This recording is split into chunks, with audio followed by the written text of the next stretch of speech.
Edge had done well for himself by 2006. He established himself as a surefire main eventer and a mainstay at the top of the WWE. He was the character that easily stood out, a mix of sex and violence. Edge had grown into a trustworthy talent, a talent WWE could rely on to hold the world title. So he moved to SmackDown. The move to SmackDown greatly benefited Edge as it allowed for him to leave the likes of Triple H and John Cena in order to forge his own path as a world champion. SmackDown was less dramatic and less political, so he obviously loved it, and coupled with his roots on Friday nights, Edge was a natural on SmackDown. Technically Thursday nights, but you get what I mean. He had plenty of memorable moments in such a short time, but it was all ruined by a shoulder injury. It was his time to run things. He was the number one guy on Friday nights, but just like that, he had to once again vacate a title. Luckily for Edge though, this injury didn't leave him sidelined for too long. 4 months is a long time in WWE, but when you look at the roster, there was no worries about him losing his spot. Plans were in motion for Edge's return. It was rumored that Crystal Marshall was going to be a bigger character and side with Edge upon his return. And as you guys know, that did happen, except it was Vicky Guerrero. Edge went through a tough rehabilitation process in order to return by November. I don't know if WWE couldn't stop themselves from being excited, but they basically told you Edge was coming. He was on the poster and in commercials of the Survivor Series pay-per-view. A lot of you guys remember, the roster was so light and the returns of Edge and Jericho was basically WWE telling everyone to calm down. With that said, Hell in a Cell between Batista and The Undertaker was incredible. It added so much to their already iconic rivalry. Just as The Undertaker had things wrapped up, Edge came in and once again he was one step ahead of The Undertaker. He caught him off guard and blasted him with a camera before hitting a concerto, leading to Batista retaining the title. Great moment. Edge was already pissing me off as a kid. This motherfucker was everywhere. You turn around, you see him doing something, he stands tall to end the show on top. He was already pissing me off as a kid on Run. Now we had to see him do this to Batista and Undertaker. He even blasted him after the match. The Rated R superstar was facing some long-term ramifications from his actions at Survivor Series. It's just nobody knew that these ramifications were anything but terrible. Vicky Guerrero scolded Edge and decided to punish him by giving him a World Heavyweight Championship match. He almost couldn't understand this, but ended up revealing that Vicky played a part in his return at Survivor Series, and this man was all up in her face like her name was Lita. Maybe the red hair fooled him, I don't know. But this decision to pair Edge and Vicky added another dimension to this ultimate opportunist character. In doing so, and once again reiterated the fact that Edge would stoop to any level to get what he wanted. And because he was such a compelling character at the time, being able to be this slimy heel, he was rewarded with an even stronger presence on the show. World title is better than anything in the world, so there's that. The world champion Batista couldn't understand why Edge deserves a title shot, and the reasons Vicky gave were weaker than Edge's spear. Later that night, the Rated R superstar hosted the Cutting Edge with his guest being Batista. He asked the fans if it was great to see him again, and they booed. I mean, what the hell do you expect? Your name is Edge. You piss off everyone else. For once, he actually gave credit to somebody for his success, and that was Vicky. Edge also revealed that he had planned this for 4 months, and the culmination was him winning the World Heavyweight Championship. Batista was fuming. I don't know if it's because he's wearing the oversized super duper band-aid on his head, or the fact that Edge and Vicky were plotting. He told Edge to shut up, and straight up said that it makes him sick to see these two. It makes me sick too. Every time they pop up on the screen, I want to look in another direction. And this is when Edge said that he held resentment and bitterness over seeing Batista hold his World Heavyweight Championship. Batista said that he doesn't deserve the title, but he'll deserve the beating, and shoved him before leaving. Then The Undertaker came out and Edge sprinted out of there.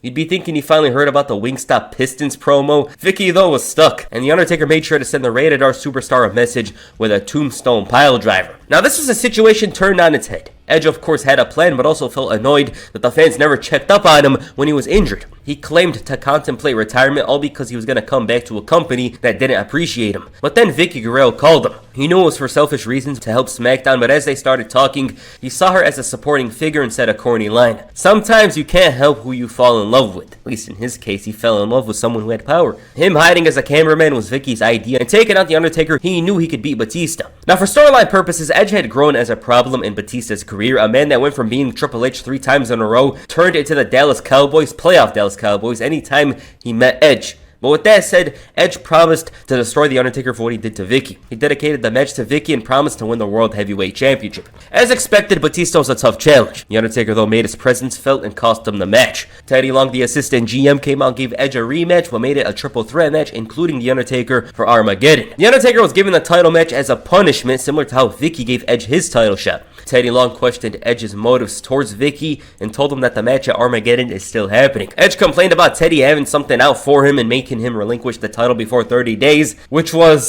something WWE usually did, you know. If you can't compete in storyline, you have to relinquish the title. While it was annoying for Edge to be involved with all this, it wasn't all bad. Batista accidentally speared The Undertaker, adding more drama to their rivalry. Vicky returned the following week, all traumatized from the incident. Edge wanted to avenge her, but didn't want to have a match to do it. It was a tough challenge. 54 overall Funaki. Edge won, obviously, but Vicky was out here booking like it was GM mode, giving Batista a freaking last man standing match against Kane, and The Undertaker a handicap match against these two. Edge cost Batista the match against Kane, and Taker managed to overcome the two big guys. They attacked him after the match, and Edge stood tall to end the show on top. Decent build. It was all about establishing Edge's motives to reclaim his world championship. His methods were somewhat unconventional, trying to gain power by getting with the GM of SmackDown, and anything but a win would render the story pointless. So you know they had to book Edge as the winner here. Especially because it was about The Undertaker getting redemption and finally overcoming Edge, who was one step ahead of him throughout this entire feud. The match itself was good. This was right before Batista hit his peak as an in-ring performer. Maybe you can say he did, but regardless, this was his best era in-ring.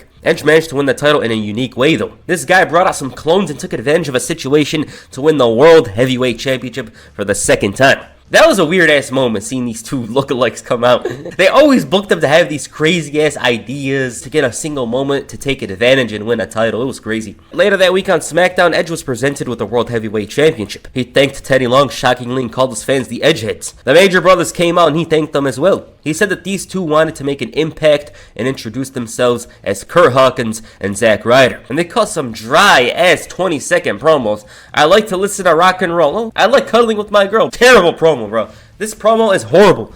Edge played a video package of himself and Vicky, and it was goofy. The new champion also thanked Batista for filling in as champion when he was injured, but said that later tonight, this will be the image the fans see. About that, Edge was on the verge of losing the title, but his guys made the save, and they took out the animal with a concerto. With the Royal Rumble coming up, a beat the clock challenge was made. Rey Mysterio was the last man to get the chance to potentially win the whole thing, but his opponent was Edge. He was the biggest threat, so Edge took matters into his own hands. This didn't work the way Edge wanted it to. The Undertaker and Batista came out and cost him the match, leading to Rey Mysterio winning the title shot. Rey had some history with Vicky, and that would be explored during this feud. She congratulated him on the win, but he felt weird about it. Now, despite their issues, Rey wanted to move forward, but questioned this whole thing with Edge. He knew that it wasn't her, and you guys know that they're gonna mention him. You guys know they're gonna mention the guy that's on your mind right now. And they did. They did mention Eddie Guerrero. Vicky said that Eddie would want her to move on and have Edge as a father figure.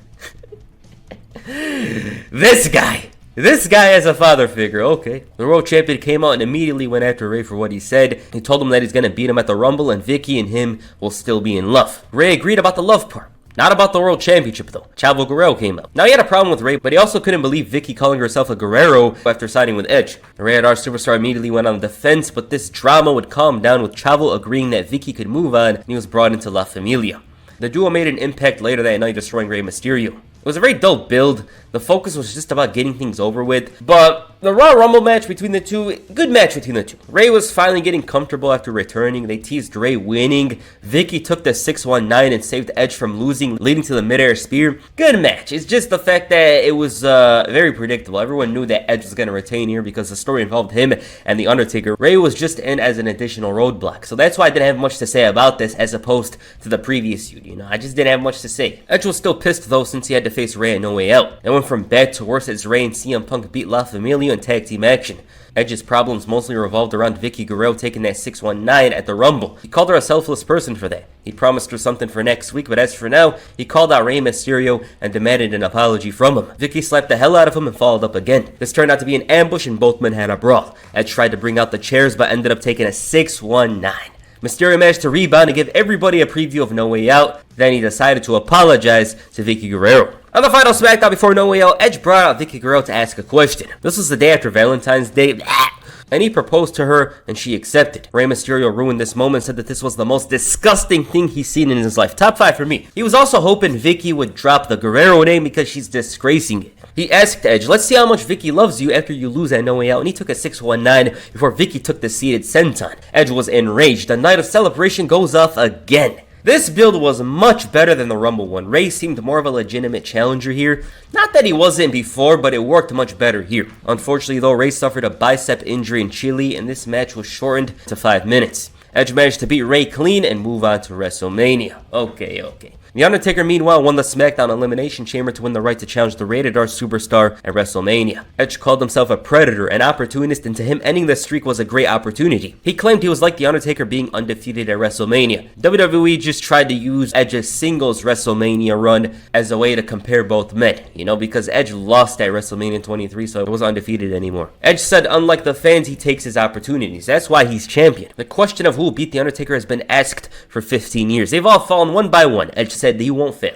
He'll be the one to end the streak. All of a sudden, the lights go out and The Undertaker came out. The dead man went after all three members of La Familia and set the champion running. The following week, The Undertaker called out Edge and his guys to have a match. He was talking about the match with Zack Ryder. Taker had just taken out Big Daddy V, so this was a tough challenge. At least for Ryder, not for The Undertaker. Ryder actually managed to stay in the match, but Undertaker wrapped it up. Hawkins and Edge come in and try to take him out, but failed. The Undertaker just started using a triangle choke submission hold, and everybody that was locked in couldn't get out of the hold.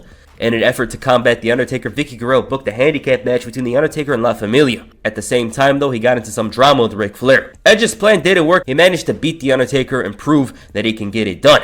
With that said, Edge and Ric Flair faced off in a handicap match. Edge had a lot of help by his side, whereas Flair had Shawn Michaels. The steel cage match was chaotic. The Undertaker came in and once again took out a bunch of guys. Edge made a run for it, and The Undertaker was still using his new submission hold, Hell's Gate, to take out others. Edge finally took advantage of him and managed to drop him with a concerto. On the final SmackDown before WrestleMania, Edge held a funeral for The Undertaker's WrestleMania streak. The World Champion gave a speech about the streak and said he'll bury him and the streak. Edge was determined to eclipse The Undertaker's streak. He was driven by being the one to accomplish this. They played a video package of Edge breaking the streak, and he went on talking about how Vicky is the love of his life. The Undertaker came out from the casket and went on the attack. Number 1, never have a wedding in wrestling. Number 2, never have a closed casket in the middle of the ring. He chokeslammed Edge into the casket, took out La Familia, and gave everyone a sign of what's to come at WrestleMania. Okay. Edge's fixation on ending the streak has brought him down a path that many have walked through. They all failed. The Undertaker answered and overcame every challenge ahead and left a path of destruction. 15 tries and they all failed. Few of them have actually overcame The Undertaker himself, but never on the stage of WrestleMania. Edge believed he was the one due to his own undefeated streak in combination of being an opportunist and lucky. It served Edge well throughout his entire career. Why can't it work this time around at WrestleMania? This was Edge's first main event at WrestleMania and SmackDown's first main event in 5 years. The match itself was amazing. We're not going to try to make it seem like this match is good. It was actually great. Edge was one step ahead of Taker throughout it and showed great composure. In his eyes, he had the advantage because Taker never beat him. He found out that the challenger had a significant amount of resiliency. Edge was countering everything, but The Undertaker was constantly kicking out. Since this wasn't working, Edge used the camera when the ref got knocked down, and Charles Robinson had to run down from WrestleMania 23 itself or something to get to the ring right when The Undertaker hit the Tombstone Piledriver. Edge, though, kicked out at 2. Hawkins and Ryder came in, took a chokeslam, and Edge capitalized with a spear. 1, 2, no. He hit another one, but The Undertaker locked in Hell's Gate. Edge was desperately trying to reach the ropes, but he couldn't. He was gasping for air, moving all around, flopping around like a fish on land. But he couldn't get out of the hold, he couldn't escape, and tapped out. New champion! The Undertaker finally overcame the Rated R Superstar and regained the World Heavyweight Championship. 16-0 at WrestleMania. There was a lot of things special with this match. Edge knew he had a lot riding on this main event and being trusted to go out there with The Undertaker and have a great match. It main evented over Flair and HBK, the Triple Threat WWE Championship match, and Floyd versus Big Show. I think we gotta run back this entire WrestleMania. I haven't watched it in about 7 years. Now, even though Edge was a heel and somebody that already did well for himself at the time, WWE somewhat considered having him end the streak. Here's what he had to say in an interview, and I quote, "In the lead up to it, I was asked, what do you think about ending the streak? And I said no," Edge said. "Adamantly no. I don't think it ever should have ended until what we knew it was his final WrestleMania. And then even no. I just didn't think it was right.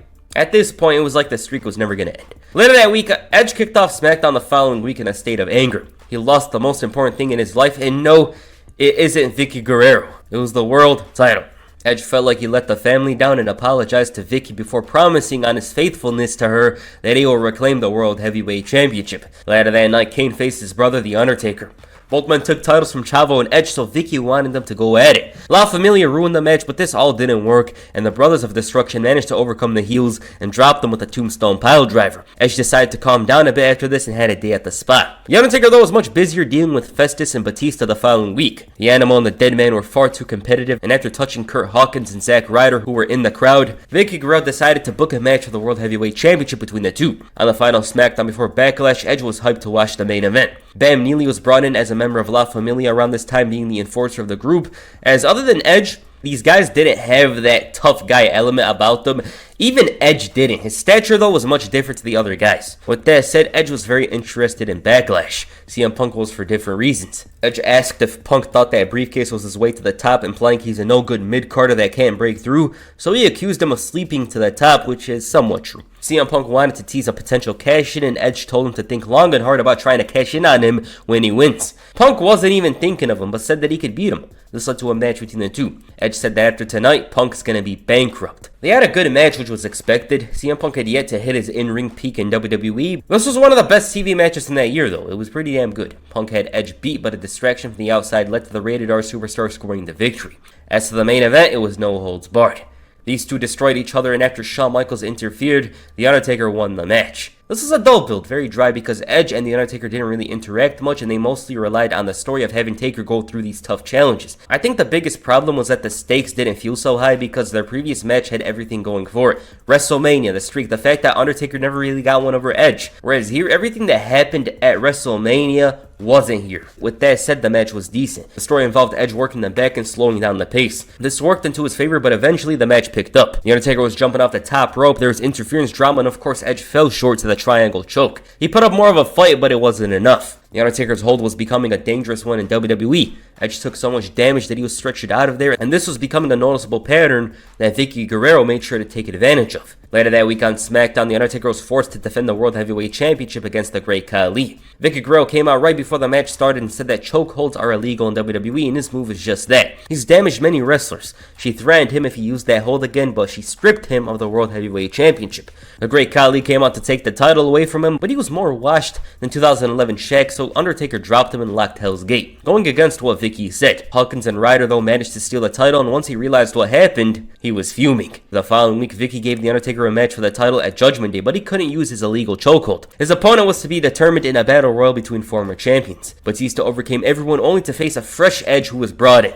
It's always Batista. The Undertaker though sent a message. But man, looking back, this guy Edge used to piss me off. Every week he'd find a way to overcome something and do it in the slimiest way. The Rated R Superstar said that he managed to get cleared right before the match and said he'll beat The Undertaker. The same man that can't beat him without an illegal chokehold. Teddy Long though rained on his parade. Since Vicky couldn't show up to a meeting, Teddy did. He was asked to tell her that since her relationship with Edge has been interfering with the SmackDown roster, she has to compete in a match. So she fired him. Well, actually, he quit. Then he revealed that her opponent is The Undertaker. There it is. That's the one. That's where the meme came from. There it is. There's the image, finally. Vicky, though, she changed it to a 6-on-1 handicap match and brought out everyone. These two walked out. The Undertaker was putting in the work and almost choke-slammed Vicky, but Edge hit his spear and they ran away. This build was much better. Vicky and Edge were exploiting any potential loophole for even the slightest chance of getting one over The Undertaker, taking away his move and stripping his title. The mental mind games weren't really working, however. Edge had delusionally thought that he was on a more even playing ground. It also planted the seeds for a potential end involving Vicky and Edge's corrupt dealings coming face to face with the board of directors. The match at Judgment Day was exciting. It was a bit better than Backlash. It was much more dramatic. However, the result was controversial. The Undertaker had the match won by countout when Vicky Guerrero came out and said that the title can change hands by pinfall or submission, not by countout or disqualification. So The Undertaker hasn't won the title. He dropped Edge with a tombstone pile driver after hearing this, and she called him a SOB. So this feud continues. The Undertaker was constantly having the deck stacked against him, and it would continue. Vicky Guerrero booked a TLC match for One Night Stand. The Undertaker versus Edge for the vacant World Heavyweight Championship. She also said that if The Undertaker loses, he will be banished from the entire WWE. On the final SmackDown before One Night Stand, Edge hosted the Cutting Edge with his guest being The Undertaker. The Rated R Superstar believed he would win because of experience, and he tried to play Undertaker's TLC highlights, but there was none. So he played his instead. The Undertaker came out and Edge was a bit worried. He added insult to injury, bringing out a casket since it was his last night on SmackDown, and Taker overcame La Familia while Edge was hiding. They took him out when Edge climbed the ladder and said this symbolizes him winning the title. The Undertaker though came back and dropped Ryder with the last stride. Edge made a run for it, and it was a short but intense build. The Rated R Superstar used his TLC experience as a means to finally regain the World Championship, a match that The Undertaker knows nothing about. This also made for an interesting match because it was one of the only times where The Undertaker was portrayed as the underdog. Edge took advantage of that and did well. As expected though, The Undertaker figured it out. The spots were great in this match. Undertaker was sending Edge through a ladder, throwing him all around, flying, La Familia coming in, getting thrown through tables. But in the end, Edge's TLC experience, along with the help of La Familia, helped him win the World Heavyweight Championship for the third time. Great match. It was so damn good. It was awesome. It was a great match. Later that week on SmackDown, La Familia had ridiculous heat. The fans wouldn't let Vicky introduce Edge, and it took a while. They made things worse here. Edge was very thankful for La Familia, especially in a place like Los Angeles. He was proud of ending the career of The Undertaker and becoming the world champion again, and even though The Undertaker was gone, he did him a favor because he would have left WWE a beaten and broken man. He left with some dignity despite losing a TLC match to the greatest superstar in the history of the WWE. He gave a toast to The Undertaker and said may he rest in peace before trolling the fans. He got them. Vicky announced their marriage for next month, and again they had a lot of heat. The biggest problem though was that SmackDown was taped, so we don't know how much of it was the fans actually booing. All of a sudden, Batista interrupted. Vicky was upset by this, whereas Batista wanted an invitation. He's like, hey, you guys didn't invite me to this ceremony. Why wasn't I invited? He wished them the best before saying he hopes they have ugly kids. Batista was unintentionally funny during this era, he just was. He said that he's going to challenge the winner of the TLC match, and that's what he's doing right now. Vicky refused to give him a title shot and booked the tag team match. If Batista loses, he never gets a title shot again. Vicky chose his partners. It was Nunzio, Funaki, and Colin Delaney. Forget 3MB, what is this, 3KB? Batista though managed to overcome the odds and get his title shot. But even then, Vicky told him that if he loses his match against the Great Khali, he's banished from WWE. Despite the tough challenge, Batista overcame the odds and yet again another challenge the following week. He faced Chavo Guerrero with Edge as a special referee. Edge was messing around and did a fast count to give Chavo the win. They jumped him after the match and La Familia stood tall to end the show on top. On the final SmackDown before Night of Champions, Edge and Triple H went face to face. The game was just drafted to SmackDown with the WWE Championship and the World titles were on the same brand. Edge said that both champions could coexist, and Triple H said that Edge is gonna lose the title at Night of Champions. Edge thought it was funny because the last time Triple H, faced John Cena, he tapped out. It was a matter of respect to Edge, and this is when Batista came out. Triple H threw him out of the ring only for Batista to spear him. He teased what's to come at Night of Champions afterwards. Later that night, La Familia attacked them and reclaimed the title Batista stole. The game saved the animal from La Familia and Edge was enraged.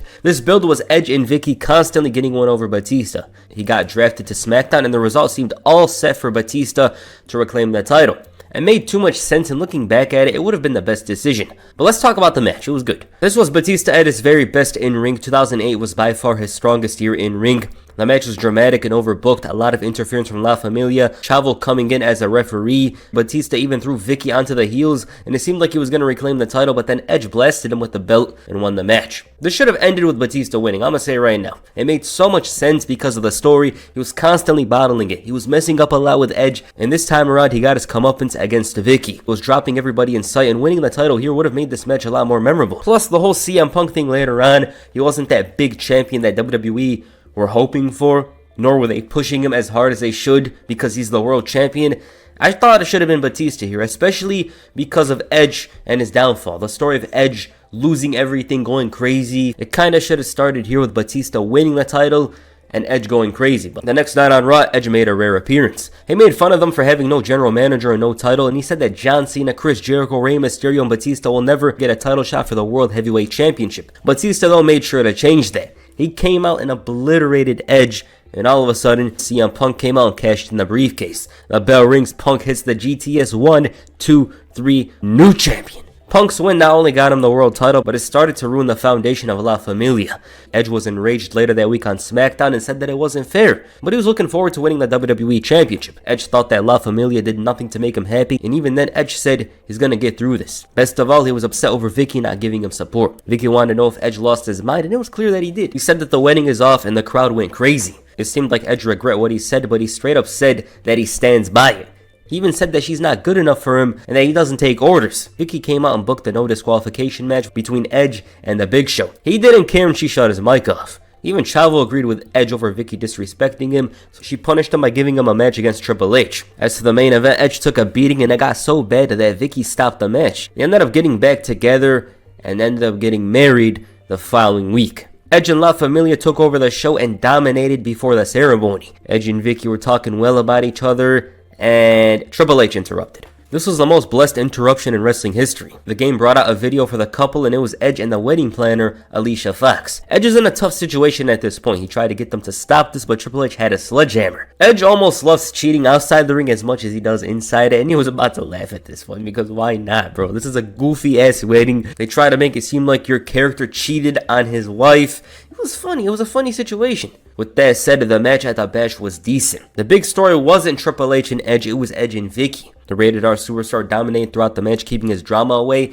The match picks up, Alicia Fox and Vicky come in, leading to Edge accidentally spearing her, and Triple H capitalizing on this to win the match. So he wasn't going to win the world title, he didn't win the WWE Championship here. What's next? Edge had to work hard for Vicky's forgiveness, and even then it didn't work. He got her so mad to the point that she brought back The Undertaker and gave him a Hell in a Cell match against Edge. And this led to the Rated R Superstar basically losing himself. He said that he's been thinking constantly about this match and was looking crazy. He's been looking for ways to win the match, and this is when he revealed his guest on the cutting edge. It was Mick Foley. He brought him in, and Edge said he knows something lingers in Foley's mind. He said he saw him before and after the match. Foley can't walk anymore because of The Undertaker. Edge was basically looking for help, but Foley couldn't. He said that there's only one man that could help him.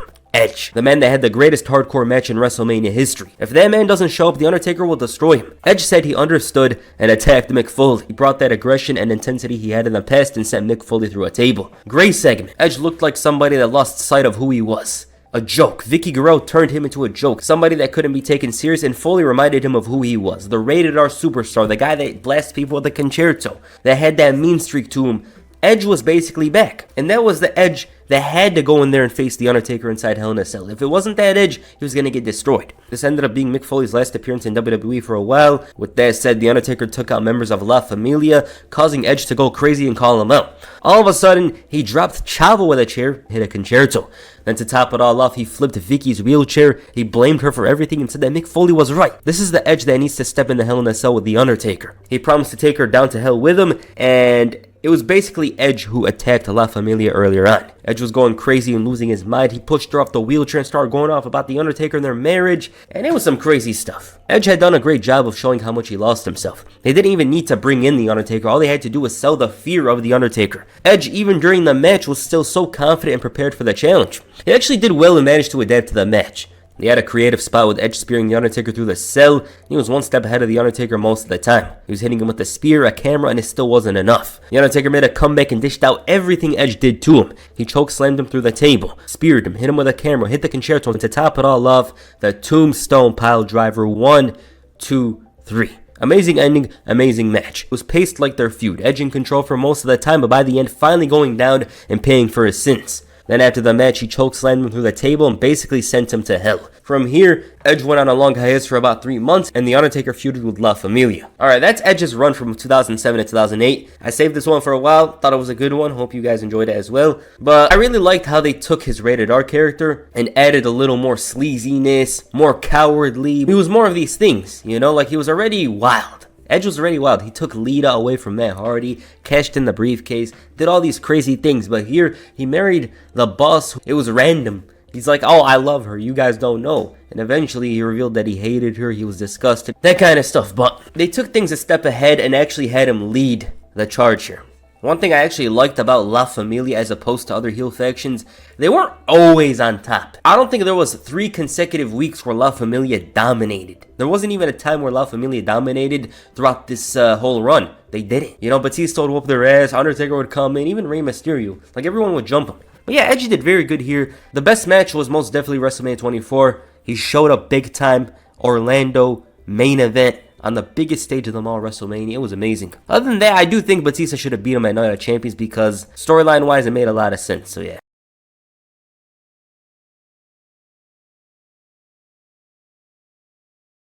Jeff Hardy's story from IC champion to WWE champion is so damn remarkable. The fans were clamoring for it. He was the man in their eyes. And no, it wasn't John Cena, it wasn't Triple H, it was Jeff. He's the guy that had nearly every kind of fans' support. There was just something very special about him. The music plays, you know, No More Words, comes out, does that run, that walk, the dance. Yeah, there's just something about him. We don't know what it is, but there is some sort of unique charisma to him. There's a big what if, you know, what if he remained clean and stayed in the WWE? I think we would have seen Jeff versus Cena for sure, no doubt about it. It would have been the Hogan Warrior, Austin Rock of the PG era. You know, enough speculative talk. Let's start off at September of 2007. At this point, Jeff Hardy was already pretty popular with the WWE fans. He wasn't really main eventing shows though. As a matter of fact, he was the number 4 babyface on Raw by the looks of it. It was Cena, Triple H, Bobby Lashley, and then Jeff. Bobby had just went out with an injury, so by default, Jeff was number 3. Shawn Michaels was also out, I should know. The first night his push began, in my eyes, was on the September 3rd, 2007 episode of Raw. On this night, Hardy challenged Umaga for the Intercontinental Championship,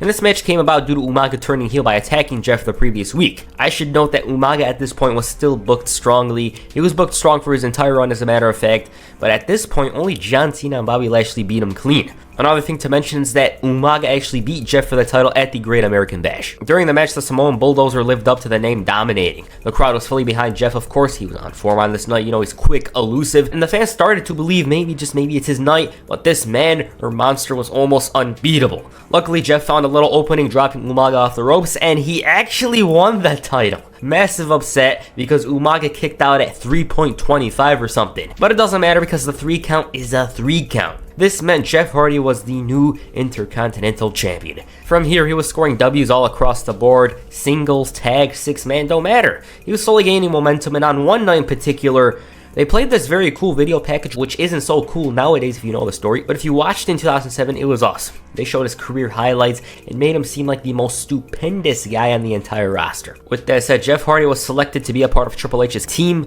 for Survivor Series. His brother Matt was supposed to participate but ended up having an appendix burst, so it was 4-on-5. It was a pretty overlooked match, and to me, it was Jeff Hardy's coming out party, once again my opinion. Kane and Ray ended up getting eliminated, and so this left Jeff and Triple H all alone, 5-on-2. Both men struggled to even find any sustainable offense, but then MVP made a little mistake and Jeff responded with a twist of fate. Triple H comes in and he takes care of Mr. Kennedy with the assist from Big Daddy V, and so remained 2 Titans and 1 Ring General. Big Daddy V didn't make things easy for the guys and punished them. One mistake though led to a DDT and he's gone. Finlay enters, doesn't give Triple H a moment to breathe. Once again, another mistake, and Jeff comes in. He takes punishment from Finlay, and Triple H enters. He had a hell of a lot of momentum that not even Umaga could stop, and so Finlay was out. Once Umaga realized that he was the last one, he was completely aggressive, but Jeff and Hunter were too much for him. I hope you can understand why I think this was Jeff's coming out party. Like, before this match, you'd assume Triple H is the sole survivor due to being in a feud with Umaga, but that wasn't to be. It was instead Jeff and Triple H. I liked this match. It wasn't something very special, but it was just fun for what it was. The next night on Raw, Jeff Hardy once again faced Umaga. The IC champion was clearly in the driver's seat, but then Snitsky of all people interfered. He had some fight in him, but Umaga entered and it was 2-on-1, and so Triple H marched down to the ring and made this save. He cleared house and the 2 babyfaces stood tall. About this good deed, Triple H explained that if there's 2 guys like Umaga and Snitsky walking out and calling themselves badasses, well, he's got to do something about it. It's not like he saved Hardy because they had something in common. Triple H and Hardy ended up teaming up the following week. They won, of course, but the big story coming out of this wasn't the tag team victory, because after the match, William Regal, the general manager, came out and congratulated the team on their victory. That wasn't the reason why he was out there. He said that he'd like to see both men in action, and so he booked Jeff Hardy versus Triple H in a match that Regal called the fight of Jeff's life. Things got awkward from here on, and later that night, Jeff said that it's an honor to be facing Triple H, and he was enjoying the bonding, the friendship, whereas Triple H, on the other hand, wasn't really about that. He even acknowledged the fact that he's turned on every single one of his partners in the past. The game reminded Hardy that he's not stepping in the ring with a friend, a buddy, a pal. No, he's stepping in the ring with the game. In other places, Triple H was under the assumption that Regal had a motive for this match. The GM explained things simply. Jeff is an Intercontinental Champion, Triple H is a multi-time World Champion, and so the match at Armageddon is for a title shot at the Royal Rumble. Also, Regal said that Hunter's career has been predicated on beating people that he's despised. He takes the hate and turns it into dominance over his opponent. In his eyes, Triple H doesn't hate Jeff. That's what Regal believed, and the game actually acknowledged this. He actually admitted that he doesn't hate Jeff, but he added that if it comes to being the champion again, he'd pedigree his own mother, his own grandmother, hell, he'll even pedigree his own father-in-law. Regal had a delayed reaction to this. Once again, later that night, Triple H saved Jeff Hardy from a monster attack. This time around, Snitsky wasn't having it. But this came with a twist. Triple H teased assaulting Jeff but opted to help him up. There was a little moment there where he reminded the charismatic Enigma that he's not going to be friendly. Now, heading into the match at Armageddon, Jeff Hardy was definitely not 100%. This is because he faced Carlito in a ladder match on the 15th anniversary episode of Raw.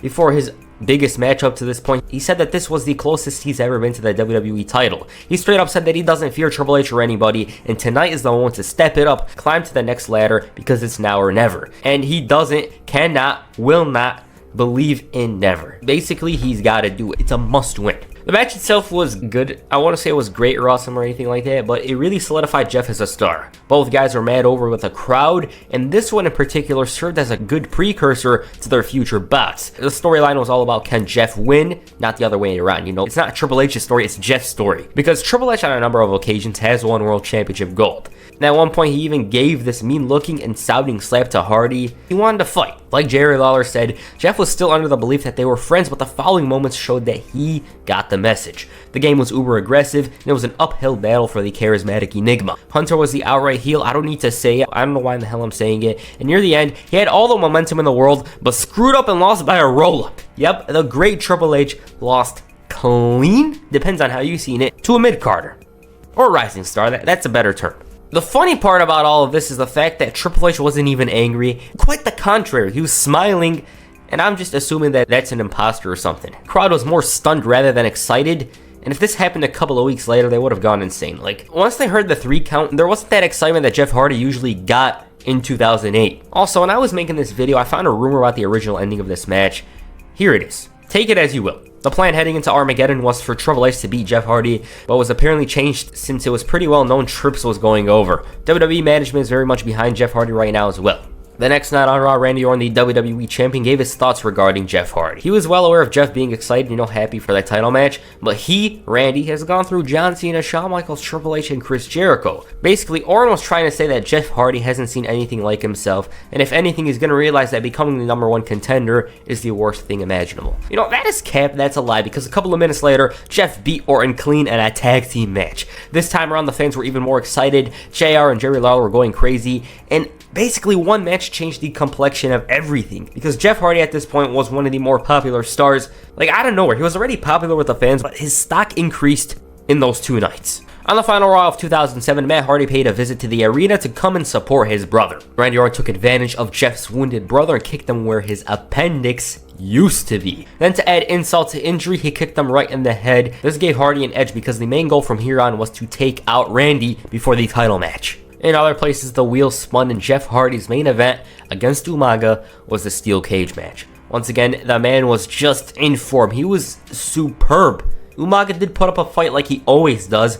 Randy was watching in person and even made his presence felt, but this wasn't enough to keep down the Daredevil. He recovered and hit the twist of fate, and just as he's climbing out, Orton's waiting on him on the outside. And so he decides, screw it, and hits a whisper in the wind, much to the shock of Orton, and he was basically unstoppable. Because whatever Orton did, it wasn't working. Jeff Hardy was victorious, and all Orton could do was watch. The following week, same story. So Jeff Hardy comes out and opens the show to discuss the events of last week. He was angry about not taking out Orton, but he assured everybody that it will happen tonight. He gave the Legend Killer 2 choices. Come out here now, or I'll have to go and find him. And out he came. Randy asked Jeff if he wants him that bad, and accepted the challenge. You Suck chants intensified when Orton revealed that he'll accept under one condition: Intercontinental Championship. He wanted to be the 3rd man who simultaneously held both titles, and it was on. Orton insulted him, saying that he, Randy, didn't know what to do with himself because he's run out of Hardy brothers to kick. Jeff once again promised to take him out, and at the end of the night, the match was on. Jeff sprinted down to the ring, and right when the bell rang, Orton Nakamura'd him. Ref is at a loss of words, stares at Orton in disdain, and rings the bell. That's it. Randy announced that the show is not over and suggested nobody misses this. He unceremoniously threw Jeff to the outside, removed the padding, and hurt nobody but himself. They brawled next to the stage, rights, clubbing blows, and the champion was in the driver's seat at this point, and just as he's going for the punt, he's tossed off the damn stage. The fans are cheering, and that wasn't even it because Jeff climbed to the top and effectively ended Orton just like he said he was going to do with that swanton. They ended up being stretchered out of there, and that was the last we've seen of that Raw set. On the final Raw before the Royal Rumble, Vince forced both men to shake hands. Jeff refused to do so and instead hit the twist of fate on Orton because he didn't want his respect. He wanted his title. Within a month, Jeff was arguably the most over wrestler in the entire company. Depends on what you think. The fans were in full support of him and were along for the ride. The match itself had an incredible feeling to it. You could attribute this to MSG. Jeff actually had a chance of winning. Slim chance, of course, but still. One thing, a small thing that I like about this match is the fact that the Intercontinental Champion managed to stand toe-to-toe with the WWE Champion. It's something from like the early 90s. Also, with the video package they were playing before the match, you'd think Jeff was winning. Anyways, it was one of those things that I feel was better than what people thought. It's not often talked about. Was it a classic? By no means. But it was good enough for me. Jeff took a couple of bumps that got the crowd cheering, and the ending Legendary stuff. Twist of Fate countered into the RKO, and by the skin of his teeth, Orton retained. It was one of those Rising Star Rumble title matches, you know, Razor had one, Umaga had one, and now Jeff's got one. Despite the loss, he was looking forward to the future. He was still confident about his chances at No Way Out because earlier in the night, General Manager Regal announced an Elimination Chamber match with the winner going to WrestleMania. The match featured Chris Jericho, Umaga, JBL, Triple H, Shawn Michaels, and of course, Jeff Hardy. Before the event, however, the charismatic Enigma on Raw faced the Heartbreak Kid Shawn Michaels. You know, back in 2008, HBK was unlike anybody else. He was truly in peak form, and you'd be pressed to say anybody else had a better year than him in the WWE. I'm not joking. Go look at his list of matches, be it on pay-per-view or Raw or SmackDown. He had a good match with Batista, Chris Jericho, Ric Flair. Oh man, he was on a roll that year. This one in particular was a hidden gem all around. Michaels worked on that leg. Jeff gained sympathy from the crowd, of course, because he was over. And he fought through the pain and caught HBK with a twist of fate before hitting the swanton to win. What the hell? He beat Shawn Michaels clean in the middle of the damn ring. If you did doubt the plans they had, then this surely changed your mind, right? Not everybody gets to beat Shawn Michaels clean. That's one thing to know. With that said, the Chamber match, and this is my opinion, is one of my top 3 favorite ones. Not the best, but one of my favorites. As for where it ranks, it can be top 5. Pure anarchy and violence going down, blood all over the place, the commentary team, the crowd was awesome. Can't say a bad thing about this one. And there were some fun spots as well, you know, Umaga going through the glass. And when Jeff and Triple H remained, it was tremendous stuff. It was a nice mini match to watch. Hardy actually showed aggression this time around. Triple H bled, and that near fall is what legends are made of. I mean, you'd think it was over, and even watching it while making this video, I was still under the belief that Triple H won it then and there. Jeff missed a twist of fate on steel, then took a pedigree onto the steel chair. If you've never watched it and want to see violence in HD, please go for it. It's awesome. It's one of the last bloody WWE matches. That's one thing to mention. But yeah, Triple H, he's off to WrestleMania. The next night on Raw, Jeff Hardy debuted his new theme song and participated in a Money in the Bank qualifying match against Snitsky. He beat him, and for some odd reason, despite already winning, he faced Chris Jericho in the same match type. This was a Money in the Bank qualifying match for Chris. Jeff was already qualified. This time around, it was Chris who emerged victorious. It was a cool finish, and once again, another underrated gem. You know, Jeff Hardy, some people tend to underrate his in-ring skills during this time period, and in general, like, he has some gems on TV. I have to mention that right now. Seeing as he beat him, Y2J Chris Jericho invited the charismatic Enigma to the highlight reel. Jericho called him the favorite, and obviously he had to show off the victory from the previous week and told him that he can jump off ladders and do whatever the hell he's going to do because nothing's going to stop him from winning the Money in the Bank. Hardy proclaimed himself to be the victor already, and Jericho said that from now until WrestleMania, they're no longer friends nor peers, and Jeff agreed before hitting the twist of fate. As a result of this incident, a match was made for the March 10th, 2008 episode of Raw. Jeff Hardy defends the Intercontinental Championship against Chris Jericho. Once again, a good match. This time around, Jeff actually lost the title. Regardless, if they had another couple of minutes, it'd actually be talked about to this day. Like, it's a good-ass match. I suggest you watch it. Something that's under 10 minutes, if I remember correctly. Yeah, it was title number 8 for Chris Jericho. Basically, he killed Jeff's kayfabe momentum. A short while later, in accordance with the substance abuse and drug testing policy, WWE has suspended Jeff Hardy for 60 days for a second violation of the company's policy. Damn. He was removed from the WrestleMania card as a result of this, and his push was gone. JR on the roster report from March of 2008 had this to say about Jeff Hardy's suspension. The 60-day suspension without pay for a second violation of the WWE Wellness Policy program of Jeff Hardy is making headlines on several fronts. This is Jeff's second strike, and with one more, he is out of the WWE, which would be a terrible waste of talent and opportunity. To say I am disappointed in these recent events would be an understatement, and for those of us who have long believed in Jeff and have pulled for him throughout his career, these self-inflicted wounds are especially distressing. For anyone to accurately predict what the future holds for Jeff is nothing more than speculation. Only Jeff can determine those answers, but the one thing a talent can ill afford to lose is the company's trust they work for. Obviously, trust has to be an issue at this point in time between the WWE and Jeff Hardy. I can remember sharing with Shawn Michaels many years ago during one of his darkest periods that I still believed in Shawn, and luckily for all involved, HBK made it back to the WWE a better man and is a bigger asset today for the WWE than he was in his prime. Jeff is still a young man and can still be a big-time player in the WWE if Jeff chooses so. Interesting days lie ahead for Jeff Hardy, and I for one hope he is able to address his issues, take responsibility for his actions, and get back on the road to happiness and success.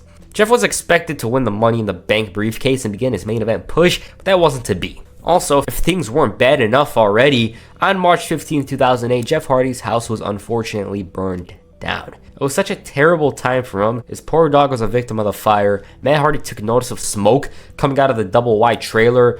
Jeff wasn't even at home during this time, but when he came back, it was all gone. In Jeff's documentary, My Life, My Rules, he actually said that he was on the verge of quitting. Matt wrote about this on his MySpace. I found it on TMZ, so if you want it, it's in the link down below. On the May 12, 2008 episode of Raw, Jeff Hardy finally made his return. The fans were loud as hell. He shouted that it's good to be back and said that he never wanted to be away from the fans. He mentioned the mistake he made, and just as he's speaking about his goals for the future, the mic goes off and William Regal came out. He believed that Jeff should be punished for sins, and out came Umaga. Despite having the courage to fight, Umaga was too much on this night, but luckily he found a tiny opening, and I mean tiny opening. He hit the whisper in the wind to barely win once again. Umaga was seething, but there was nothing he can do about it. He did, however, do something about it the following week, destroying Jeff in a count-out finish. As a result of this, a match was made for one night stand. Jeff Hardy versus Umaga in a Falls Count Anywhere. Good opener. I covered it in this video. Jeff was very valiant and managed to overcome the Samoan Bulldozer with an awesome swanton. After one night stand, Hardy ended up being drafted to SmackDown. Now that it was on Friday nights, Hardy essentially became unstoppable. His first feud was with MVP, and this started on the VIP lounge. Before introducing his guest, MVP called him the most controversial one yet. Porter welcomed Hardy to SmackDown in the VIP lounge, of course, and as expected, he praised himself and said that he's the odds-on favorite to face Triple H at SummerSlam. Hardy responded saying that he hasn't seen him win a match since he lost the US title to his brother. MVP suddenly began praising himself before calling some of Jeff's risks a huge failure, the suspension. Jeff admitted that he screwed up, and everybody respects the fact that he's honest and owns up to his mistakes. Half man, half amazing, yeah, they used to call him that, mentioned the house burning down thing, and asked Hardy how it felt. This clearly irritated him, and he wanted to know, what do you want? Then he claimed that Hardy feels guilty, his actions caused the death of his little dog, and while he ain't a psychiatrist, he's from the streets and he knows who's guilty. MVP then called him reckless and a detriment to everybody around him. He said that Jeff's throwing his career in the drain, and because of that, he will never win the championship. He reiterated the "I will not be suspended" statement and painted Jeff as a selfish person who doesn't act like a professional. The final statement MVP uttered, "I know this has got to be burning inside you right now." Jeff thought it was ironic of MVP to question his character in second chances because he was in the same situation earlier in his life. He heard enough and ended up shoving him outside the ring. About that battle royal, Kali was in form this time around, but Jeff finished as runner-up. Good grief, look at his reaction. And yes, Jeff Hardy did eliminate MVP, so the feud was on. This would come to bite Jeff later that week on the final Saturday night's main event during his match with Edge because MVP interfered, kicked him in the head, and Edge took advantage. Shortly thereafter, the match was made for SummerSlam. On the Saturday night's main event incident, MVP thought it was an eye for an eye because Jeff did it to him earlier, and plus, he's his own enemy anyways. So all MVP has to do is do what he does best, and that's be better than everybody else. A couple of minutes later, MVP once again made his presence felt. Just as Hardy had the match won, Montel Vontavious Porter ruined everything. Next week, same story with a different ending. MVP interferes, but he took a swanton, and so Hardy stood tall. He also hit a drive-by on Shelton Benjamin by accident. Now the match at SummerSlam wasn't bad. As a matter of fact, it's severely overlooked. Doesn't mean it's very memorable, no, but still, it was good for what it was. Shelton interfered, and as a result of this, MVP took advantage to win. Shelton was punished on SmackDown by both men, and nobody knew who he was going after at this point. Fortunately for Jeff, it was all bright from here on. First of all, he managed to beat the Great Khali to qualify for the championship scramble. This was from an unlikely Triple H assist. Second, MVP got what's coming to him in the SummerSlam rematch, and now all Jeff had to do was make the most out of the opportunity. Eve Torres interviewed Triple H and asked him about the title match. He said that it was the least of his worries, another day at the office. You overcome the guy in front of you, the obstacle, until the next obstacle comes staring at your face. Hunter was annoyed over being interrupted during the show. He likes talking a lot. But Jeff was here to warn him about the huge problem, the Sunday, that being himself. Triple H, the babyface, acknowledged Jeff's strikes, reminding him that 3 strikes means he's out. Okay, he didn't have to go at him like that. All this over an interview? Come on. He would, however, receive a twist of fate at the end of the night, so it was all good. As for Unforgiven, the match itself, I said it once, I'll say it 1,000 times, it was good. Hardy and Triple H engaged in this. Anything you can do, I can do better game. Triple H recaptures the title. Jeff swoops in and wins it back. The game was clearly irritated at this because you essentially couldn't stop Jeff Hardy during this time period. But then he realized the situation, and with 8 seconds seconds, pedigreed MVP, and recaptured the gold. Jeff goes in for the pin also, but he's too late. Despite the issue, Jeff shook Triple H's hand. Later that week on SmackDown, the charismatic Enigma participated in a fatal 4-way match to determine the next #1 contender. Before the match, Jeff Hardy addressed Unforgiven. He congratulated Triple H, calling him the man, the king of kings, and he was very respectful. The champion stopped him there, saying that he's very appreciative of this before showing respect to Jeff himself. He said that he admires his passion for this business, his desire, and he respects the fact that Jeff puts his body on the line like nobody else. And best of all, he appreciates how Jeff tries to grab the brass ring, but it's always 1 second away. He called it the story of Jeff's life. Hardy responded saying that maybe he's always 1 step away, or maybe he just never had the right people to push him along. Maybe he never had the click, DX, or maybe he just didn't have the family. Triple H admitted maybe that's true before reminding him of the Hardy Boys and telling him that Matt today is a champion despite the fact that he, Jeff, was seen as the better one. Matt is the one who keeps him in check, and that's exactly what Triple H said. Triple H hoped Jeff wins tonight so he could prove him wrong, but before leaving, he guaranteed that at No Mercy, Hardy will prove him right. A failure. As far as the match went, yes, Jeff Hardy emerged victorious, but this was during Kozlov's push, so he didn't have that much time to celebrate. On his No Mercy match, Jeff Hardy first of all said that he wasn't bothered by the criticism others give him, but there was one thing that stuck to him: the brass ring statement. Initially he was angry, but realized that Triple H was trying to motivate him, change him, make him better, and that's what he did, because Jeff Hardy was hell-bent on not reaching for the brass ring or for the WWE Championship.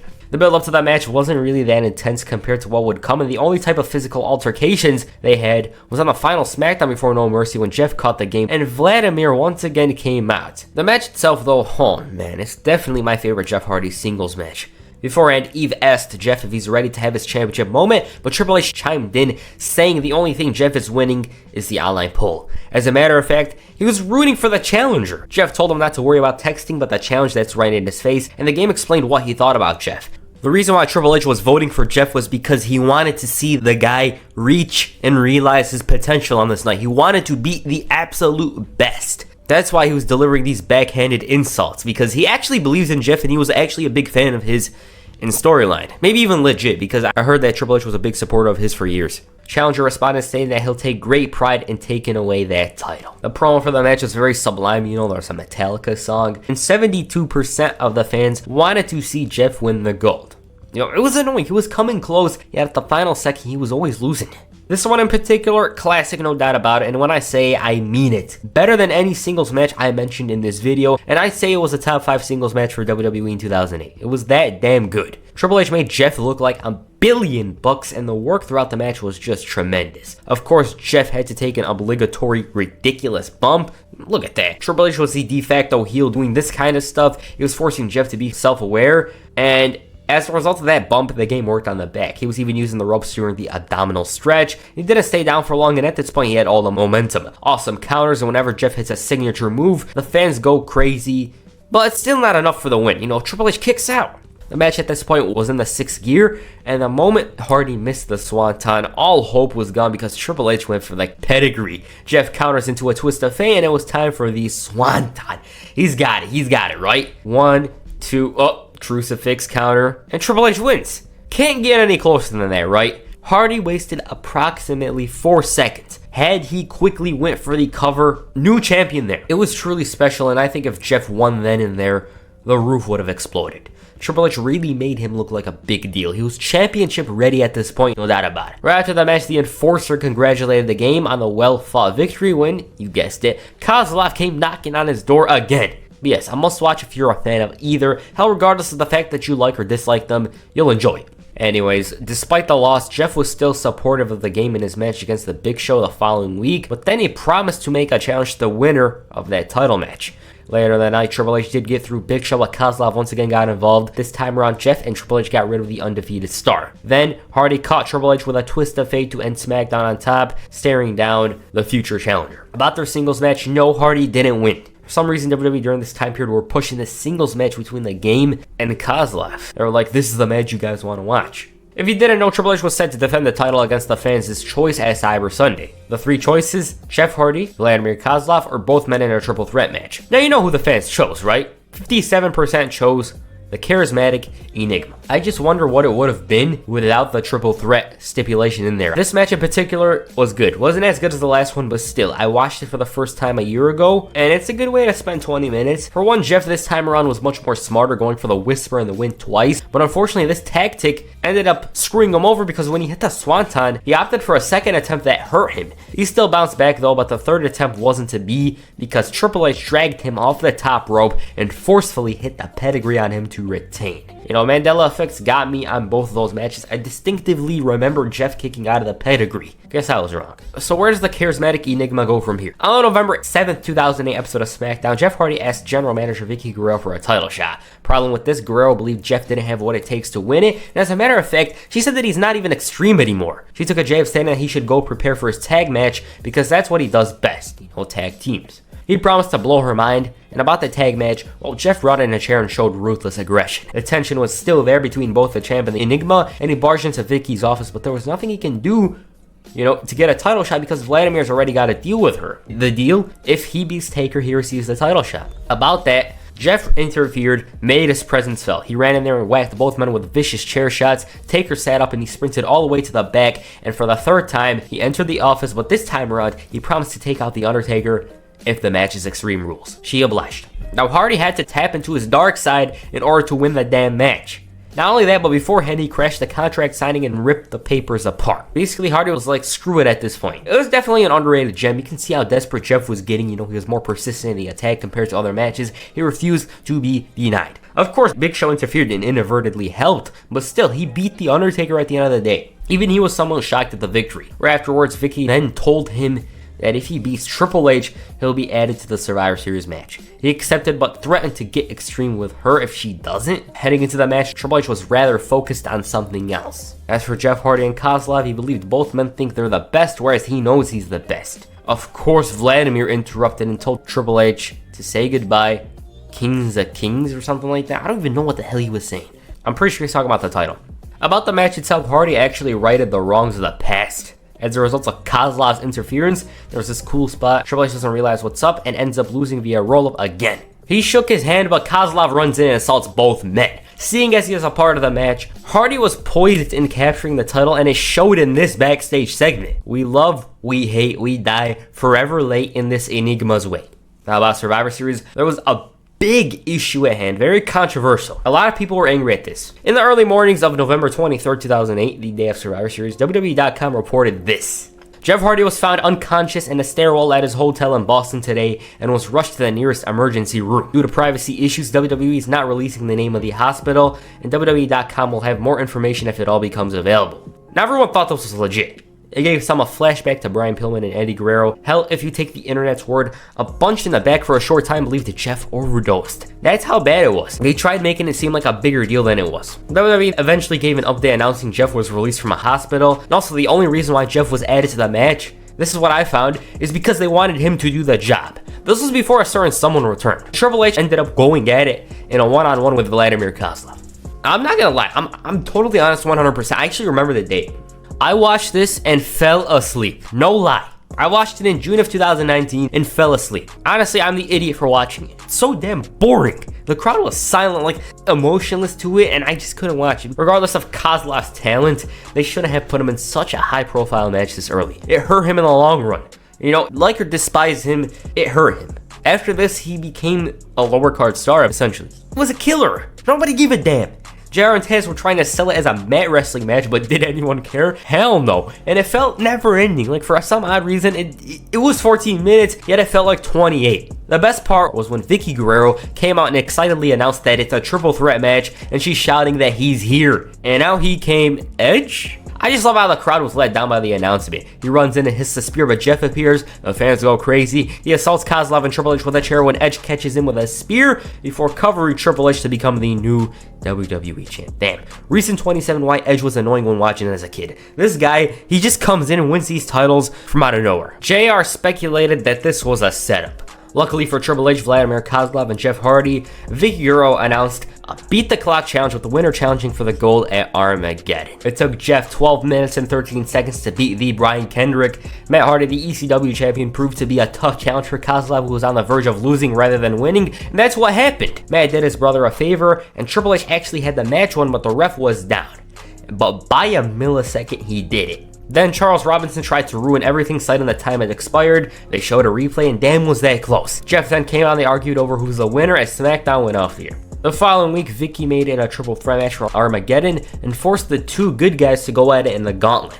They argued but were forced to coexist. Jeff was sick of everything Triple H, and it was only a matter of time before they imploded. The guys had issues getting through Hawkins and Ryder, not because of the challenge in front of them, but because of their own egos. But they were successful, and then out came Miz and Morrison. The tension was slowly boiling over, but it reached its apex when Jeff crossbodied everyone, including his tag team partner, and that was that. They imploded in front of our very eyes. They got counted out, and I don't think either gave a damn. The refs came out, tried to forcefully restrain them, and it took a while. Meanwhile, Edge and Vicky Guerrero were enjoying this. She announced a one-on-one match between those two for next week, and this is when Jeff barged in. Edge denied having anything to do with this, the attack, and he suggested Triple H might have done it, and the brawl continued. What's up, Darren Young? Edge then continued where we left off. On the Slammy Award episode of Raw, these three once again engaged in a brawl. Edge was the only one who received the most damage, and Triple H was the one who stood tall in the end. As for that match, Jeff versus Triple H, right when the show began, Jeff Hardy stormed out and assaulted Triple H, engaging in a brawl once again. Chavo Guerrero tried putting a stop, but wasn't successful. It took a bunch of refs and Dean Malenko to put a stop.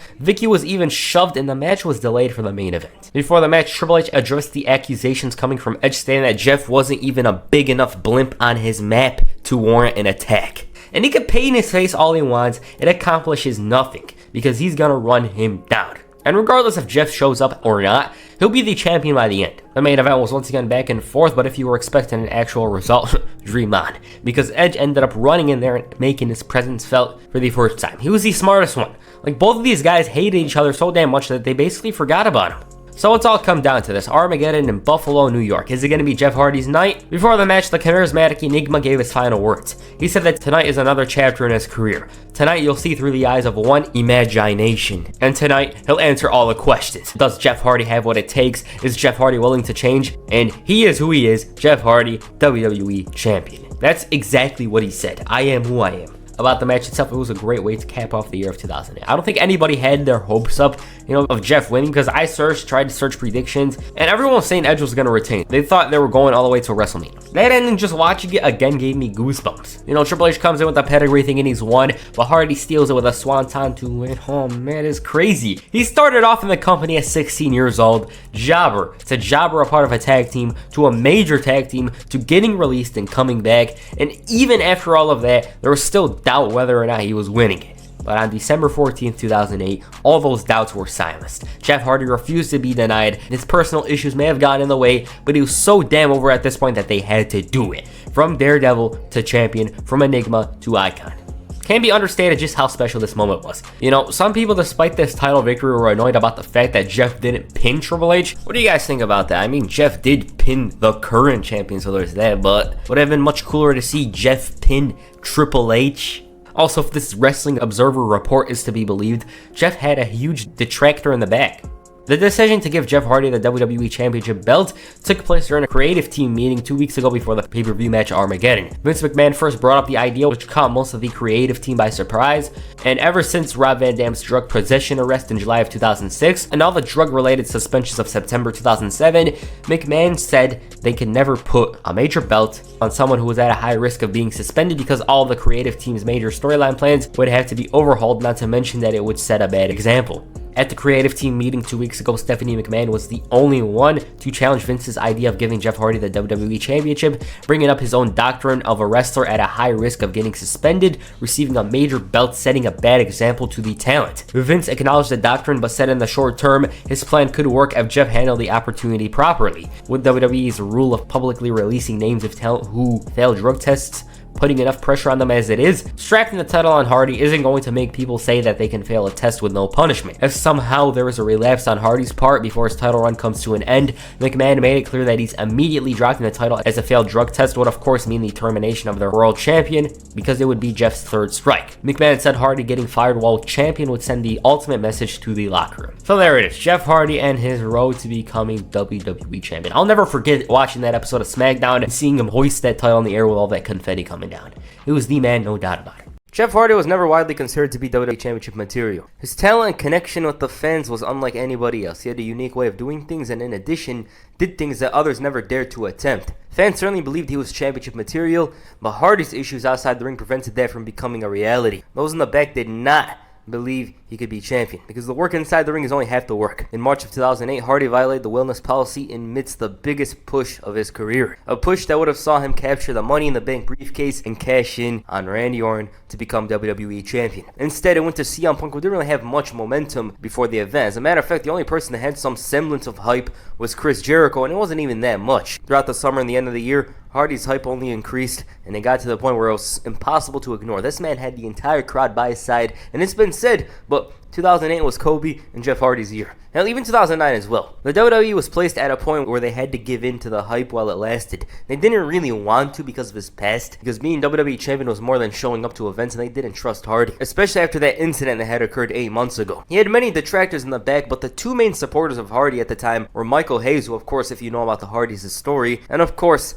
Freddie Prinze Jr. Here's what he had to say about what management thought about Jeff Hardy back in December of 2008. I remember specifically Kevin Dunn did not want Jeff to be champion, Freddie said. He kind of shrugged his shoulders and said, "You gotta be kidding me with this." Vince didn't say anything. He regards the opinion. He hears some other agents speak up and they say good things. I remember Arn Anderson said good things, and Pritchard hasn't said anything yet. And then Hunter speaks up and goes, "Are we seriously going to untrust this guy? That was like a sniper bullet taking you out at the leg. An honest bullet, but a bullet, just the same." I was nervous that someone might say it because they would be right. But I believe the story we were telling, or we were trying to tell, was worth the risk. I genuinely did. I thought we were telling an honest, interesting wrestling story, and I don't think that's the easiest thing in the world to do. I don't think you could just stick it on anyone. I think it has to fit the talent, and this story fits. So I've been preparing the whole time, and Hayes was going to let me take any more bullets for sure because he brought these guys in. He fought for the Hardys more times than anyone in the company. He knew the foundation we were standing on better than anyone. I knew that's why I put it on me, because I was smelling good to the boss at the time, Freddie said. He then recalled what happened after the meeting. All of a sudden, the door swings open and only Hunter comes out. He doesn't even look at me. He walks by. So this now means two things. One, this dude doesn't like me anymore and is probably going to work against me now, which is what happened. And two, Jeff is going to be the World Heavyweight Champion, which is the whole point of this in the first place. So I'm willing to take these bullets and I'm willing to get this story through so he can be the champion. I watched the match from like the back, like a side entrance. Hunter's not involved in the finish because he did not believe in the idea, and I respect that. We got that storyline through. Damn, that's crazy. He didn't really have much to lay on, you know? Jeff Hardy didn't have much support in the back, and even if he did have support, it was very silent.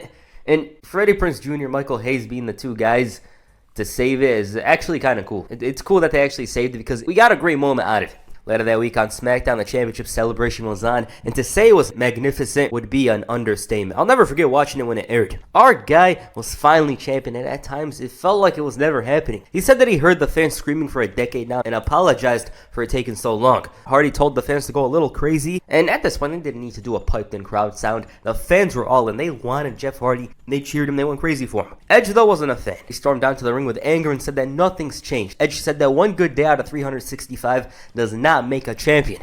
It takes a lifetime of dedication, and it's not about fate, destiny, it's about sacrifice. Hardy started calling him a liar before Edge straight up said he didn't attack him at Survivor Series. Why? Because he's better than him. He always outperformed him. And then the Rated R Superstar revealed that Hardy's facing Vladimir Kozlov and said that no matter what, he will always be the screw-up. Hardy responded by dropping him with a twist of fate. Okay.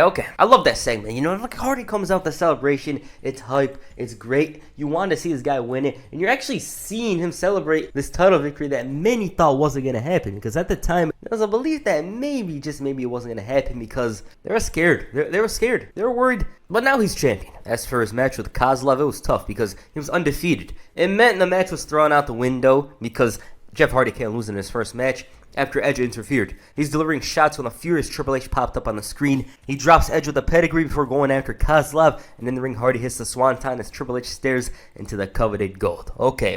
On Edge and Vicky, he told him that he won't be denied. Big Show drowns in the screams of Jeff Hardy, and it was one of those Hardy promos where he's talking about something that's different. You know, like, you guys know exactly what kind of Jeff Hardy promo I'm talking about. Edge and Vicky Guerrero called upon the Big Show as a favor, and she was so desperate at this point that she told him that if you win, you'll get a title shot for this favor. Similar to the Kozlov match, Hardy was worn out bad. Big Show's doing a number on him, and he could have ended the match at any time, but that was his mistake. It allowed for Jeff Hardy to find an opening to counter the chokeslam and steal it by countout. Edge was about to make a joke out of it, but since Vicky saw the Hardys together, she ended up booking him to team up with a Big Show. He was having issues with Triple H leaking images of his wife as well, and Big Show was fawning over these images. Bro literally said with zero shame, "I saw those pictures, not bad." The Rated R Superstar was desperate for respect at this point. It was a very terrible situation, and he started talking about how everyone blames him for stuff. Even when he got together with Vicky, they thought he was taking advantage of her, and if you follow the plot, he definitely did. Edge's heel run, it was a movie. Simple as that. They blamed him for taking out Jeff Hardy the night of the Survivor Series, but when this run of Jeff Hardy ends, then they could finally blame him for something. As expected, Edge's drama with the Big Show caused him to walk on him, and Team Extreme took advantage to win it. It wasn't a good start to 2009 for Edge, but unfortunately though, this was as good as Jeff Hardy's run was gonna get. It was fun and cool seeing this guy become number one, the top guy in the business, celebrating as champion, but things took a turn. On the January 9, 2009 episode of SmackDown, JR revealed that Jeff Hardy was in a hit-and-run accident. He assured everyone that Hardy will be at the Royal Rumble, though, to defend his title against Edge. When asked about this, Edge said that it's unfortunate and said that things like this happen. Despite their issues, he was going to keep Jeff and his girlfriend in his prayers. Later that night, they showed footage from a potato of the incident, and they finally interviewed Hardy. He spoke about the incident in detail about how a car pushed him to the side. Then he assured everyone that he will be at SmackDown the following week. His appearance, though, was on the cutting edge. The Rated R Superstar told everyone that it's been hard not to be distracted by things, but his main focus is the WWE Championship. Problem is, he has to deal with issues such as his wife's photos getting leaked.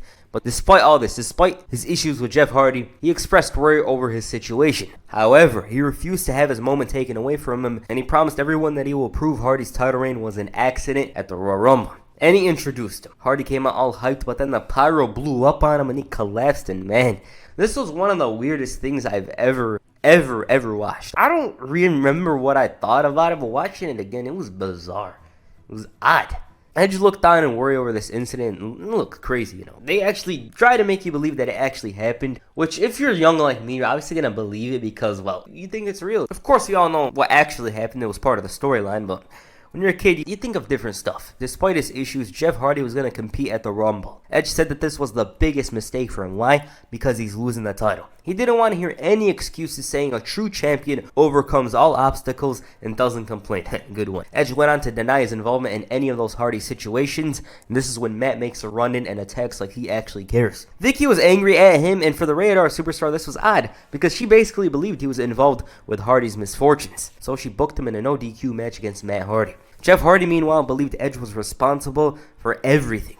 JR revealed somebody tampered with the pyro before Hardy made mention of how somebody was sabotaging him and ruining his dream. He accused Edge of everything and told him that he's going to fail to take him out. Edge's lack of success and his intention to make him fail brings him to a disadvantage. Hardy made mention of the nothing to fear but fear itself quote and asked if Edge was the same. I don't know why this reminds me of a WWE game storyline, but Jack Swagger and Mark Henry helped Edge win the no DQ match. He went through hell but had help by his side, and it was revealed or it was teased that Vicky Guerrero possibly brought Swagger and Henry to help the challenger. So that's the build. Jeff Hardy wasn't looking too good. He had a lot of issues recently. He was involved in a hit-and-run accident. Well, surely he was going to turn up for this one, right? Vicky Guerrero made the match no disqualification, and the coldest take of the day is this, but I'm going to say, this match was good.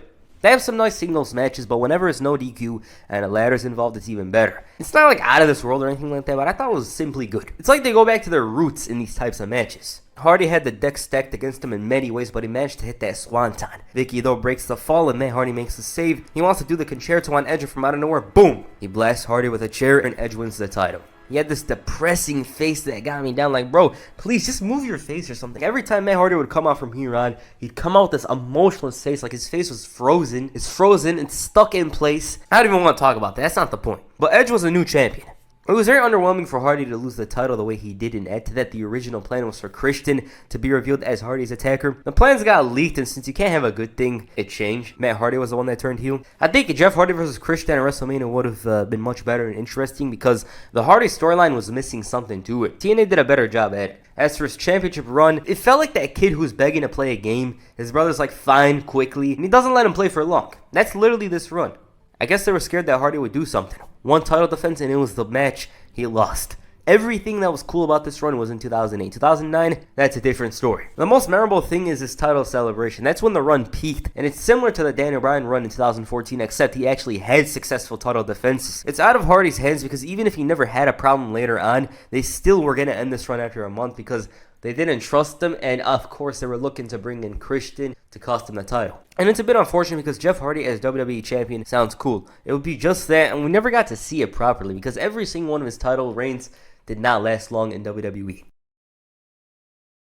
To me, it's hard not to agree with people who say this was Batista's best run. I, of course, love his 05 run. There's an argument to be made here, right? Batista became everything he hated, yet still retained being a meme machine. It was like Rock's 03 run in which he only had a short good run, and fans were wanting more. You know, when I look at you, I see money, money, money, dollar signs, all mad. It was really putting in a hell of a lot of effort to make this work, and it did. I have fond memories watching Batista whine like a baby about how he was screwed or whatever, and in a bunch of these promos, he'd have a hilarious, memorable quote. He had a very unfortunate run, you know, it didn't go as the way he expected in 2014, but at least he made Daniel Bryan the Shield look like $1 million, so there's that. Anyways, enough talk, that's another story for another day. This video in particular is about the skinny jeans, crybaby whiner, kinda like Batista. Anyways, how did Batista become a heel? How'd he get to this point? Well, to put it bluntly, Batista in 2009 was struggling. It's weird saying that a guy who won the WWE Championship 4 months earlier was struggling, but he was. I mean, he suffered 2 injuries that left him sidelined for a long time. You know, the first one occurred in December of 2008, and it left him out till after WrestleMania, and he was initially supposed to face John Cena at that event, and the second was so abrupt, but even in spite of it, he won the title only to drop it 2 days later to the greatest of all time himself, vacant. There was even a rumor around this time that he planned on retiring. Despite all of this, Dave was still one of WWE's top names. Not as much as previously, you know, there was other guys that were on or above his level. He was a 5-time champion at this point, I should know.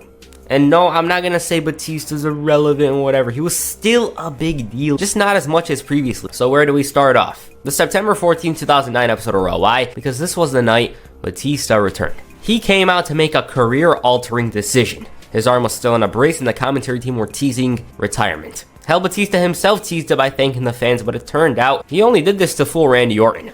Randy Orton was the same man who was responsible for the injury in kayfabe, and Orton initially thought he ended Batista's career, but he whooped his ass showing what's up. His announcement wasn't that he was retiring, but that he was actually going to SmackDown, and another thing to note is that he was going to have his last match on Raw against Orton. Owen is no holds barred. Dave ended up beating him with Cena's help, and he was off to SmackDown. His return to Friday nights was off to a great start. You know, he beat Chris Jericho in the main event, and the big show the following week, he reformed the team with Rey Mysterio, and not only that, but they were vying for tag team gold. It was all good for Batista, but then that honeymoon phase fizzled out, and he was taking L's. Of course, Dave wasn't responsible for the loss at Hell in a Cell, but it affected him. Then he lost to CM Punk the following week by countout in a match that was actually going his way, and if it wasn't a sign that Batista was falling hard, he lost to Rey Mysterio. No disrespect there, I'm trying to say he lost his form. The loss though was kinda marred with controversy because Batista believed the ref made a mistake. You know, he claims to have called the shoulders down the mat, but he was clearly wrong there, right? But still, Batista swallowed his pride and congratulated Rey. As for bragging rights, well, you guys know what happened. So the match was Fatal 4-Way for the world title. Batista received a pretty positive reception, and during the match he turned into the biggest baby ever, a bigger baby than Kanye himself. So at one point, Batista manages to spear The Undertaker. Rey was staring at him wondering who's going for it. Neither did, but Batista did have a spine buster a few seconds later. Then he had the Batista bomb on The Undertaker. He goes for the cover, but Rey breaks it up,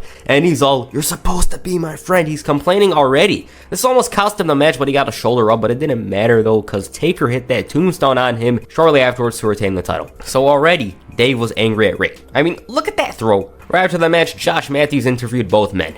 Rey was much more on the positive side, whereas Batista, he felt his friend wronged him. He claimed that he was this close to winning, and then Batista said that he's tired of coming this close, and he's tired of his best friend stabbing him in the back. Rey was trying to be all positive, you know, we worked hard, it wasn't our night, whatever. And then Batista's like, "Rey, I'm gonna rip your head off," and boom, he clotheslined his head off, and Todd Grisham's like, he wasn't playing. Like, that's it. That's all you're gonna have to say about Batista destroying his best friend. Come on, man, come on. Fans boo by the sounds of it, keyword sounds of it, and best of all, Batista grabs Rey by the throat and shouts, "You're supposed to be my friend." Mysterio just wanted him to cool down, but he preferred to throw him into the barricade. Mixed reaction there. Then to top it all off, he delivered yet another stiff kick to the head, and yes, he wasn't playing. I mean, it's evident. I bet if Matt Striker was there, he'd say something along the lines of, "I like this new Batista, such an enraged side to the animal." Despite the fact that the madman damn near ripped his head off, Ray wanted to make amends. Like, bro, he almost killed you. Anyways, Batista did appear. He straight up told Ray that he doesn't realize how bad this can get for himself. He questioned Ray, asking him, like, "Who in the hell do you think you are to call me out?" And he gave him one more opportunity to walk out of the ring. And the former world champion almost did that. Like, man, you won the world title. Why would you be scared of Batista? But he opted to stay. Mysterio tried explaining things from his perspective. You know, it was fatal 4-way. Of course, he was going to try and win the match. And then he acknowledged Batista as a big brother and was under the belief that this was just a sibling fight. Batista responded to this, stating that Ray was basically worried over his future because Big Dave ain't there to protect him. And worst of all, what is Dave gonna do to me if I don't get out of this ring? Mysterio was worried over what Batista was capable of and refused to believe it. He said that this guy was familia, his family. And then he's like, if I knew this would tear our friendship apart, I wouldn't try and win it. The animal didn't want to hear any of this, and he gave him one last chance to turn around and walk away. He refuses to go again and tried to remind him of the past, and the Hail Mary throw reminded him of Eddie. He's like, what about Eddie? So Batista responds to this, stating that Eddie's dead. The crowd was in shock, and he said that the only person he cares about is himself. Then he walked out. Damn, Eddie's dead just like that. In my eyes, I saw it as Batista thinking Ray's selfish, you know, he's trying to drag Eddie into this. Like, how dare he? In the back, Matt Hardy, of all people, makes sense, tried telling Dave that he should make up with Ray. He was very remorseful of the things he did in the past to Jeff and asked Batista to think about what he's doing. Dave smirked at him before returning to make an attack. Josh Matthews once again tried to get Batista to explain why he assaulted his friend, and it was simple. It was about the world title.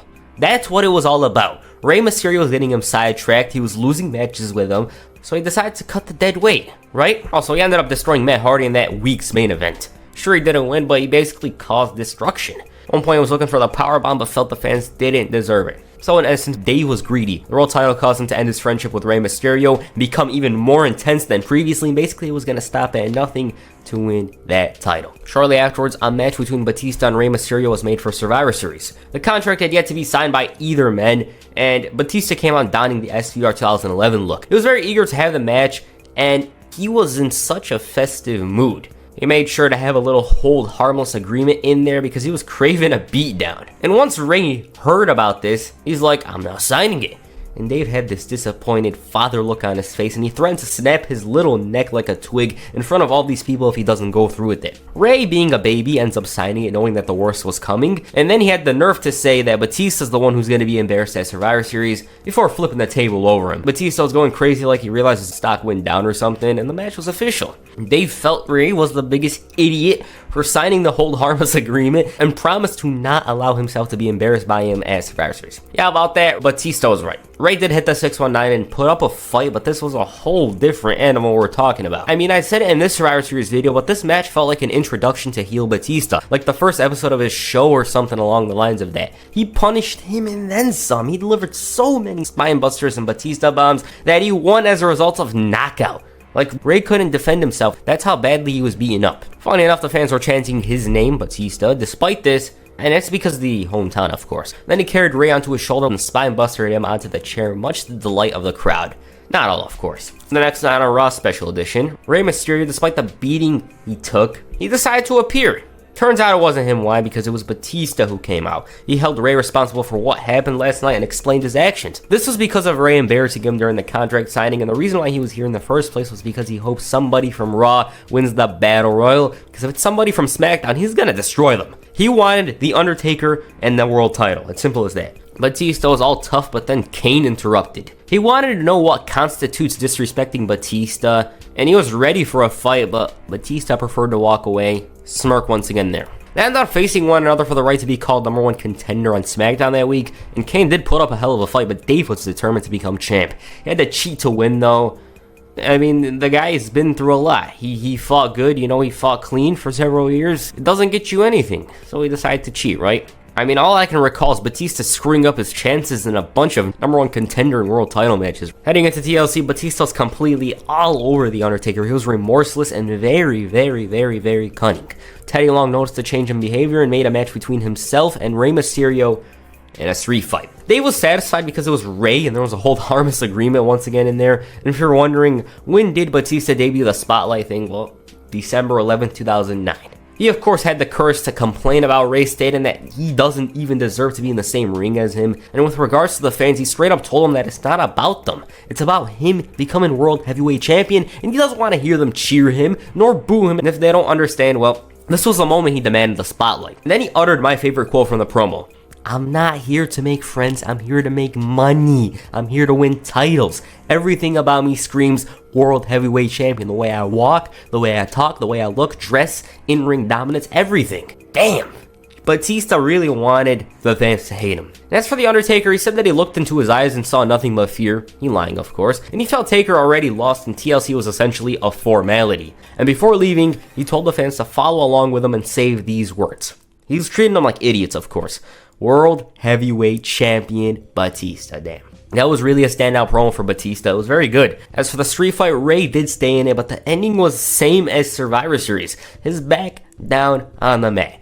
Dave did try to add insult to injury, but a certain dead man came to the rescue. Now, I already mentioned this match during Taker's title reign. You know, that video. Well, long story short, Batista was screwed. So it was a chairs match, right? During the match, Batista low-blowed Taker before blasting him with a chair to win the title, but then Teddy Long ruined everything by restarting the match. This leads to a Batista loss. Next night on Raw, Batista aired his grievances Kanye style. You know, he interrupted Maria's speech to complain and complain and complain. He felt that he should have been up for Superstar of the Year and whined about how he should be World Heavyweight Champion and how he should win Screwjob of the Year award. And then to make matters worse, his former friend Rey Mysterio became the #1 contender. He tried sabotaging that match, but ended up getting his ass beat, and it was just a bad time for Batista. Things were bad. I mean, he had yet another opportunity to face The Undertaker, but wasted too much time, and Rey ended up screwing him over, you know, beat the clock rules. Since he was wrong, the match between himself and Rey was made for the following week. Winner goes to the Rumble. That match was ruined by The Undertaker, and so they had a cage match. It was the culmination of the feud. Batista ended up screwing himself over once again. Like, this guy just didn't understand it, and Rey Mysterio was the one who went to the Rumble. He was screwing himself over with these beat downs, these attacks and whatnot, that it was making him forget what's important. So he steered in the right direction by obliterating Finlay, and he was all fired up during this segment. Then afterwards, he grabbed the mic and teased doing that to 29 others, and then he proclaimed himself to be the winner, citing WrestleMania to be the beginning of the title reign, also meaning Taker's streak ends. Anyways, Batista entered at number 30, and the ring had star power in abundance. There's just 3 other guys in there, yet there was enough talent to draw money. Batista ended up ruining everything for one Shawn Michaels to win Douche of the Year, and just like that, he was out. Even I took it personally, and I wasn't even in the match. He ended up getting eliminated by Cena, who ended up getting thrown out by Edge. Now, what we didn't know was that Batista took that personally. Why? Because the next night on Raw, a feud between himself and the champ began. So Vince McMahon was in the ring insulting Bret Hart, saying stuff like he has no charisma, he dresses like a hobo, whatever. But Hitman got angry and tried doing something about it when Batista, of all people, came to the boss's rescue. After Raw concluded, Batista made John Cena look like a joke. He was coming to the aid of Bret Hart, you know? And even Batista bombed him atop some steel steps. CM Punk was pissing himself at the thought of facing Batista because those two were set to face off in an Elimination Chamber qualifying match. But a snow day in the form of Batista walking out came his way. For some reason, right when the bell rang, Batista was very calm and composed. CM Punk was ready for a fight, but the animal just slowly exited the ring and walked straight to the back, losing by countout. The commentary team found this very odd because the Chamber was basically everybody's last chance to have a world title match at WrestleMania. CM Punk was looking like he was ready to go to Disneyland, and it wouldn't be apparent as to why Dave did this until 2 weeks later. Meanwhile, on Raw, John Cena was ready to fight Batista.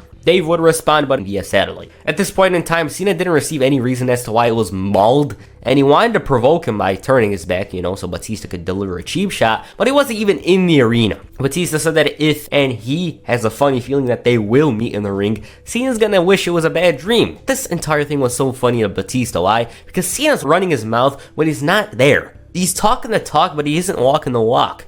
But he promised that he will be on Raw next week, and if Cena still wants those answers, he is willing to give them to him. John responds to this saying that he ain't scared of him, and if he wants some, he can come get some. And yeah, that's the segment. So, they were finally going to do it. John Cena versus Batista. This was a feud that they have been planning to do for years up to this point, but they never went through with it. At Elimination Chamber, John Cena managed to capture the WWE Championship after going through hell. But he got rewarded with an announcement from the boss himself, Mr. McMahon. He congratulated Cena and announced he's going to WrestleMania, but as long as he defends the title against this man, and out he came, Batista. Of course Stryker liked it. He likes everything. Batista's smirk was there. Bell rings and Cena delivers a right hand that manages to awaken the Beast, who hits a spear and then a Batista bomb to become the new WWE champion. John Cena's dream of main eventing WrestleMania for like the 5th time is dashed.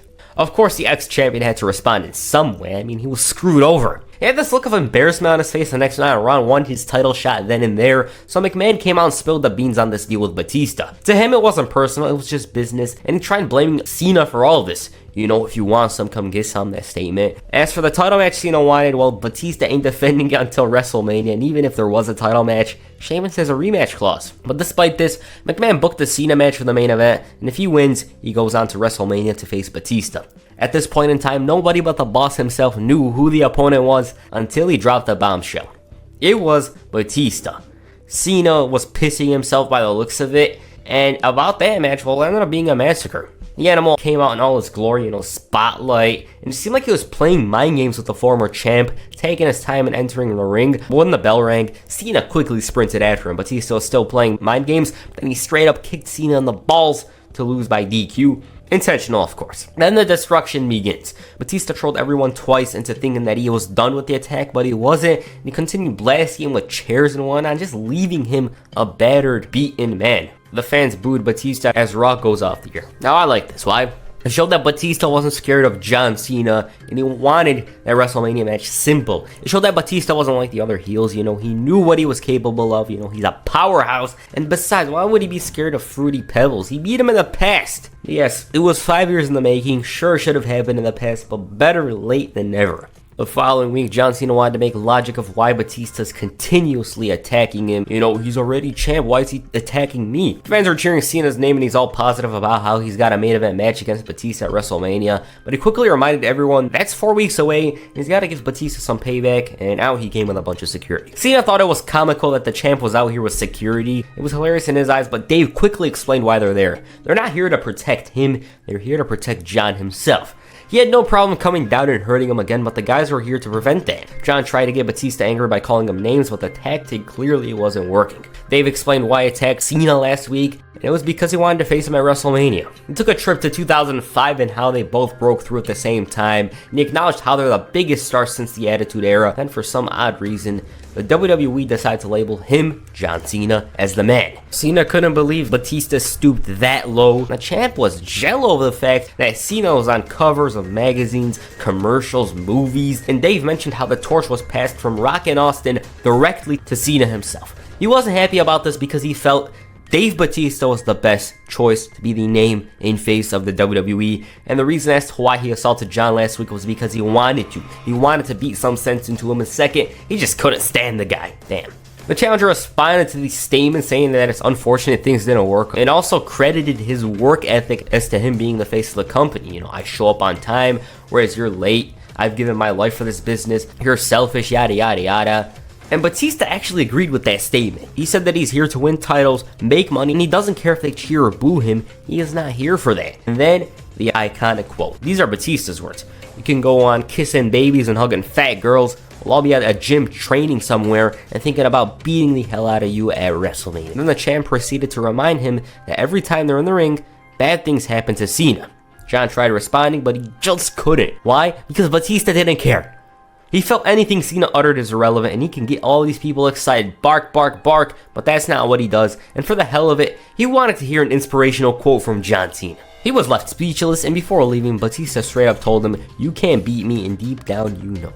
Damn. Many consider this to be Batista's best promo, he dominated John, he was pointing out his flaws and making him seem like a villain, and there's nothing he can do about it. It was very different from the regular John Cena promos, how he always ends up on top verbally by the end. Yeah, it was very different from that. Like, whenever he had a promo with Edge or CM Punk in the future and whatnot, he wasn't left speechless like Batista did here.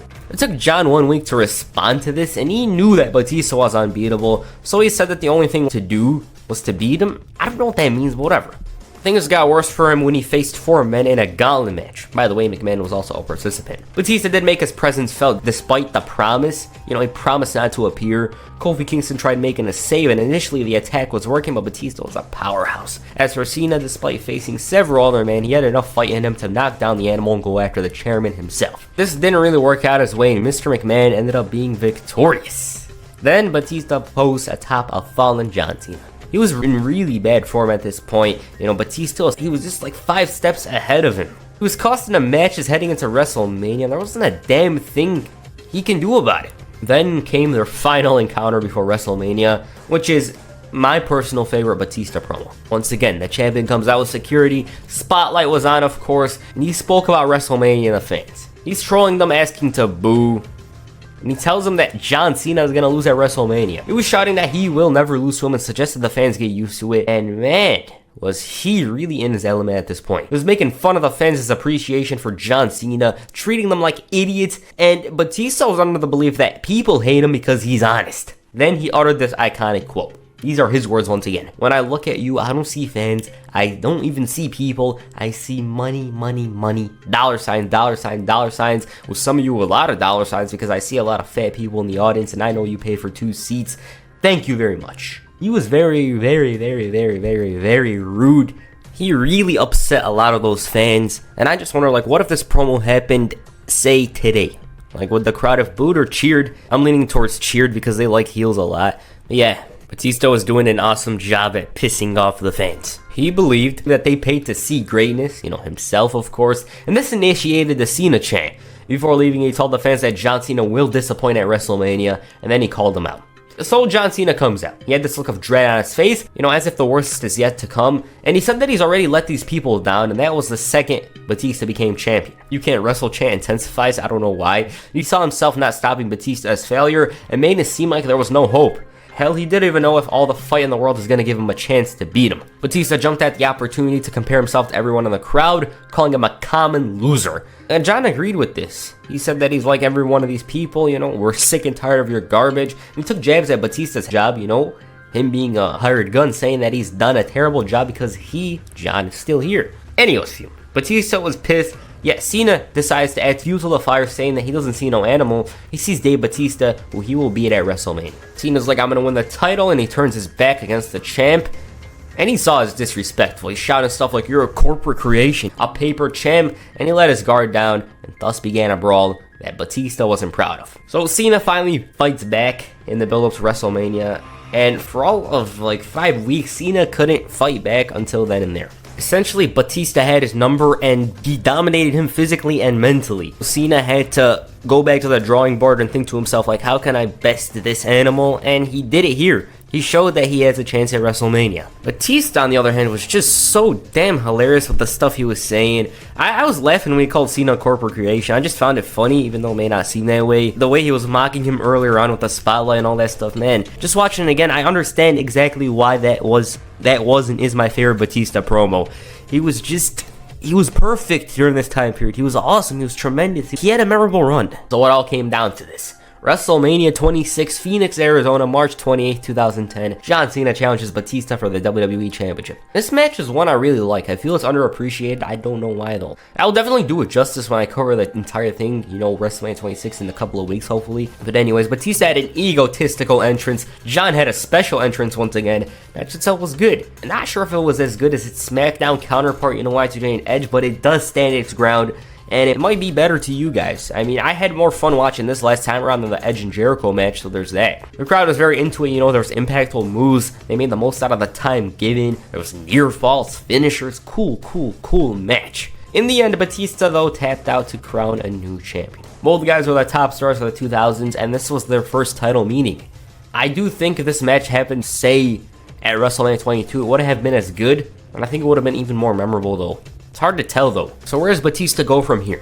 The next night on Raw, he kicked off the show to whine about the loss. Batista complained about the lack of spotlight, and after a minute, they finally gave in. I found that hilarious. And it showed that he was such a prima donna. He was stuttering over his words because of the heat from the fans, but once it all settled down, he refused to give in and whine because the fans would be satisfied with it. And once again, he's like, oh, it's a fluke. Cena won, he got lucky or whatever. You tapped out, chants intensified. Sunglasses are off, and he promised to regain his title. He's shouting John Cena can't beat him, except that's exactly what happened at WrestleMania. The name and the face of the WWE obviously came out to stick it to Batista, who was offended. Despite this, Cena offered a rematch for that night.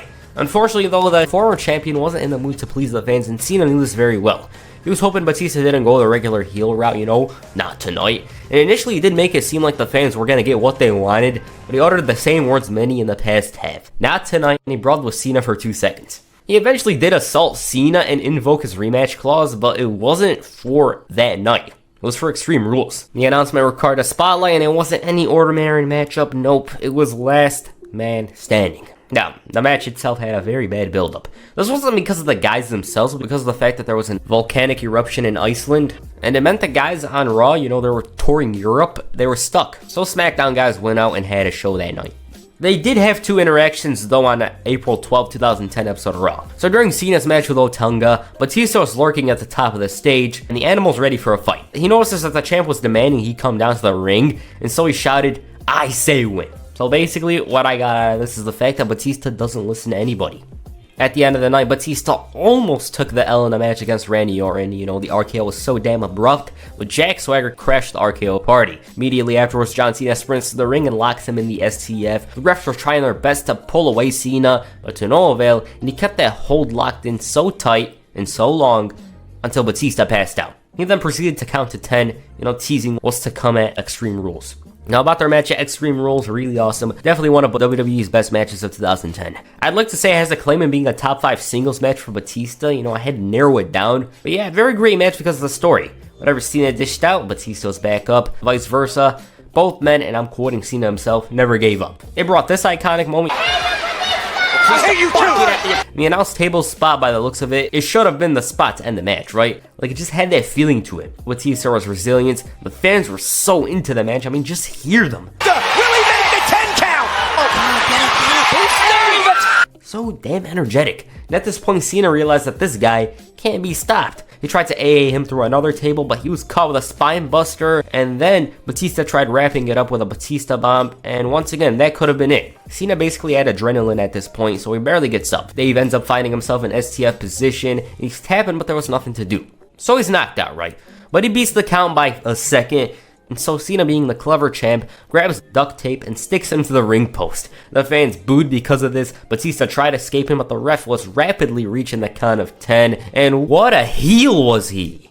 That's not very babyface-like of Cena, right? But in all seriousness, the match was ridiculous, in a good way. Many don't like the ending and how Cena required the use of duct tape to win, but me personally, I get where they're coming from. But I saw Cena being smart, he knew that the guy wasn't going down, so he thought to himself, why not? Then again, it basically showed that Batista might have been better than Cena, so Cena, being the heel he is, technically cheats to win. I don't think he would be wrong either way. Everyone has their own opinion. I'm just there with it, I understand both sides. I saw it as very creative, but then again, it made Cena look like a heel, but who cares, right? Plus, the spot suited Batista perfectly. He was throwing a fit here. Look at him. Either way, love it or hate it, it was creative. The next night around, there was a #1 contenders match to determine the next challenger for the title, and Batista, once he heard the announcement, he came out and whined about the #1 contenders thing and called last night a joke. He threw a fit Caillou style and said that he wouldn't leave the ring until Cena grants him a match. Sheamus had to come out and remind him that he lost. He took the L.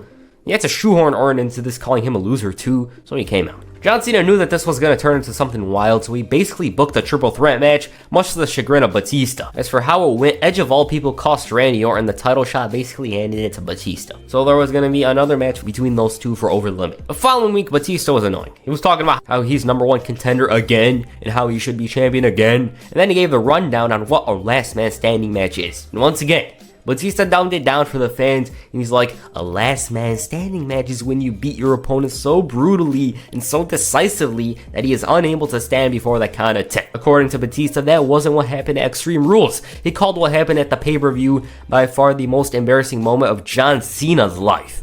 Whoa. And then he's like, stoop that low?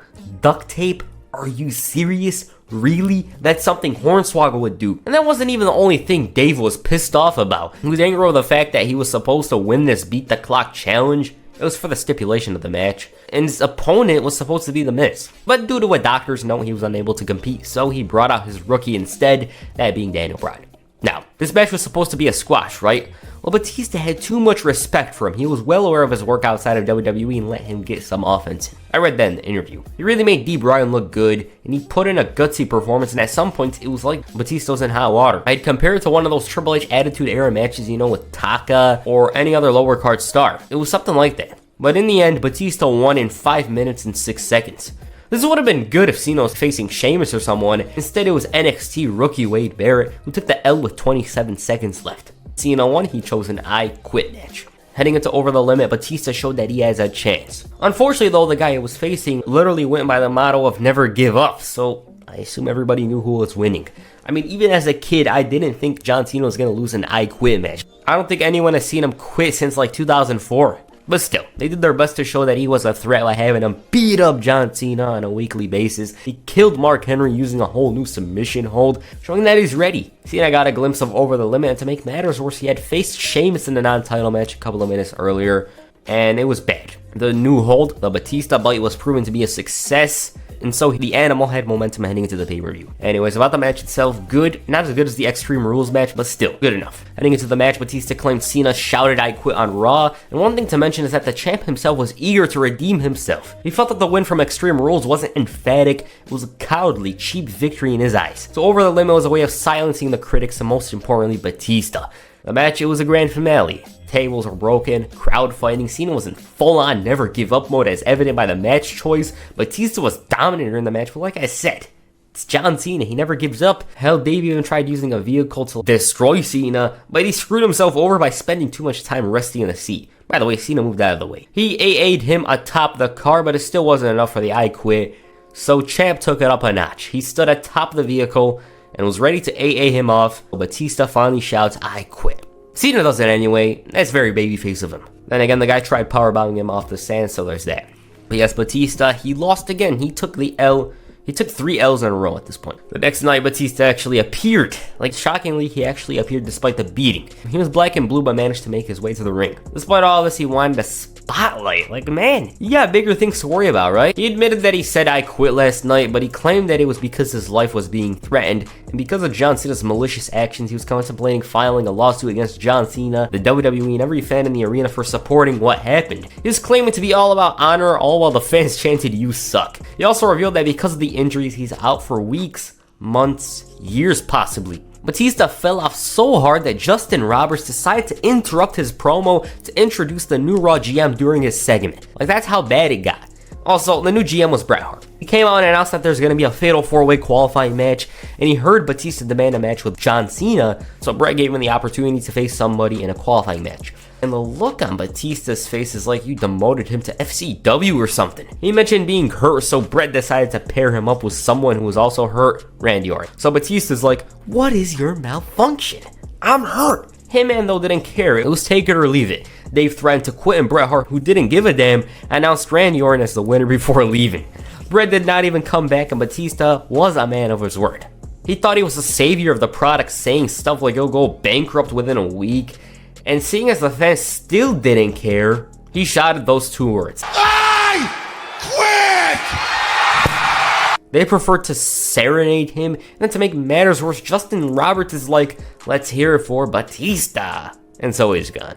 Dave Batista has departed the WWE. Man, it just couldn't have come at a worse time, right? This was when WWE was losing stars in abundance, and Batista might have helped a little in the main event scene on Raw had he stayed. I think he could have had a story with Orton, he could have destroyed a mid-carder like Evan Bourne. It's just so weird thinking about. Like, what if he did stay? It would be a bit better, you know, his heel character.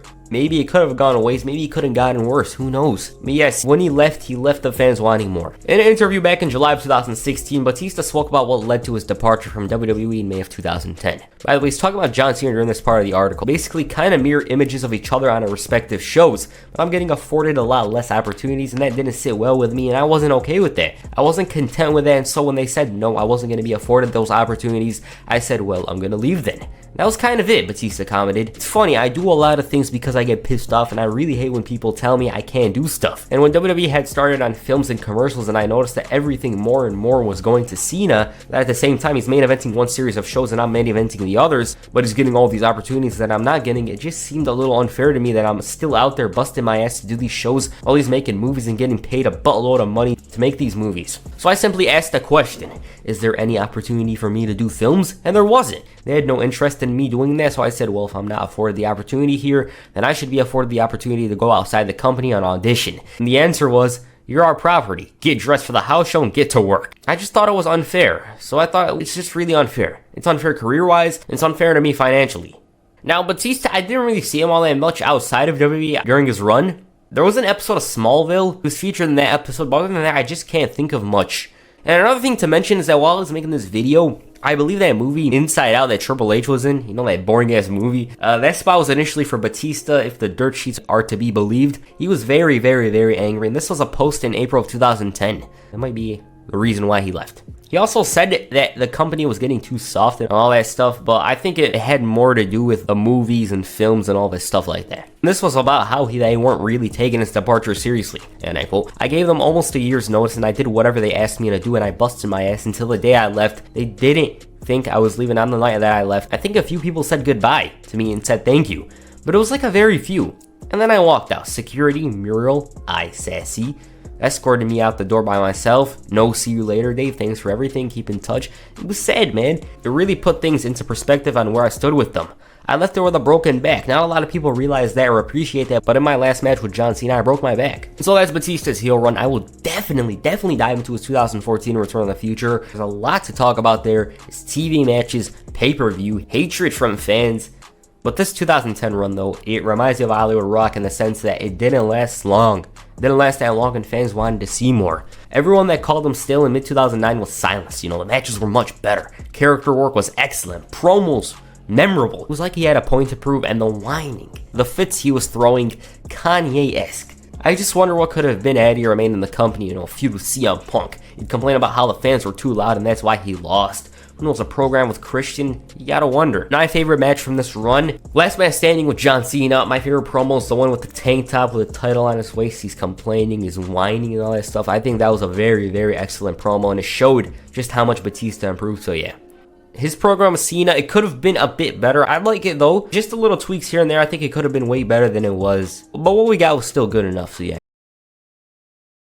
Oh man, this feud. It was one of the funnest times for me, you know. There was a lot of bad stuff, but when I look at this time period, I look at it with fondness. SmackDown, in my opinion, once again in my opinion, was blowing Raw out of the water in many aspects. One of them being the ever-changing main event scene. I mean, it really helped. Like, beginning of the year, you had Batista, Rey, and Taker feuding for the title. By WrestleMania season, it was Edge and Chris Jericho. There was some duds there, but I have fond memories of 09-10 SmackDown. After the draft, though, we got to see a million iterations of Kofi Kingston versus Dolph Ziggler, and Lay Cool running rampant, which is a whole other story. We got to see the Kane title reign, which I thought was very good. I mean, he was dominant and awesome. Anyways, Edge and Chris Jericho. These guys go way back, all the way up to 2002 where they had a minor feud. By minor, I mean it lasted for a couple of weeks, I believe. This one, though, was for the World Heavyweight Championship. Regardless of the title, Edge was in storyline hell-bent on coming at Jericho for his snide remarks, his comments back in July and December. Edge's face turn to many was disappointing because it felt off, but looking back, it was supposed to be a fresh change from a 5.5-year heel run. I think they did it better later on in the year after the Kane feud. And Chris Jericho, I should mention, he was at his peak in terms of pecking order in WWE. He wasn't treated like a mid-carder like he was for most of his run. He was a certified main eventer. For example, if you ask someone who did WWE value the most in 2009, like they give you a top 5, I'm pretty sure Jericho is in the list. No pun intended. The guy for me was MVP of 2009 WWE, and he just couldn't do any wrong during this time period. Ricky Steamboat, he had a classic with him. He did the DX thing, he had the Jericho thing. He was just very good. Okay, enough of the introductions, let's get into it. Anyways, as you know, these two were already tag team partners. They were said to have a great run, but Edge got hurt. It was a tear in his Achilles tendon, and it occurred at the worst time, when WWE wanted to legitimize the tag team division. Despite both men teaming up, there was still preliminary plans for them to face off at WrestleMania 26. Edge gets injured, and there's doubt over whether or not it happens, and I tried searching for who would have been Jericho's opponent, but I couldn't find anything. Luckily, Edge recovers ahead of time, but during his recovery, Chris Jericho was all about the insults. On the July 17, 2009 episode of SmackDown, Edge was interviewed via satellite by Jim Ross and Todd Grisham. The Rated R superstar was clearly upset over the injury. I mean, why wouldn't he? And it seemed like there was a gloomy future ahead of him. The fans didn't like this either, but he tried to be positive and hoped for a speedy and successful recovery. As he was discussing the topic of Chris Jericho, he decides to interrupt. Jericho was sick of this and he refused to hear this hypocritical speech. Y2J thought it was selfish of Edge to get injured, stating that he doesn't care about me. And for that, he's going to find a better tag team partner to continue this dominant reign. Jericho wasn't done. He criticized Edge's way of winning titles by politicking and being at the right place at the right time, whereas he wins them by being the best in the world at what he does. The insults continued from there on, and Jericho called Edge's list of injuries his biggest success or failure. He said that he's weak, frail, and pathetic. He even acknowledged Edge's pandering to the sycophants, and at this moment, the Rated R Superstar had enough of this. And while he said that while he's not an angel, he didn't need somebody like Chris Jericho to make an attack on his character and his durability. Despite this, he was going to use it as motivation for his recovery. He promised that if, scratch that, when he comes back, he'll prove him wrong. Fast forward to December. Chris Jericho at this point had just come off an impressive 5-month title reign with the Big Show, and on this night in particular, he won the Tag Team of the Year award. He thanked the long and forgotten Edge for being cowardly and selfish enough in relinquishing his half of the Tag Team Championships. Jericho ended up parting ways with Big Show, and it was time to focus on the Royal Rumble. As expected, he was claiming to be the one, remember that promotional thing for that year? And during the match, he entered at number 27. He got an AA, but managed to bounce back by eliminating Kofi Kingston, and it was time for number 29. The countdown goes in 10, 9, 8, 7, 6, 5, 4, 3, 2, 1, You think you know me. Yep. Michael Cole reacts as he does, oh my, that's it. And Edge is back. Right out of the gate, he delivers a plethora of spears before throwing out his former tag team partner. The fans were absolutely happy to see Edge, and it was clear that he was a good guy. I mean, they already planted the seeds. He wasn't underappreciative of the fans' support for him. He ended up winning. With that said, for some reason, Stryker recited the lyrics of Edge's song on this day. I don't know, he's random. And at this point, I believe Batista was originally going to win it if Edge wasn't going to return in time, but it clearly wasn't to be. Later that week on SmackDown, Edge was set to host his own talk show, The Cutting Edge, with the guest being a potential WrestleMania opponent, The Undertaker. Before that went down, Chris Jericho kicked off the show. He complained about how he isn't standing before the audience as the Royal Rumble winner. All of it was taken away in 10 seconds by Edge. And Jericho thought it wasn't fair because Edge appeared unannounced and Chris deserved it. While he's out rehabbing the Achilles, I've been flipping arenas, winning championships, blah blah blah, and he was sick of hearing about Edge after only a couple of days. He reminded the fans that Edge is a con artist, and he's the same man who has no heart, no passion, and he was selfish enough to leave me stranded. And now he's going to the main event, whereas I have nothing. Y2J absolutely refused to settle for nothing, and the fact that he was supposed to qualify for the Elimination Chamber also irritated him. So he called out Teddy Long, who proceeded to not come out. Jericho ran to the back, and once he opened the general manager's office, he met Edge. It seemed like he suffered some sort of PTSD or something with the look on his face, and Edge held Jericho responsible for lighting the fire in him, and for that, he thanks him, because he created the monster. Jericho's response, "You'll regret you came back," to which Edge shouted, "No, you will regret it." So at this point, it seemed like Edge was looking for redemption, blah, blah, blah. We all know that, it's obvious, I don't need to say it. And later that night, Edge hosted his show with the world champion, The Undertaker. Before Taker came out, the Rated R Superstar discussed the trials and tribulations of returning, and he thought it was worth it because he's going to be in the main event of WrestleMania. Edge mentioned the Sheamus ordeal from Monday, teasing a move to Raw, and before the champion can even come out, Chris Jericho, who managed to qualify for the Chamber, stormed down to the ring. He complained about how he's deserving of winning, to which Edge responded with a very concrete, undebatable rebuttal. "I eliminated you." Edge was very angry with Jericho's statements from earlier on and how he was trying to make a potential career-ending injury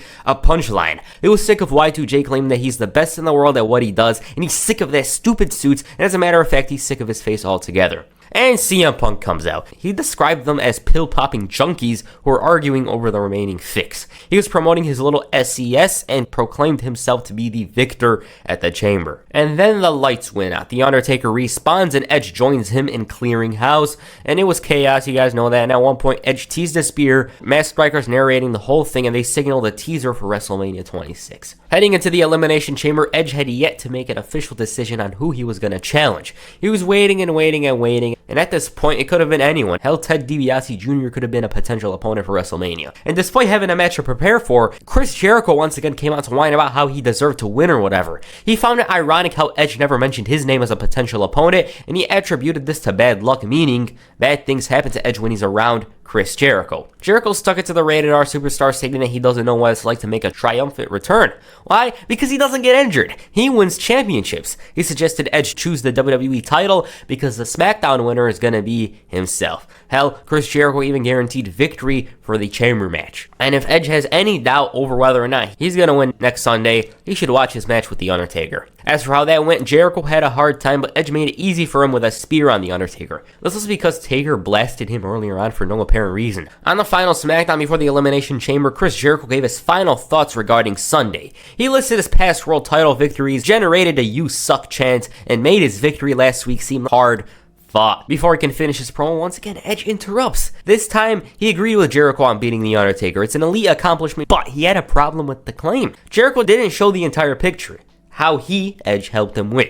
Edge claimed that Chris isn't as good as he thinks he is, and if it wasn't for the spear, he probably wouldn't have even won the match. Once again, Chris suggested Edge go for the WWE Championship because bad things happen whenever he's around. This frustrated the Ultimate Opportunist, and he was ready to knock out that condescending, holier-than-thou look on his face. For some reason, the lights went out, and Edge took advantage with a spear. So it was building up, and it was becoming more and more clear that this was going to be a title match. Obviously, I mean, think about it. Shawn Michaels' challenge was rejected, and it makes sense. At the Chamber, Chris Jericho captured his 6th World Championship. It was one hell of a match. I thoroughly enjoyed it for a couple of reasons. You know, John Morrison, CM Punk doing whatever the hell he was doing, and that mini match he had with Ray, the one-on-one bout Chris Jericho and Taker had, I liked it. Now, obviously, the best part of them all was the conclusion. I mean, we all know Shawn Michaels cost Taker the title.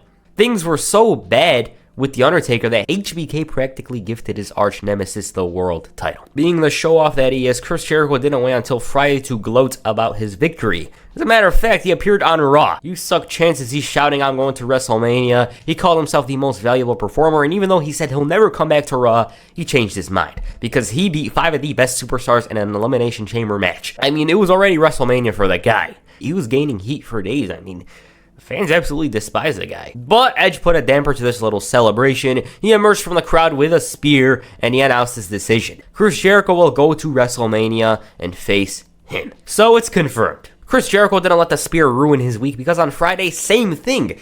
I'm the world champion, WrestleMania, blah, blah, blah, and damn, that's a cool looking belt. He obviously discussed the incident from Monday, calling it a night where the fans can bask in his glory, and he believed that he didn't deserve the spear. Edge, on the other hand, he congratulated him. Obviously, he screwed up the entire thing by calling himself the best in the world because Edge rebounded by calling him the best in the world to get speared by him. So Chris Jericho. Edge comes out praising the guy for winning the title and whatever, and he has to ruin him by calling himself the best in the world. He mentioned Jericho's previous accomplishments but added a spear to the end.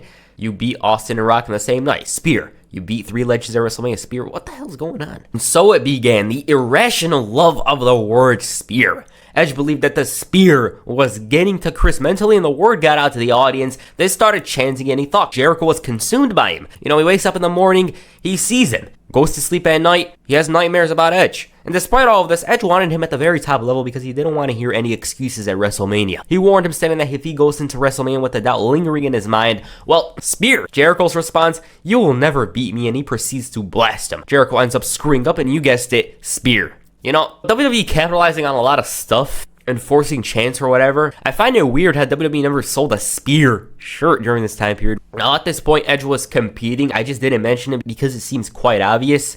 It took him a while to gain form, you know. Tony Chimmel, meanwhile, began having a little voice crack, you know, the Rated R Superstar thing.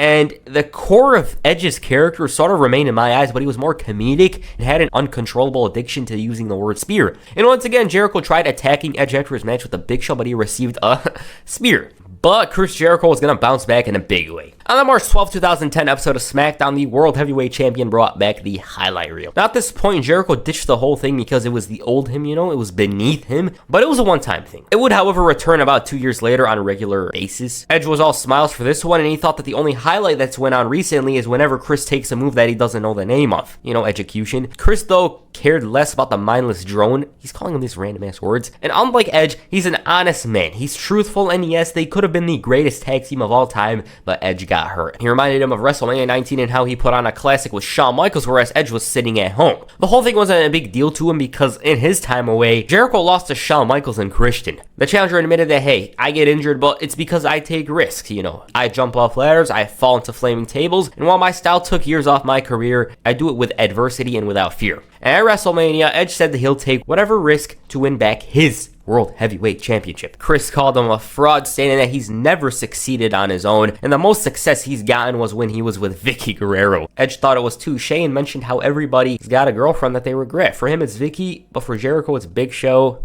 And he's going to take those risks to win the title. Chris reminded him, bad things happen to you when I'm around. He rushed his recovery in order to win the Royal Rumble. That's going to cost him because he isn't fully healed. And while everyone wants to see WrestleMania conclude with Edge as champion, the reality is that at WrestleMania, he's going to beat Edge. And on top of that, he's going to hurt him. And he guaranteed it, as a matter of fact. Edge, though, quite the contrary.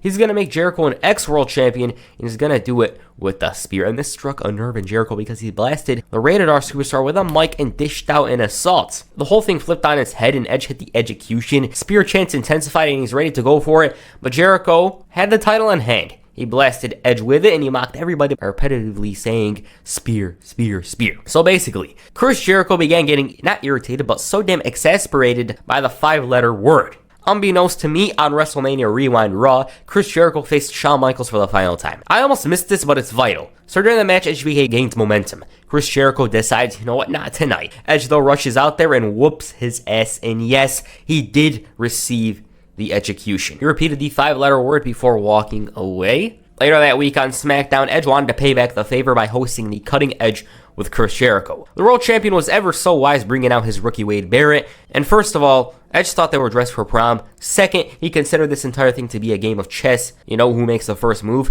And the Rated R superstar was very confident he was going to strike first with the spear. Jericho thought that the occasion might be far too big for Edge to live up to the hype because, well, it's WrestleMania. He wasn't going to live up to the expectations of the parasites, and apparently Jericho was under the belief that Edge was secretly hurt. In his eyes, all it takes is one accident to tear the Achilles. What if he deliberately goes after it? He cited David Beckham tearing his earlier that week, and Edge admitted that he still might be injured, but nobody knows. He said that there's only one way to find out. He's trying to get Jericho to go for his move first, but he didn't.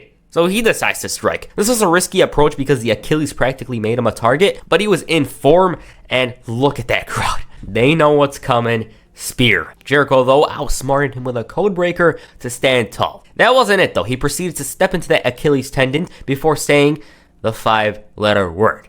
So basically, Chris Jericho was the most intelligent guy in the roster. He knows what's up. Edge, though, he knew that his days could be numbered, but he didn't care because, well, he wanted the world title. That's how I see things. On the final SmackDown before WrestleMania, Chris Jericho took it to the arena once again to give his final thoughts regarding his title match in Phoenix. Jericho praised Edge, stating that he has every tool to win except for one thing: DNA. His suck chants intensified, and the champion explained how his DNA is superior to the fans' and Edge's. And it's his superior DNA that's made him a 6-time world champion. Edge's inferior, simply put, it's his DNA that causes him to get injured, and while it's not his fault that he's constantly injured, it's in there. And that's how Jericho will guide himself to victory. He's going to take advantage of the inferior DNA. He'll stomp that ankle, lock him in the walls, bend it back until the tendon ruptures into 1,000 pieces. And after that match, when Edge has fallen, he's going to wonder, why is my career over? Jericho suggested he doesn't blame anybody but his inferior DNA, and he interrupted. Edge quickly ran into the ring, booted Jericho, and almost hit the spear, but Chris bolted just in the nick of time. Unfortunately for him, the title wasn't in his hands, and Edge obviously posed with it. So for 8 months, it's gradually built up to this. You know, I honestly feel this WrestleMania is a bit underappreciated. I hope to cover in a couple of months to explain why. And the build-up for this one can be summed up with 2 words: Achilles and spear. The match itself for me delivered, but one problem some had with it was the fact that they expected more. Also, if you look at the story, the idea was that Edge is winning, right? Anyways, match to me was very great. Doesn't mean it was one of the elite WrestleMania matches. Maybe not. Something minor was missing from it, but still excellent stuff. I don't like rating matches, you guys know this, but if I was forced to say, like, you put a gun to my head, 4 stars. It might be a bit too much, but I felt like it was a 4-star match. They told a story with Jericho working on the ankle, some exciting near falls. Jericho got desperate at one point despite the Achilles and blasted Edge with a belt, yet he kicked out. It seemed like Edge was really going to win it. The fans were into it, but it abruptly ended just like that with a code breaker. Once again, I think they could have went for another 5 minutes, and the finish itself felt a bit deflating. I don't know, like, it was off. It wasn't Nakamura AJ Styles disappointing, because that match, I disliked that match. I don't know what the hell I expected. But this one in particular, I feel like the result really affected the quality of the match. If they had Edge win and then and there, it would have gotten the crowd to explode. Nonetheless, it's an overlooked gem that I think you'll enjoy watching. Afterwards, Chris tried to finish the job, but this would backfire in a huge way because Edge speared him out of sight. So basically, Chris Jericho signed his own death sentence with this one. If he hadn't touched Edge, he wouldn't have taped ribs. On the April 2nd, 2010 episode of SmackDown, things changed in a big and perhaps terrible way. Depends on your opinion once again. So Chris Jericho opens the show. He has a little problem in the ribcage area, but it doesn't matter because he's still world champion, thereby proving he's the best in the world at what he does. Jericho claimed that he was right in believing Edge's DNA was inferior. "You suck" chants intensified. They were very loud, and this was because he made it seem like a clean victory. Then he mentioned the announce table incident and made a sob story out of it. The fans chanted spear, but he flipped it over his head saying that the fans in Edge cut corners, take shortcuts, and therefore they're losers. He said that unlike them, he's an honest man, and that's why he has this. He stands here not to tell them I told you so, but it is so. Damn. Edge, though, interrupted. He admitted that Chris makes a valid point, the fans and himself have something in common, that being they loved watching Edge getting speared. And he was pretty impatient and immediately demanded a rematch for that moment. Problem was Jericho didn't care because, well, he lost. Y2J had the leverage, and he stuck it to the Rated R Superstar, calling him a loser. Hell, he demanded Edge get out of his ring, and it turned into a brawl. Edge undressed him, and apparently Chris was all taped up. He took an execution, and most importantly, a spear. As Edge is walking away, Jack Swagger from out of nowhere emerges and whacks him with the briefcase. He announced the cash-in, and it was time. Mike Chioda, the GOAT, sprints down to the ring and rings the bell. Jericho slowly recovers, stirring, turns around, Swagger grabs him and hits the gut wrench, and man, did that look rough. 1, 2, 3, damn. It was definitely a cool moment to watch when it aired. It's a damn world title change. Can't deny that, but one thing I don't get was why his character took a total 180 the moment the bell rang. Why? You could see the enthusiasm and swagger before the bell rang, but once he won the match, it was a different person. Whatever. So Jack's chat. Chris took offense to this and demanded that Teddy reverse the decision. Obviously, he refused to do so because it falls under the rules, and Chris believed that he was taken advantage of, but unless he was willing to compete tonight, there was nothing to talk about. I mean, they better be paying Teddy Long well to deal with toady and impudent superstars. At the end of the night, Jack Swagger, who lost his character, came out to hold a world championship address. He read some speech, Chris Jericho interrupted, and he was in a bad mood. He was begging for Jack to give it back, but he refused. It seemed like Chris couldn't come to terms to this, calling it a robbery and continuously demanding the title back. Despite the injury, Jericho wasn't getting any sympathy, and out came the ultimate opportunist. Swagger backed off, and he received a challenge from one Edge. The Rated R Superstar held himself responsible and suggested he, Jack, face somebody who isn't injured nor afraid of fighting him. Jericho mentioned his victory at WrestleMania, but Edge reminded him of the 2 spears that essentially cost him the gold. Teddy Long came out to rectify the issue at hand and booked the match. So next week, it was going to be Chris Jericho versus Edge, and the winner of that match will receive the title shot at Extreme Rules against Jack Swagger. After this, Chris hit a code breaker on Edge, and Swagger capitalized with 2 rough-looking gut wrenches on both men to end the show on top. Without his character, I should add. Okay, now that Chris Jericho is once again the challenger, he's getting quite desperate.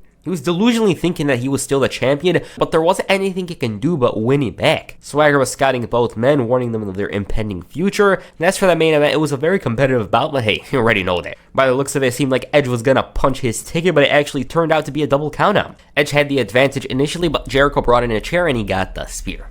Now at this point, there was no #1 contender, but on Raw, David Hasselhoff, of all people, booked the match for Extreme Rules, that being Randy Orton versus Jack Swagger for the World Heavyweight Championship. It sounds funny just saying. Clearly upset Chris, who spared no time in letting everyone know about it. He still believed that he was a rightful champion, but Edge, though, tried to make the case for himself receiving the title shot after Extreme Rules. He believed that Chris was damaged goods and wasn't fit to challenge for the title, and if he has any doubt about that, well, he can spear him right then and there, and we can find out. But Teddy Long came out and rectified the issue at hand by giving Chris Jericho his championship match for tonight. Y2J was very satisfied with the news and guaranteed that he will capture the title. He tried sticking it to Edge, but Teddy informed him that the match was a triple threat match. Jack Swagger was upset with the news, but there was nothing he can do about it. Chris Jericho, meanwhile, believed that he was going to be lucky tonight. As for how it went, it's a gem. I never hear anybody talk about it, and I haven't seen it in a while, but I remember it being good. I think you'll like if you're just bored and you want like 15-20 minutes of wrestling. There was some fun action near falls, and even though Swagger's title reign may be forgettable, this match deserves to be mentioned. Obviously, you retain it afterwards to get the gut wrench right on Edge to stand tall after the show.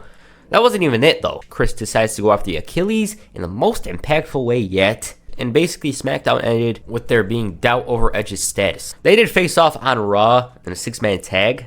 The Monday Night Stars were stranded. There wasn't that much interaction between the two, and Edge was all good. Shortly afterwards, it was announced that Chris Jericho will face Edge inside a steel cage at Extreme Rules. Before the events, Chris Jericho, of course, had to speak about this. He was claiming that Sunday will be the end of Edge's career, meaning no heroic comebacks, no championship reigns, and most importantly, no spears. He didn't mind the fans chanting spear because it was, in his eyes, going to be the final time they ever will. He revealed that his intentions for Sunday, he's going to injure the Achilles, he's going to jump off the cage right onto it, and after that, Edge won't be drafted to another show, he'll be drafted to a hospital bed. Edge hurt enough, and despite the Achilles, he had a lot of fight in it. He made fun of Jericho's loss to Heath Slater before getting serious. He knew that he was pretty banged up, but nothing was going to stop him from entering that cage on Sunday. Hell, nothing's stopping him from entering the cage right now. The Radar superstar knew what it takes to come back from an injury, whereas Chris Jericho had no idea.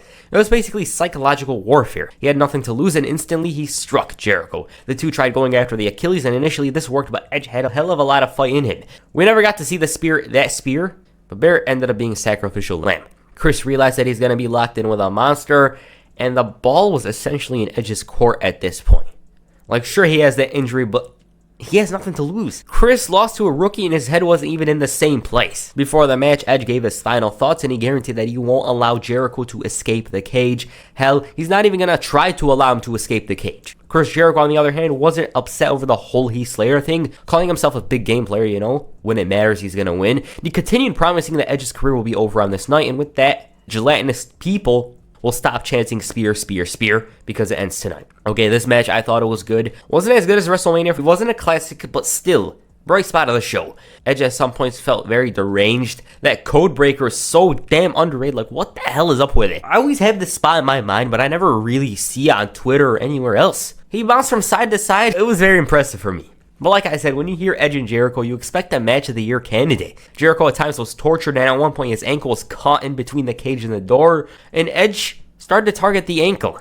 He hit the spear, and that's it. Edge won, and the feud's over. It was a bit weird. I honestly feel that Edge not winning the title was bizarre, and it's like it halted his momentum. I honestly feel that halted his momentum. The next night, Edge ended up getting drafted to Raw, and Chris Jericho would follow along about an hour later. And about that face turn Edge made, well, he turned later that night by costing Randy Orton the title. Oh, and if you thought it was one of those baby faces sending a message thing, well, on SmackDown later that week, Christian of all people managed to bring out the real Edge. Not to mention this because it's essential to the video, and if I don't think I'm ever going to mention this. I mean, what video could this fit in? So he comes out all somewhat emotional about how he's going to Raw, and before leaving, he tells the fans that he loves them. This prompts Christian to come out, and Edge praised their storied history before calling Captain Charisma his best friend. He wished him luck on SmackDown, and Christian's response, he said that he knows Edge better than anybody and called him out on his lies. Edge is all confused, where's this coming from? And Christian thought Edge didn't realize how much the fans really respected him, because Edge never really respected them back and only used them to get what he wants. The Ultimate Opportunist made it seem like Christian was jealous and asked him, how many world championships have you won? He didn't answer that question, but we all know he won 2, right? He said that he's not going to win a title by stepping on others' neck, and he was going to call him out right here, right now. He straight up called Edge a liar. Then he admitted it. Christian's right. I can't wait to get off this show, and he revealed that the fans had been his puppets the entire time. As a matter of fact, he enjoyed every second of it. Christian then answered everybody's question on when Ian and C are going to go after the titles. Well, in his eyes, that ain't going to happen. Quite the contrary. He wants to see Edge versus Christian right now. Obviously, Edge declined, but he delivered a cheap shot, and thus the spear chant was gone. Christian managed to counter, and they brawled. Edge runs away, and his true self emerged. Christian then initiated the hey, hey, hey, goodbye chant for his brother, and so within 90 days, Edge is already a heel once again. I guess it didn't work. Booking problem? Probably. I mean, the feud wasn't even bad, but when you see those two names, you expect some sort of feud that people will still be talking about to this day. The WrestleMania match was awesome in my eyes. Extreme Rules wasn't bad, but the whole story was overshadowed by whatever was going on, be it HBK and Taker or Cena and Batista. I think people are expecting a little too much from them. What I find funny about all of this was the fact that on Raw, Chris and Edge became allies. It took a while for Edge to get back in pre-injury form. I'd say when he moved to SmackDown, he was better. And his face run there was also much better in my opinion. By the looks of it, he was motivated and managed to put on great matches against Ray, Kane, Del Rio, and Ziggler. Fresh off a superb 2009, Randy Orton's 2010 was destined to continue his ongoing momentum as the Viper. He had developed into the coldest character in WWE, and Orton's intentions were clear. He wanted titles, but getting to that point brought him to cruel measures. Orton's dastardly actions left a black mark on just about everybody he touched. Triple H, his family was tortured and disgraced, but in the end, he failed to stop the momentum of the Viper. John Cena, He may have come out of it all proud, but getting to that point was hell. His father was kicked into oblivion, he was taken out and had to recover for 3 months and was constantly screwed over. But once Cena put a stop to the legend killer, he seemed to mellow out. And a mellowed out Randy Orton's still crazy. Even more wild than the entire roster, that's one thing for sure. So where did he go from here? He set his sights on the biggest prize but suffered some setbacks caused by his own guys. This allowed Orton to pivot from a dastardly heel to a loved anti-hero. In other terms, he was now a face. The original plan called for Ted DiBiase to turn against Orton, but he didn't have the trust, and in addition, the crowds were loving Randy Orton. Even as a kid, around this time period, I started rooting for him despite being a heel. I knew where they were going with this. There was no way in hell that this guy was going to continue being a heel with the crowd loving him. In 2010, me would never ever cheer for a heel. I hated them all. But with Randy Orton, it was different. He made easy work of them at WrestleMania to the surprise of nobody, and even as a kid, this match was super predictable. Rhodes and DiBiase lost because they couldn't measure to the Viper. Rhodes and DiBiase most importantly lost to Orton because they don't have Surfshark VPN. With my personal promo code WP, you can enjoy a plethora of benefits. The reason why a VPN is important is simple. It helps make your day easier on many fronts. Surfshark in particular helps you surf on the internet without a worry of somebody stealing your data. In this day, you can never be sure of what somebody's capable of, so having that as a feature is great. Covering your data is always a great thing, but Surfshark has more to offer. My personal favorite perk is the ability to watch the content that I like. The WWE Network is not available in the US, and it's unfortunate, but that's where Surfshark comes in. Now, I can watch on a platform I'm familiar with and enjoy the content, and it's not just that network that helps me. Sometimes I want to watch a movie. Rush Hour, one of the most iconic comedy movies. I wanted to watch it the other day. Problem is, it's not available here. All I gotta do is hop on a Surfshark, and with one click, I'm in Spain, and most importantly, Jackie Chan and Chris Tucker are on my screen. With over 15 countries at your disposal and multitude of ways to protect yourself on the internet, Surfshark is essential. Click my link in the description box or scan the QR code on the screen and use my promo code WP for 3 months free and 83% off. By the way, it has a 30-day money-back guarantee, so what are you waiting for? On the March 29th, 2010 episode of Raw, Randy Orton was set to team up with a new champion, John Cena, to face Jack Swagger and Batista. Cena chose him as the mystery partner, and Batista was on the verge of throwing a fit. Orton's momentum drove the team to victory, and he seemed primed for a huge push, especially because nobody knew where WWE was heading post-WrestleMania with the Triple H and Shawn Michaels leaving. At the time, Jack Swagger cashed in Money in the Bank to win the World Heavyweight Championship, which meant he was now an official member of SmackDown. He gave his farewell on Raw the following week, claiming he left because nobody could beat him, but John Cena wanted to put that claim to the test. When Randy Orton heard this, he was more than eager to have the match. Then Show Miz Interrupt and David Otunga, who was running Raw with a one-day haircut, made the All-American American go one-on-one with the Apex Predator. They have the match, and it doesn't end so well for the new champion, who fell short, and with this, he unknowingly put Orton's name in the hat for a title shot, despite this being a SmackDown title. Out of everyone to confirm the match, it was David Hasselhoff, 2010 WWE. The match was Extreme Rules, and Randy Orton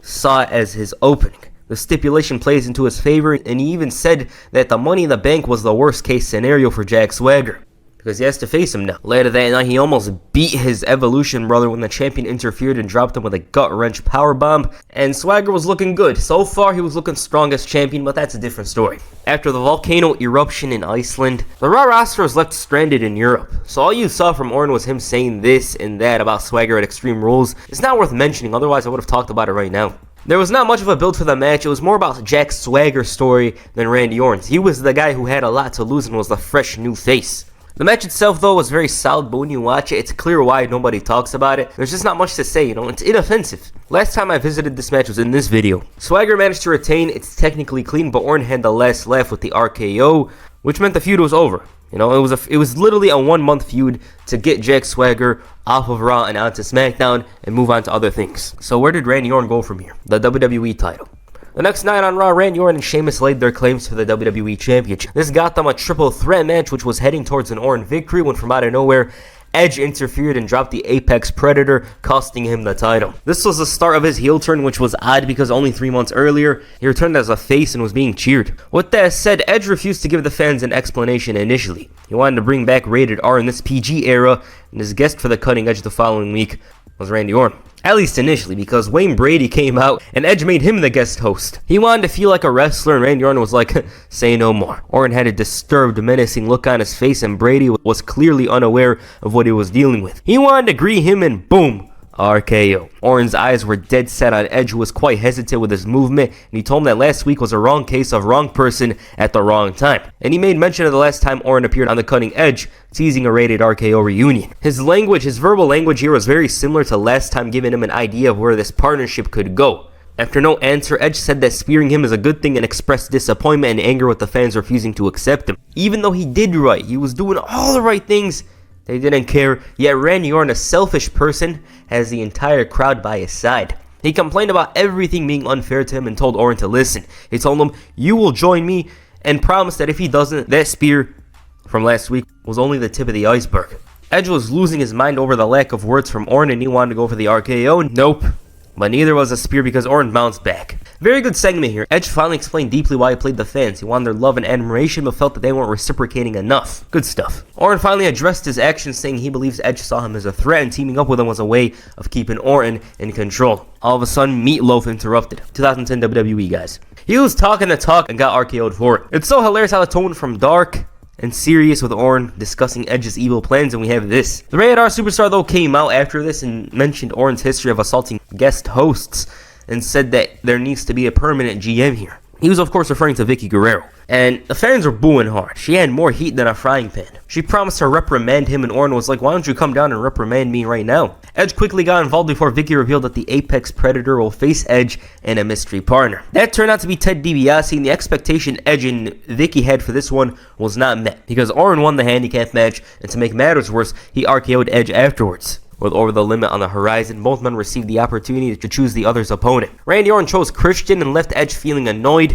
and the Rated R Superstar had to fight like hell to get the victory, but even then, it was only in the beginning. Randy Orton expressed confusion over Edge's match, saying he didn't choose Christian, and when Edge heard the gong, he knew he was finished. So he purposefully lost, and even then took a chokeslam, and Randy Orton, meanwhile, had to go one-on-one with the World Heavyweight Champion, Jack Swagger. This was also when he looked naked with the lack of wrist tape, but that's not the point. For this one, Edge interfered and dropped the Apex Predator with a spear, signaling what's to come over the limit. Unfortunately, this match was cursed. It was very disappointing, and to top it all off, Randy Orton suffered a shoulder injury, so they had to pivot the finish to a double countout.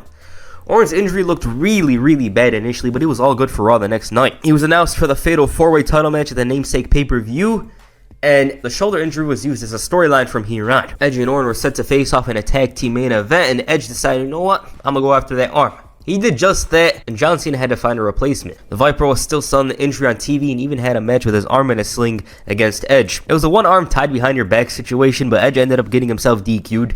They brawl, Edge brings in a chair and inflicts even more damage to the already injured shoulder. The Viper's status was not in any way doubtful, and he had his issues, but promised to wrestle in the main event in that Fatal 4-Way. He did just that over here, but the main event was marred in controversy involving the Nexus and Bret Hart. But as for Fatal 4-Way, good match. The story was about Nexus and John Cena more so than Randy Orton and the others. Sheamus managed to steal it in the end, but it wasn't all about him. As I said, it was about the Nexus destroying the other guys. Edge and Orton's feud, though, was far from over. Miz got involved as well the next night on Raw, and Edge used this to his advantage, spearing the Viper. He then grabbed the mic and said that the real fun begins now. Was he lying? Damn right. You see, the Money in the Bank was coming up, and that meant the briefcase was prioritized over the feud. The build was basic multi-man stuff. Orton lifted the briefcase at one point, but there was something memorable to come from this build-up. It was the whole Evan Bourne thing. You see, after a tag team match, Randy Orton decided to RKO his tag team partner, Evan Bourne, showing that he's still untrustworthy despite his slight change of character. This leads me to the next event.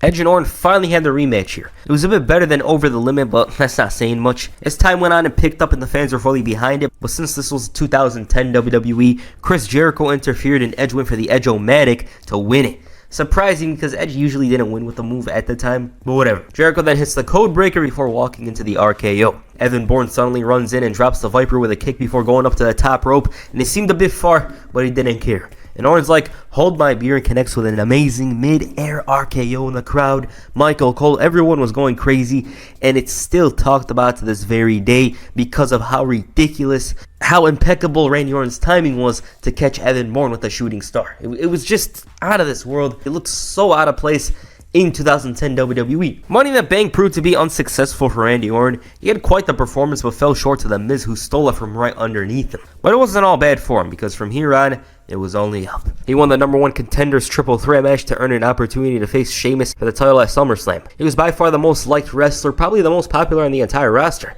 His intentions were unpredictable and he always felt like he was up to something. Sheamus got to witness the Apex Predator firsthand, and when trying to take advantage of this, took an RKO. So The Miz was ready to cash in. He comes in with the briefcase, about to win a title win, boom, RKO. Crowd goes insane as always, and all they needed to do now is give him the title because Orton was ready for it. His face run was a success up to this point. Sheamus promised to retaliate, saying he's leaving Orton the same way he left Triple H, but the Viper wasn't worried, saying Sheamus should focus on watching his match with The Miz. He promised to beat him so badly that he'll be in no shape to cash in the briefcase. The champion did watch the match from a distance and didn't budge from his place after seeing Orton make work of The Miz. The word around was that Sheamus was scared, and he confirmed these rumors, saying he was scared of what he's gonna do to Orton himself. He said that if anyone thinks he's taking the title, you better think otherwise, and showed a clip of himself. Sheamus showed zero fear and even called out Randy Orton to tell him face to face. The Viper here did not hesitate. He called him a liar for his claims and said that he had the opportunity to prove that he should be taken serious. And he's like, everybody takes me serious, fella.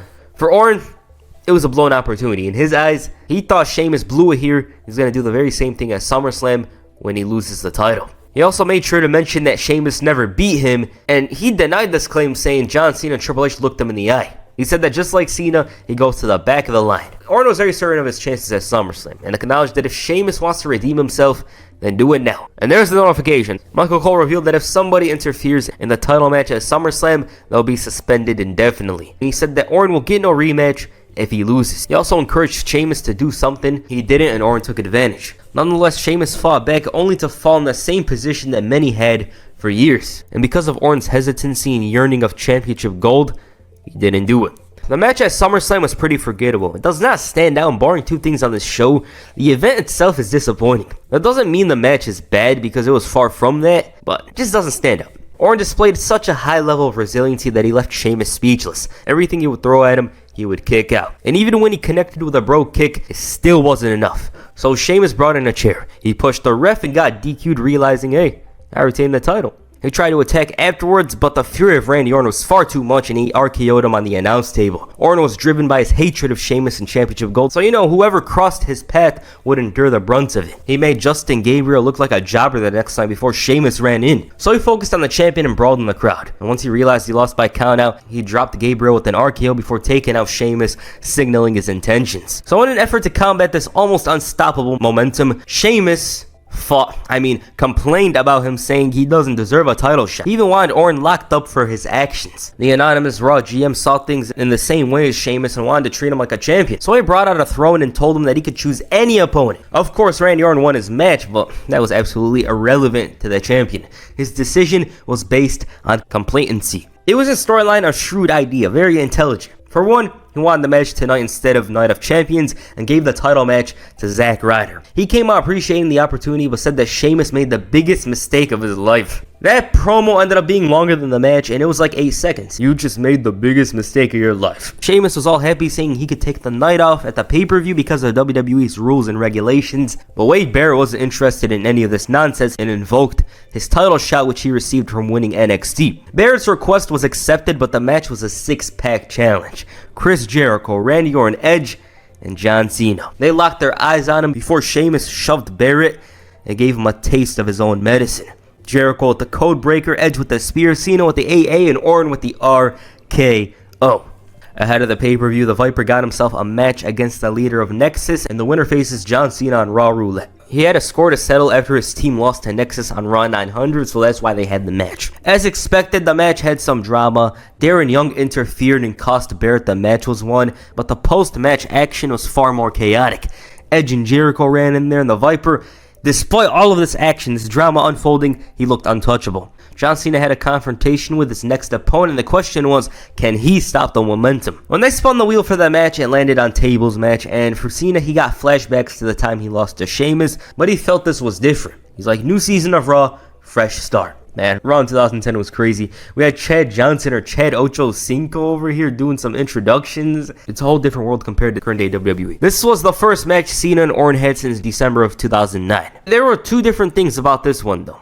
Orton was a face, and it was a tables match. First Cena and Orton match, good. It's not like their matches aren't good, it's just the expectation is high, especially because of the perception WWE has of the feud. But good tables match. There's a lot of drama since it was the go-home show of the pay-per-view. Everyone who interfered had a great chance of going through a table, and most of them did. Then of course there was that ending with Orton dropping Cena through the table with an RKO counter to the Attitude Adjustment. I mean, at this point it was clear as day he was going to be champion. It wasn't Sheamus, and it certainly wasn't going to be Purple Man. The match in All Champions was good. It wasn't out of this world, and I think the setting and the match type were memorable, but the action wasn't. Nonetheless, the favorite Randy Orton fought through hell. He took out Jericho with ease initially, but as the match went on and on, his chances decreased, especially as Nexus interfered. But he managed to steer clear, only to run into a bro kick. Despite this, he kicked out and rebounded with an RKO to win the WWE Championship.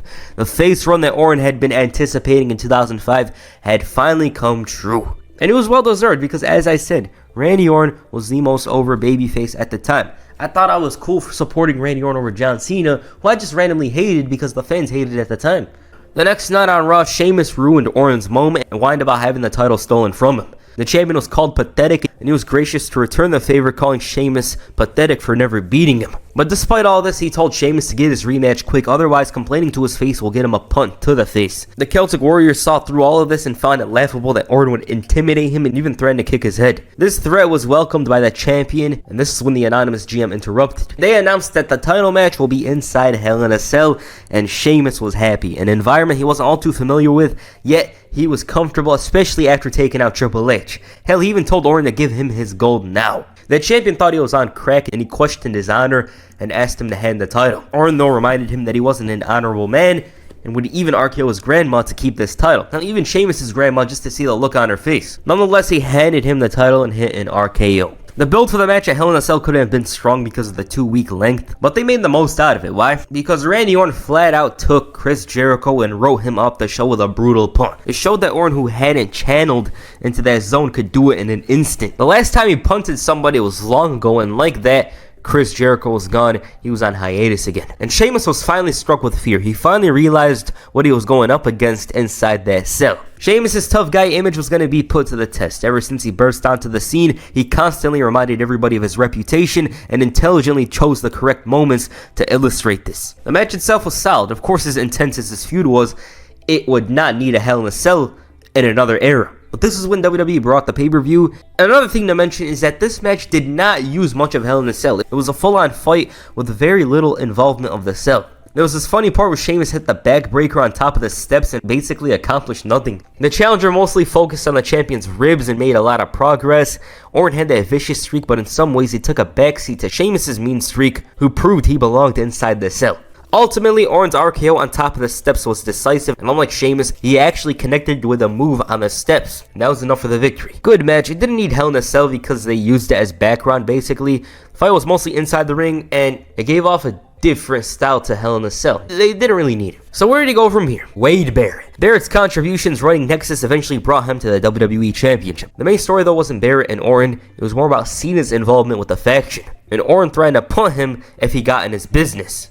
Nexus also imposed their authority and tried to take advantage of Cena to prevent him from saving Orton during this attack, and even threatened to fire him if he didn't win the title. At the time, it seemed clear as day that Barrett's time was coming. He had the main character of Raw on a leash and was constantly looking strong. This match, though, the bragging rights match, is very dry. It was dull on many fronts. The story didn't benefit Orton, the action was forgettable, and once it came to an end after the Nexus interference and John Cena drama, it was relieving. Of course, the final parts of the match weren't nice, but that's basic. The point of the story here is that Cena got in Orton's business, cost him the match, but also saved his job, so Orton RKO'd him. The champion was the third wheel in his own title reign, which is crazy, because he wasn't no 2008 CM Punk, he was the most popular wrestler on the roster. And because of his attack on Cena, it meant they faced off again the next night. Except this time, John Cena had to fight for Barrett's option of a special referee. The match ended by DQ, meaning Cena won, and the leader of the Nexus wasted no time telling Cena that if he doesn't win the title at Survivor Series, Cena will be fired on the spot. However, Barrett winning the title means he's relieved of any duties relating to the Nexus. It was a no-win situation for the 10-time champion. For Orton, he was feeling the possibility of being wronged by John Cena, so this brought him out. He mentioned the tough situation he was in and was clearly conflicted. And the champion saw this as a sign of being screwed and said that if he does get screwed, Cena will be the biggest phony in WWE. Hustle, loyalty, and respect, especially respect, mean nothing, and he disobeys every champion, including himself, John Cena. He pressed him about being Wade Barrett's boy, and Cena went off on how Barrett runs things. He even went as far as to say that Barrett had the skills to win the title alone, but he won't. And there he was, the leader of the Nexus. He knew what kind of control he had over Cena and made mention of the stipulation. John Cena told me that he's not going to leave quietly, and regardless of the results, he's going to beat his ass after the match. Orton got involved and told Barrett he's going to beat him so badly that his stooge, Cena, is going to have to count to 10. Just as the brawl was about to begin, the anonymous Raw GM interrupts. Since they like drama, Cena's made the special referee for a tag team match involving Barrett and Orton. That match gave everyone a preview of Survivor Series as Barrett was on the losing end. Referee John Cena was back the following week to officiate a 10-man tag team match. Randy Orton, R-Truth, Daniel Bryan, Mark Henry, and The Miz faced the Nexus. Miz's briefcase was more broken than WWE 2K20 here. Actually, that's wrong. But Nexus used some devious tactics behind Cena's eyes to win the match, and Barrett acted like he accomplished a title victory as the group lifted him up. Orton was slowly getting more and more worried about Survivor Series and came to the conclusion that he should punch Cena in the face to prevent himself from getting screwed. The Viper was incensed and straight up brawled with Cena later that night, and this opportunity to punt him wasn't even close to happening here. So the anonymous GM wanted them to feature on Piper's Pit. Orton made a late appearance and saved the best for last. This image clearly illustrates what he was up against, as Barrett basically forced Cena to be an outright Nexus member with the t-shirt, with his allegiance, all that. He once again reiterated his statement from earlier and said that he thought of a better option, and he went after Barrett. Orton followed up with a failed punt and tapped on Cena and took the FU. Barrett's all proud when he takes one as well. Something had to give with this match. It kind of reminds me of Stone Cold and The Undertaker at Fully Loaded in 1999, except it was obvious John Cena wouldn't go away for a long time. The match was basic, action isn't memorable, and it wasn't expected to be because the main story is that of John Cena keeping his job and screwing Orton, or fired by doing the right thing. Barrett's ego cost him as Cena retaliated, leading to an RKO and the victory. And it finally set in for both men that Cena was indeed gone, and then they cleared the ring of Nexus. Cena gives Orton the belt and gets a send-off like he's going away to TNA or something. Despite this, he was on most of the show giving his goodbyes the next night, and this was after the anonymous Raw GM revealed that Barrett had a rematch for the title. The Nexus took advantage and injured Orton, and they left him limping right before the match. The injury left him doubtful for the match, but he was going to tough it out. Barrett immediately went after the leg and inflicted additional damage. The Viper was at his most vulnerable when from out of nowhere, Cena runs in, FU's Barrett, and runs away before Orton hits the RKO to retain the title. Fans go crazy when all of a sudden you hear, "Awesome." Orton basically realized that he was done. Title reign, it was a nice one, but it's going to come to an end. Miz was 100%, no injuries, no disadvantage, and like a vulture, he took advantage of the injury and went to work. Even then, Orton still had some fight in him, and Miz was starting to realize that this was no easy match. He was up against the Viper, the Apex Predator, the WWE Champion. As Orton goes to the RKO, gets countered into the skull-crushing finale. 1, 2, 3, new champion. Iconic image. Miz was now WWE Champion. He had worked very hard in 2010, was getting noticed week after week slowly, and it was bound to happen. You know, if you watched WWE 2010, it was bound to happen. You were expecting the Miz to cash in successfully because he was, one, the guy they invested in the most, and two, he was one of the best talkers on the roster. So despite his limited skills, he had charisma and could talk on the mic, so WWE thought, you know what, let's push him. Okay, this is where I'm going to stop the video. I actually thought about continuing with the Miz and CM Punk feuds, but I already did them in this video, so you can go check those out. But overall, Randy Orton here was very, very over. He was arguably at his most popular as a babyface. His storylines just happened. You know, they weren't great, they weren't amazing, they were nothing like that. They just happened. The Edge story had some potential to it, but it really didn't fulfill the expectation that you would think of when hearing Edge and Randy Orton. His feud with Sheamus was a way of giving him the title, which he deserved. As I said, most over babyface on Raw. He was very popular. He had every fan on his side. Well, for the most part, I believe. And overall, I feel like people forget just how over Randy Orton was. So I decided to make this video. I was like, you know what? Let's talk about the time when Randy Orton was at his most popular, arguably. This guy was getting a ridiculous reception on a weekly basis because he was basically the PG era version of Stone Cold. He was unpredictable. He was crazy. He did whatever he wanted to do and didn't care if it was a babyface, a heel, whoever was by his side. He didn't care if he would backstab them, attack them, RKO them, whatever. If it meant he'd get a slight advantage or some title, he would do it. So yeah.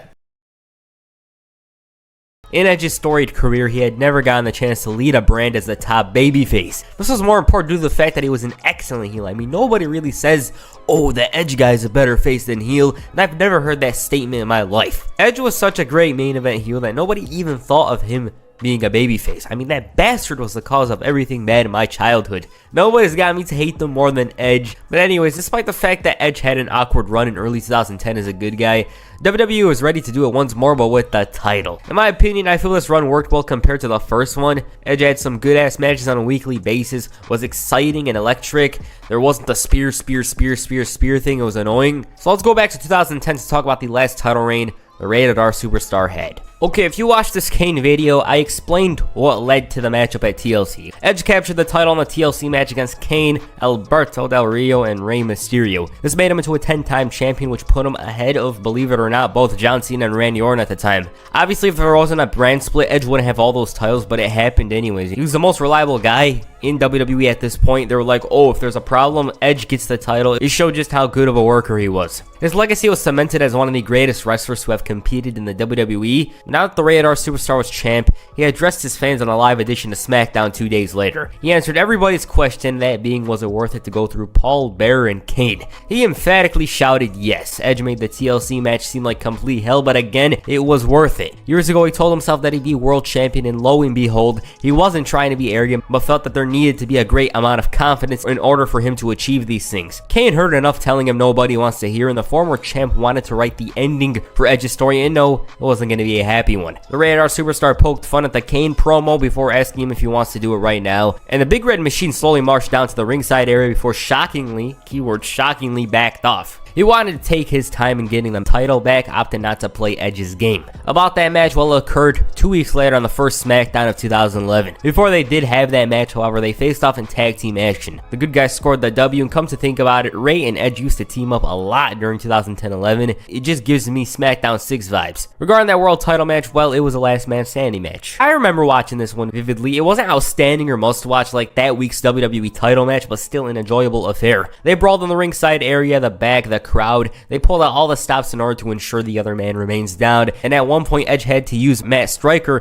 in order to get up. The champ had to isolate Kane's legs in order to get a chance at winning, and even then he had to rely on this little thing called luck, as Kane's legs gave way due to the concerto from earlier on. So Edge retained the title. Later that night, a triple threat match was held to determine the #1 contender for the World Heavyweight Championship. Big Show, Cody Rhodes, and Drew McIntyre were the contestants, but then Vicky Guerrero, who was acting as the general manager that night because Teddy Long was away, made it a fatal 4-way match, inserting her boyfriend Dolph Ziggler. He was all pissy, wah, you made me lose the title, whatever, and she made good on that whole ordeal with this. During the match, Big Show had a hell of a lot of momentum until Wade Barrett, of all people, attacked. And the three heels tried taking advantage, but to no avail after he kicked out of all of their signature moves. Dolph ended up stealing it a few minutes later, however, and up to this point, he had never challenged for a world title. He was always competing in the mid-card, and looking back on it, it was definitely the right time for him to get that title shot. Teddy Long ended up returning to Ziggler as #1 contender, and he was anything but happy. Fast forward to the end of the night, Edge was going to host his own talk show with the guest being Dolph Ziggler. I wasn't too fond about facing another monster tonight, that being Vicky Guerrero, but Edge acknowledged how Ziggler's victory was somewhat controversial. Vicky had to interrupt and proclaimed her boy the next champ, and so the Rated R Superstar went back in time,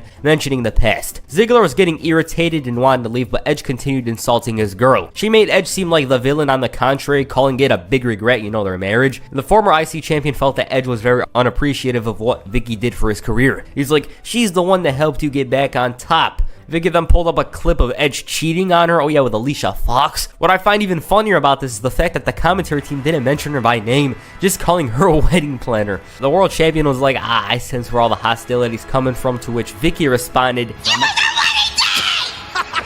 Edge felt that Dolph just might be more of a man in himself, because cheating is a very serious thing. So Edge showed a clip of Dolph cheating on her with Caitlyn. He was very close to reaching a boiling point, so Ziggler just whacked him in the face. Edge rights the ship and catches the attention of Vicky, and by the looks of it was contemplating a spear, but Ziggler made the save. And just thinking about it, wrestlers are so damn crazy. The challenger ended up zigzagging him onto the steel steps, generating a "you suck" chant to end SmackDown on top. The following week, well, Teddy Long was attacked. Tragedy had struck SmackDown's residential playa, and the prime suspects, the Core, denied their involvement in this before asking Vicky if she needs any help. So she booked a match between Edge and one of the members of Nexus Light. Ended up being Justin Gabriel, as you know. But regarding the whole Vicky Guerrero thing, she was in kayfabe the SmackDown consultant of Teddy Long. That's one thing to mention. That's why she was the GM, the acting general manager. Later that night, the world champion interrupted the WWE champion, leading to a verbal confrontation between the two. Edge was fed up of these Raw rejects coming out here wasting everybody's time, and since they were facing off on Monday, Edge said that The Miz was number 27, scratch that 32, on things he's got to worry about. He asked him to leave the ring because he's got a match, and Miz obliged.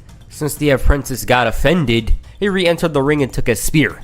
Miz teased a potential confrontation, but backed off. Regarding the main event, well, Edge got his ass beat, and he lost the match too. They ended up leaving him damaged goods, which Ziggler acted like was unfortunate. He obviously was loving it. Kicking off the final Raw before the Royal Rumble, Edge demanded his match then and there with The Miz because he didn't want to wait. Instead, the anonymous Raw general manager, Edge's biggest enemy from the 10s, sent in a message. Apparently, he's got a matchup next against 3 other heels. Whoever eliminates him enters the Rumble at number 40. He made the 3 mid-carders look like jobbers, and after the match, thanked the anonymous GM. He teased doing something to the laptop, but the new Nexus interrupted. But regarding his match with The Miz, the WWE champion dominated. He took advantage of the rib injury and went to work. Edge manages to fight back, and just when he attempts to spear, Dolph Ziggler causes the DQ, and I thought I was watching 2021 Raw for a moment. Randy Orton then sprints out there attacking The Miz, bounced Ziggler around, and this led to a Rated R KO reunion on SmackDown later that week. Mr. Rated R managed to steal a clean victory, but after that match, Vicky Guerrero decided that until further notice, the spear is illegal, and if he attempts it at the Royal Rumble,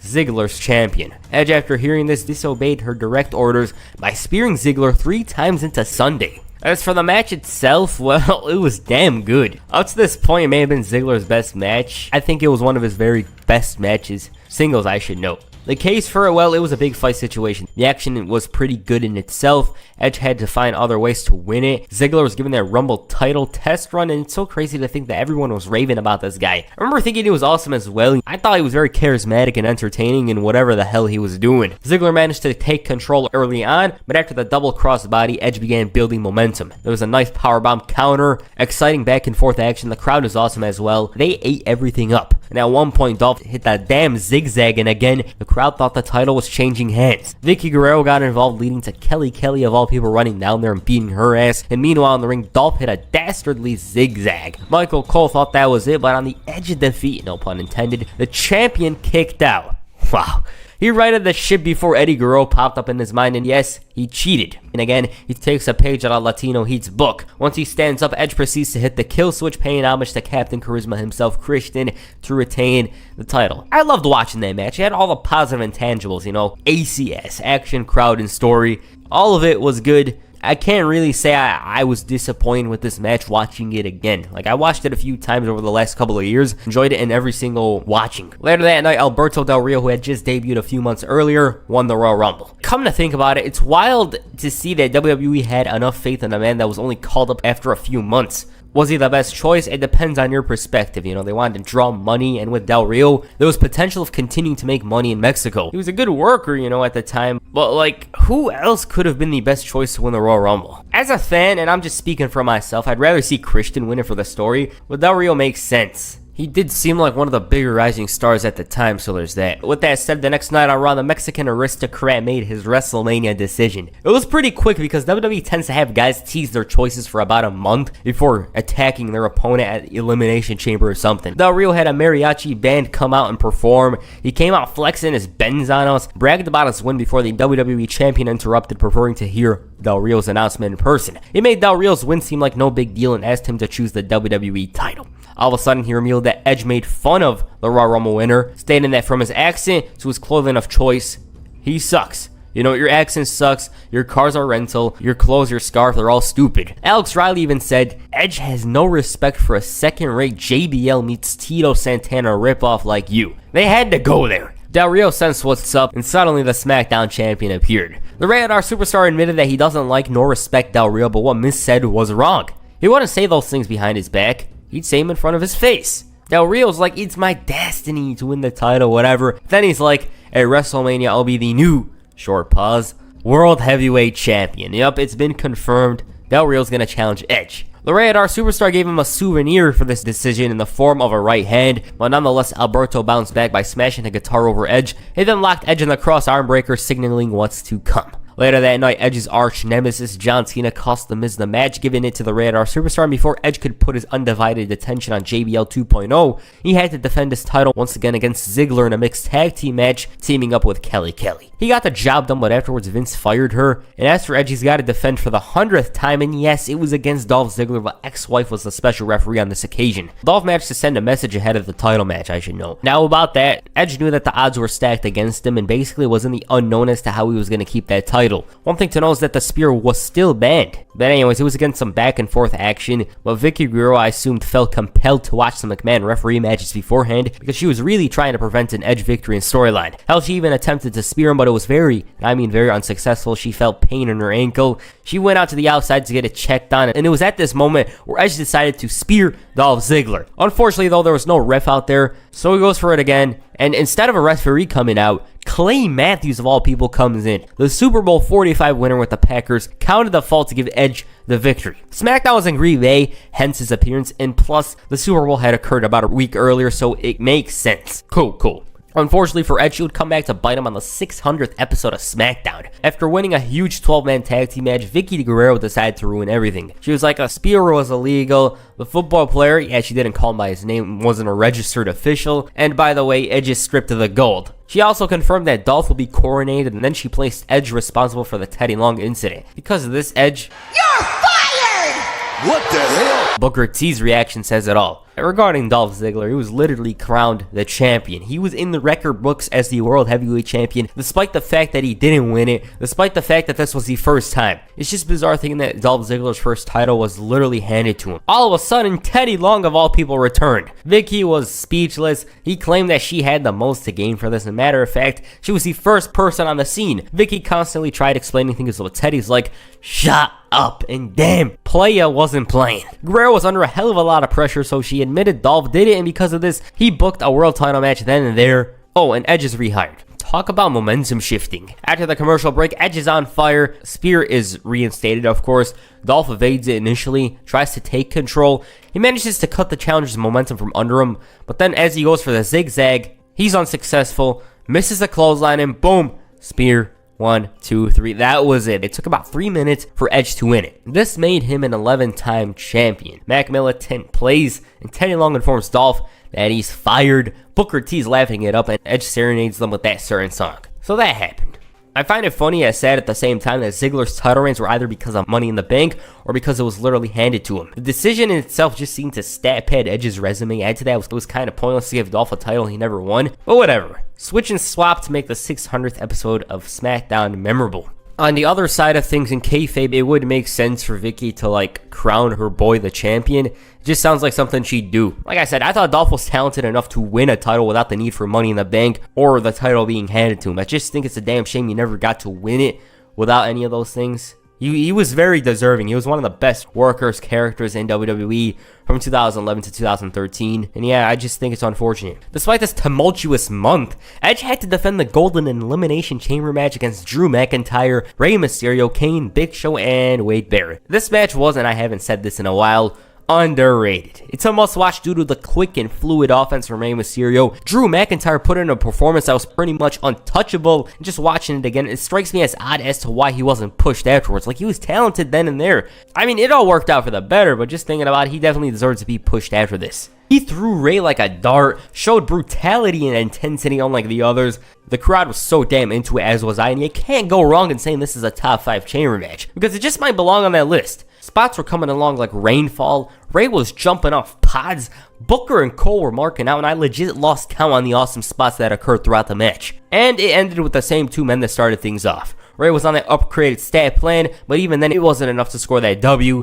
And it took a freaking super spear for Edge to retain. Yeah, I retract my statement from earlier on. This is a top 5 chamber match for me. If you disagree, please watch it and come back to me. It certainly belongs on that list. After the match, though, Del Rio made the attack. Fans are booing. The chamber had yet to be raised and he locked in a cross arm breaker. There was no hope for Edge, but then his good buddy Christian returned. It was the first time Christian had appeared in WWE in about 5 months. He comes in with a tackle, delivers some quick shots, and he refused to listen to them, and knocked out the Royal Rumble winner with the kill switch. Regardless of what went down, Edge stood tall as the World Heavyweight Champion. Before fully focusing on Del Rio, Edge managed to get rid of Vicky Guerrero, And following this, she went to Raw, where she managed Evan Bourne's brother, and as for Edge, he was once again attacked by Del Rio. And yes, he was locked in the cross arm breaker. So we're off to the road to WrestleMania 27. Anyways, the March 4th, 2011 episode of SmackDown featured the contract signing for the matchup. Edge was craving a confrontation as he felt being a champion is something that was foreign to Del Rio. And as the champ was talking about this, Drew McIntyre, who was angry over Kelly being fired,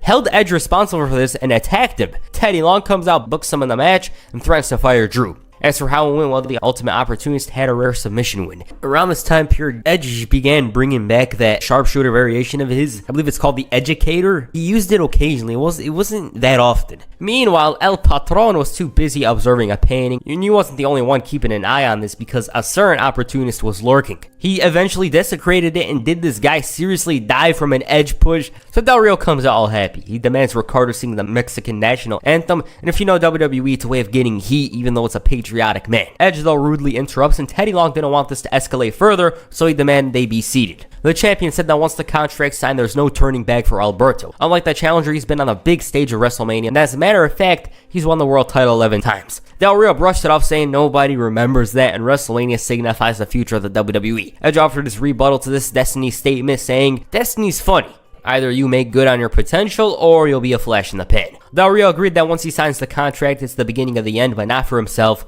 but for Edge. They both signed and the match is officially set. Teddy knew where this was heading, and it's on. Edge quickly delivered some punches, was completely enraged and hit the Execution, and as he goes for the spear, Ricardo gets involved, leading to the challenger taking back control. And yes, he locked him in the cross arm breaker for the 17th time. That wasn't even it though. He attempted to break the arm using a chair when Christian, who ironically was injured the same way in storyline, finally makes the save. Regarding that attack, Edge was completely unfazed. Sure, he bled from his nose, but who cares? He's interested in a fight with Del Rio, and if he doesn't come out in that instance, well, he'll search for him. Del Rio gives in to Edge's request, and he didn't appreciate Edge's tone, but then again, the champion could care less about what Del Rio has to say, calling him a Ricky Martin ripoff. What? Because of this whole ordeal, Del Rio had to remind him that he was the same man who injured his arm, and his legacy at WrestleMania is going to be replaced. They enter the ring, Edge tries fighting them off, but clearly fails, and so Christian, once again, comes to his partner's aid. He sprints into the ring, takes down Del Rio, but runs into Tyrus, but then Teddy Long's music plays, and you know what's up. It's Friday. 4 wrestlers are in the ring trying to solve their issues. It is clear what was going to happen. Also, I don't know if it's just me, but was 2011 the year that featured the most tag team matches booked by Teddy Long or something? Like, every episode I see from 2011 involved at least one tag team match. But yes, Edge and Christian were going to team up for the first time in 10 years on SmackDown. It's been a long time coming. For years, E and C were separated, and whenever they did actually meet, it wasn't on positive terms. It's refreshing. About the match itself, Brodus was a big titan, but he hit a rated R roadblock, so you know one. Heading into WrestleMania, both Del Rio and Edge were tasked to face the sidekick. I'm sorry, Christian. Edge beat Brodus again, whereas Del Rio had to beat Christian in a grueling steel cage match. It was a very evenly contested bout that resulted in Christian actually beating the Royal Rumble winner. After the match, though, it was a totally different story. Edge had to jack in his car in order to get his attention, and of course, the challenger couldn't do anything because the champ could destroy his vehicle. Luckily for Del Rio, Big Brodus came in from behind, leading to a concerto on that left arm. Edge had enough of this, but it was at the worst time possible because Teddy Long enforced the Teddy Long special, that being the no-touch rule. If they fight, it means no WrestleMania match for them. Del Rio, on the other hand, wanted to inflict additional damage to Edge, as he felt that since there was 9 days left, there was a lot of time for him to hurt Edge. With Edge being untouchable, it gave him time to recover from that arm injury. All they could do was beat the other man, and in Del Rio's case, he actually lost to Christian for the second time. For all the hype they were giving Del Rio, he certainly wasn't winning a lot at this time. After the match, though, Edge was this close to hitting the concerto, but Christian was smart to remind him of WrestleMania, so he did it instead. Basically, Edge had reached the breaking point.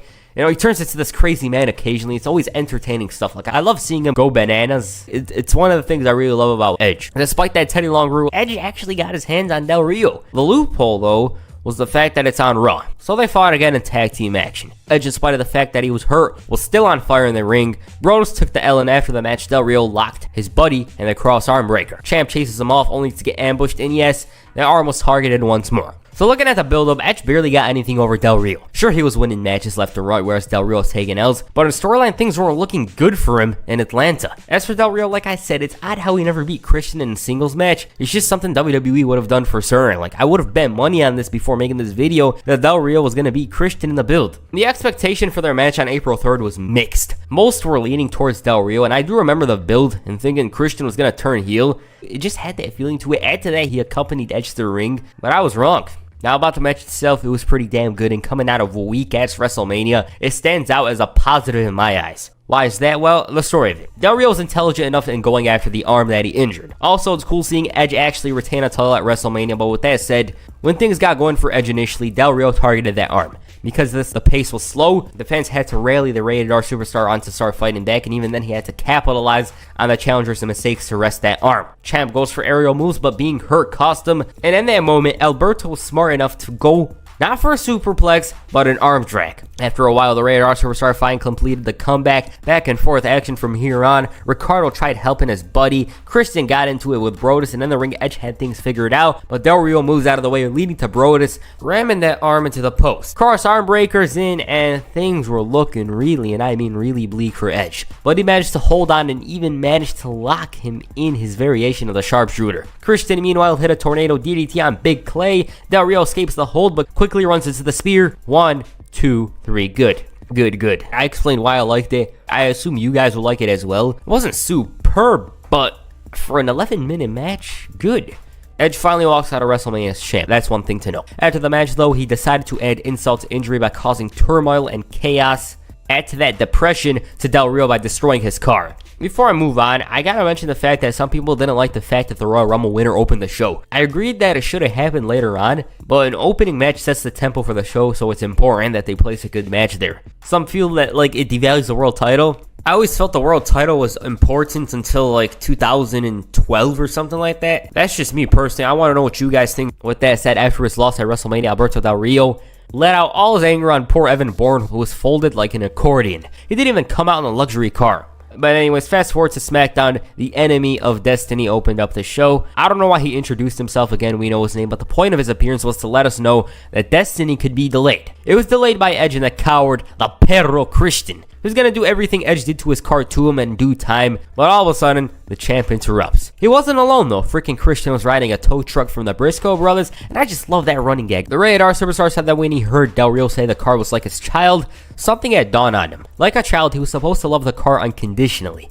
Sure, he may be damaged, but that can be fixed. Edge fixed, translation, added additional damage to the vehicle, and the rich guy mentioned how he almost won by submission when the world champion shouted that he didn't. He could've, would've, should've. He failed to get that job done, and that's why he stands there without a title. So Alberto demanded a rematch. Edge responded in such confusion after hearing that statement, as he felt that there was others who were more deserving of having that title. But regardless of Alberto's statement, Edge was ready for a fight. Mac Militant plays in, he fixes things. It was going to go this way. Del Rio was going to face Christian in a match, with the winner facing Edge at Extreme Rules. Oh, and it's going to be a ladder match. As for how that went, well, Del Rio stole the match. During the bout, however, there was a moment where Edge speared Brodus but felt pain in his neck, and for some reason, I always thought that was the reason why he retired. Edge beforehand had already known that he was wrestling on borrowed time. Add to that, he took a test the day before, which was April 4th, the night after WrestleMania. So either way, it was going to come out that he was supposed to retire by the looks of it. Unfortunately, though, that was the last time in a very long time that we'd see Edge hit the spear.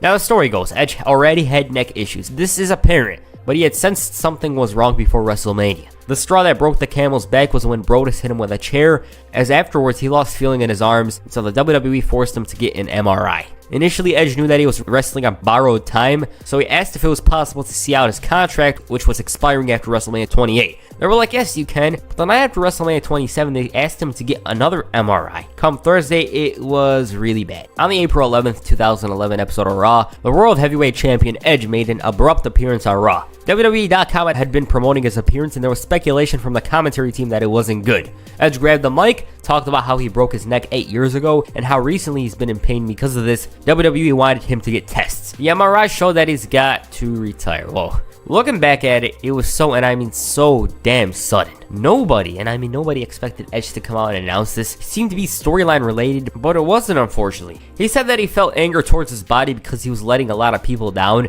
Add to that, he wasn't ending things on his terms. Luckily, Christian was there for him at this difficult moment, and the silver lining in all of this is the fact that he held the record for most championships in WWE history at the time. And retiring after walking out of WrestleMania as a champ is incomparable to anything else. The ultimate opportunist joked about his past with a brood, with Christian, all that, and then said this. He said that if you'd asked him if he'd do it again, he'd say, quote unquote, in a heartbeat. He thanked everyone before making his exit. It was definitely in the top 5 most emotional moments of the 10s. It's just so damn sudden. Edge was in midst his first real title run as a good guy, and it ended after only 5 months. The face run was way better than his other one in 2010. It was clicking, and it was unfortunately taken away from him. Friday saw Edge relinquish his world championship. Del Rio obviously knew about this and addressed the Rated R superstar retiring. He said that tonight wasn't about himself, it was about Edge. This was his life, his passion, his love, and despite the fact that it was his destiny to be world champion, he never wanted it like this. But since Edge was here to surrender the title, and he's #1 contender, well, he should be presented with a belt. Teddy Long comes out, and fortunately he had other plans. Instead, Del Rio will face the winner of a 20-man over-the-top rope battle royal, and upon hearing this, the Mexican aristocrat began complaining in Spanish, and even went as far as to call it a conspiracy. Hell, he admitted that he was glad Edge got hurt, even held himself responsible for the retirement, even though that wasn't a fact. Teddy had to tell him that his destiny was to shut up, and as for Edge, they gave him an incredible tribute, showcasing his days in the Brood all the way up to his first WWE title. And just watching this, I am so damn glad that he got to come back on his own terms and compete in the main event of WrestleMania. This whole thing, it was taken away from him with no warning, and this video package just truly shows how lucky we are, how lucky Edge is to have made that return. In the back, several veterans shook the Rated R superstar's hand ahead of his final moments as a World Heavyweight Champion. Fans showered him in applauses, showing their respects, and he said that he'll never get tired of the cheers.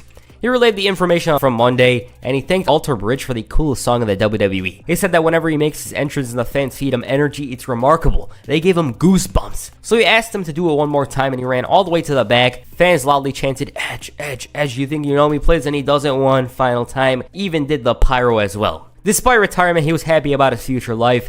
He'll go surfing, go to Nicaragua, wear suits, and even admitted that this suit was $100 from JCPenney. One thing to know, and this is something Edge said himself, is that he won his first WWE title in Albany, even developed the name Edge here, and he was going to retire here. There was also a thank you mom chant after he referenced her, and lastly, Edge said that the world title meant everything to him, but now it's time to do what he's got to do, and that's to relinquish the World Heavyweight Championship. Before leaving, Edge thanked the fans once again for the ride, and so that's the run. I set the stage for a future video as well. Randy Orton and Christian. It'll be much better in quality, and there won't be that annoying soundbite in the beginning, the one more match was so loud. All that, it's gonna be better. And I sounded pretty damn annoying in that video. I probably sound annoying now, but it's much less than I did in the past. But in regards to Edge, many say they stopped watching SmackDown, hell WWE after he retired.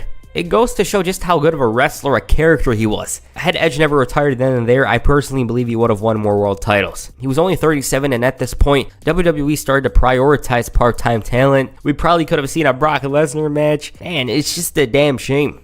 As for what his plans were had he remained, well, this is what he had to say in March of 2012, and I quote, "I wanted to try and build it to Christian and I at WrestleMania if it was possible. It looked like if I would have stuck around, it would have happened before that, and I think we would have got to him and I this year. I was kind of hoping that this would be the last year, last Mania, and gauge it from there. If I had another year left in me, sign for another year because my contract is up this month." This was in April of 2012, I should note. "I thought I'll sit down at this year's WrestleMania and see where I'm at. But if it could have built to where it would have been Christian and I at this year's WrestleMania, then I don't think there would have been any other way to go. It's like, why bother? So I can do another year just to do another match? That won't mean as much to me in the final match. But I had been mentally preparing for this. I knew or assumed that it would be this year, so it wasn't that hard to come to terms or grips with. I just think it's a lot harder for other people. I've had a lot of grown men come up to me, man, I'm just so bummed. I was crying, I was like, thanks, but I knew what was going on in my body, so it wasn't as much of a shock to me, I guess. Damn. Overall, the run was much better than his 2010 one. The opportunity only came to be because The Undertaker was hurt, and SmackDown lacked top faces. The only other guy they had was Rey Mysterio.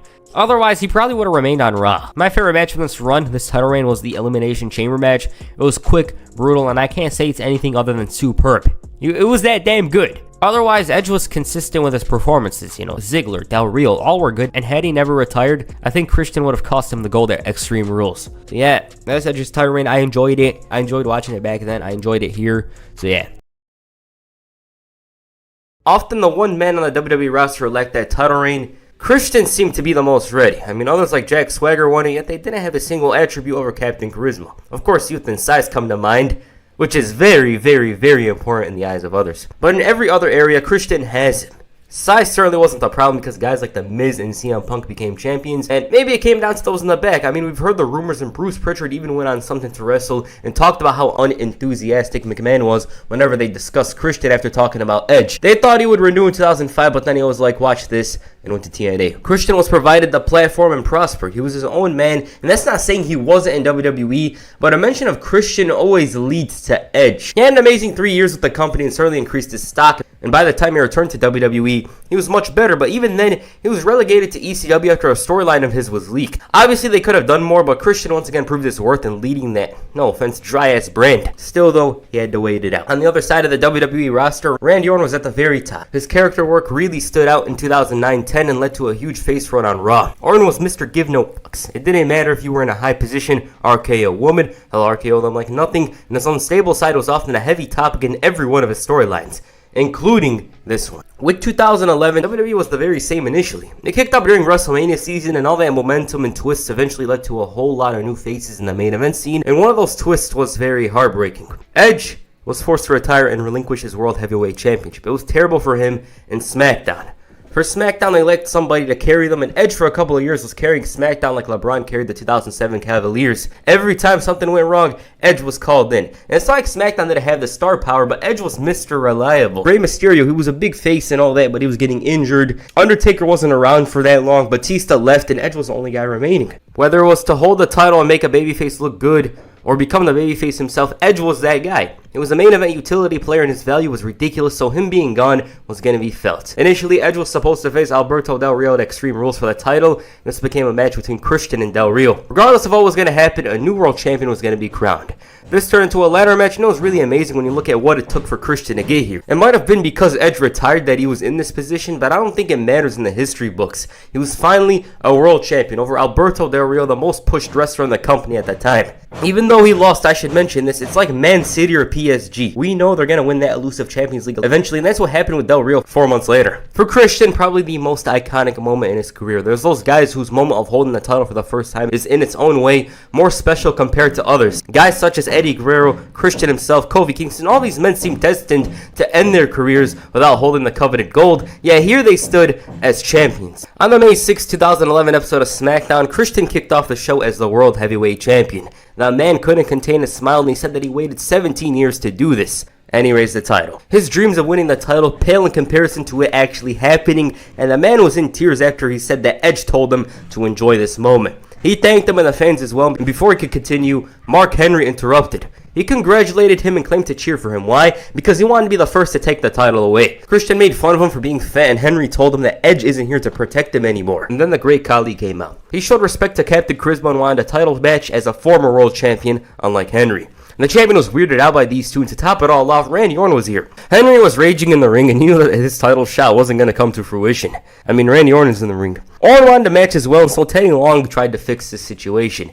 He asked the fans, and Henry and Khali were screwed. And it was official. Christian will defend the World Heavyweight Championship against Randy Orton, and the match was tonight. Man, SmackDown knew what they were doing in 2011, except for those stupid-ass replays. Now, even though the fans were happy, Todd Grisham felt otherwise, asking Teddy, isn't it unfair for Christian to defend the title so soon? Teddy talked about how Orton competed on that same night and how it's about satisfying the fans. The question was a whole topic on commentary, and it was heavily emphasized, but about this one, nice. Orton's methodical pace provided quite the challenge for Christian, and it also didn't help that he was damaged from Sunday. Nonetheless, he found an opening, and these two showed great potential in their first outing here. Orton had the edge throughout the match because of his form and, of course, experience. Christian was desperate to keep the title. When they got to the final third, the final part of the match, the crowd was all in. Several quick counters, RKO, nope, kill switch, nope. Then Christian bounced off the ropes, and Orton caught him with a super clutch RKO that destroyed the commentary team. They went insane, as did the crowd. 1, 2, 3.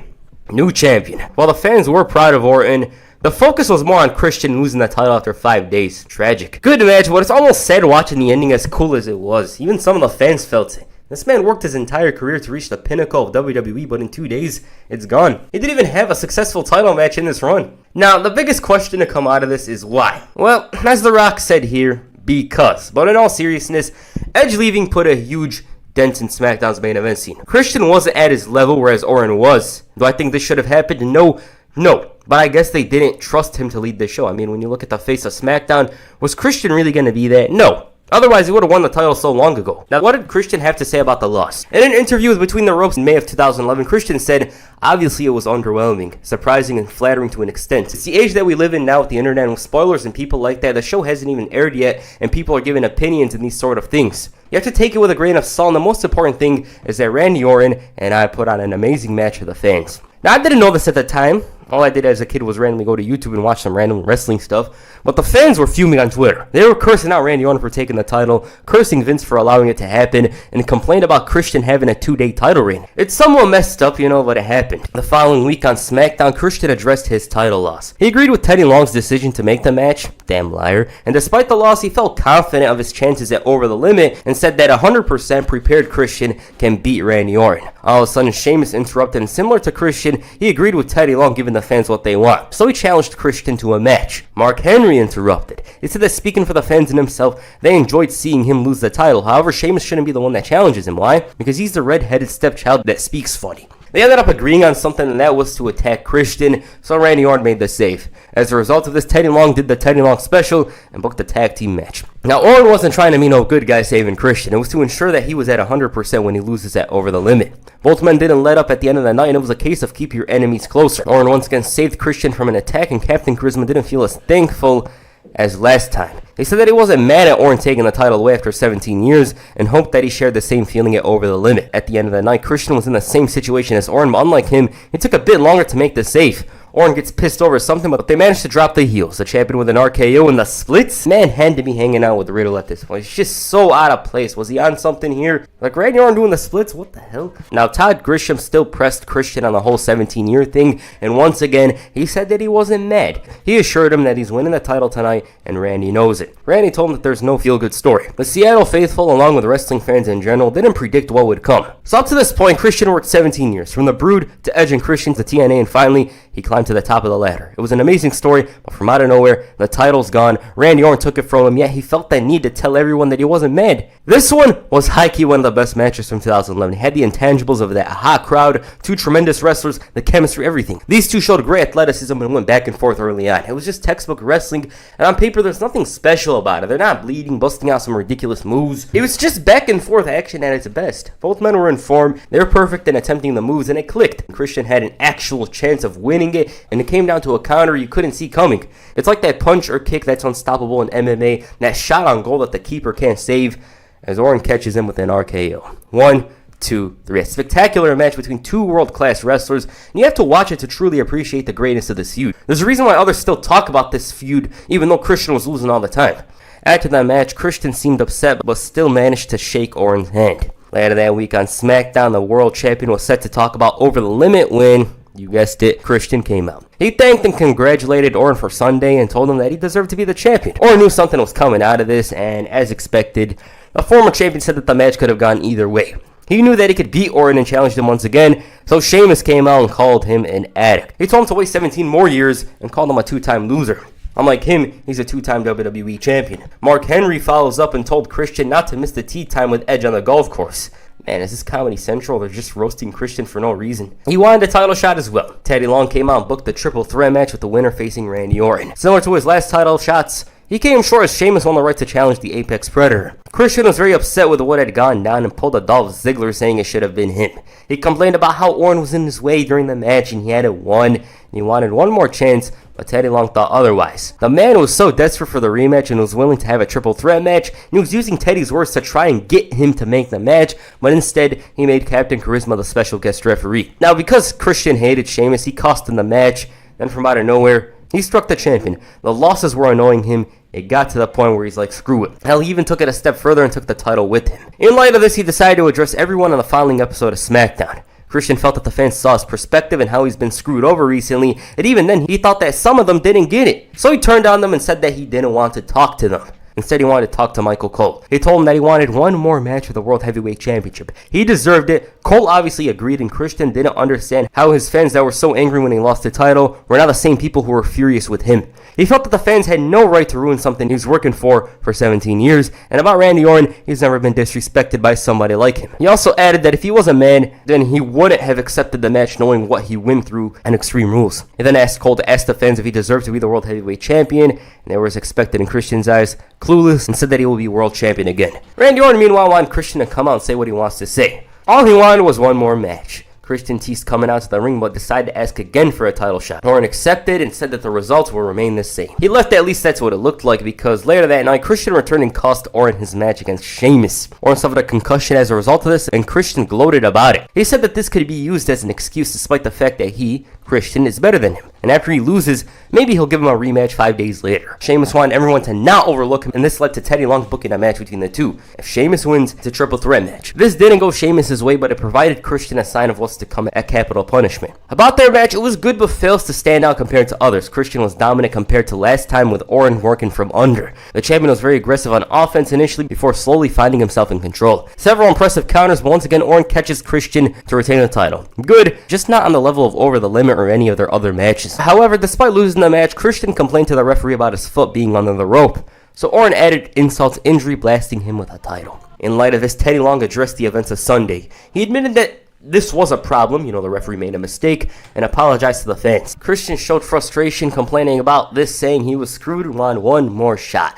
Teddy was like, it depends on if you earn the shot. And so he whined about how the referee made the mistake, not him. And Teddy Long roasted him, saying he's the one who lost. And then said that Christian's match was against Kane. This turned into a tag team match, which Christian ended up winning with the help of Mark Henry. And this in itself ended up screwing him over. Why? Because Teddy Long gave Mark Henry an opportunity to challenge Randy Orton, and that's if he beats the champion. Since Henry lost, Christian got the title shot. Later that night, it was time for the contract signing, and Christian brought out his contract and brought up a bunch of stipulations. He said that he knew he could beat Orton, as he did it on Raw 2 weeks earlier. He told him that nobody could save him anymore, and at Money in the Bank, he's going to prove that Orton can't beat him. The champion acknowledged that he respected Christian and enjoyed facing him in title matches, but he's beaten him 3 times, and now he's complaining about one more match. All this was starting to piss him off, and Orton mentioned his past anger problems, teasing something. However, Orton told Christian that a lawyer isn't going to help him win the title. He's going to beat him. Orton signs, but then Sheamus comes in and attacks both men. Now, at this point, it was obvious that the match itself, the Money in the Bank title match, was literally against Orton, yet he didn't give a damn. All he was focused on was Sheamus, and as expected, Christian interfered, but by the end of all this, it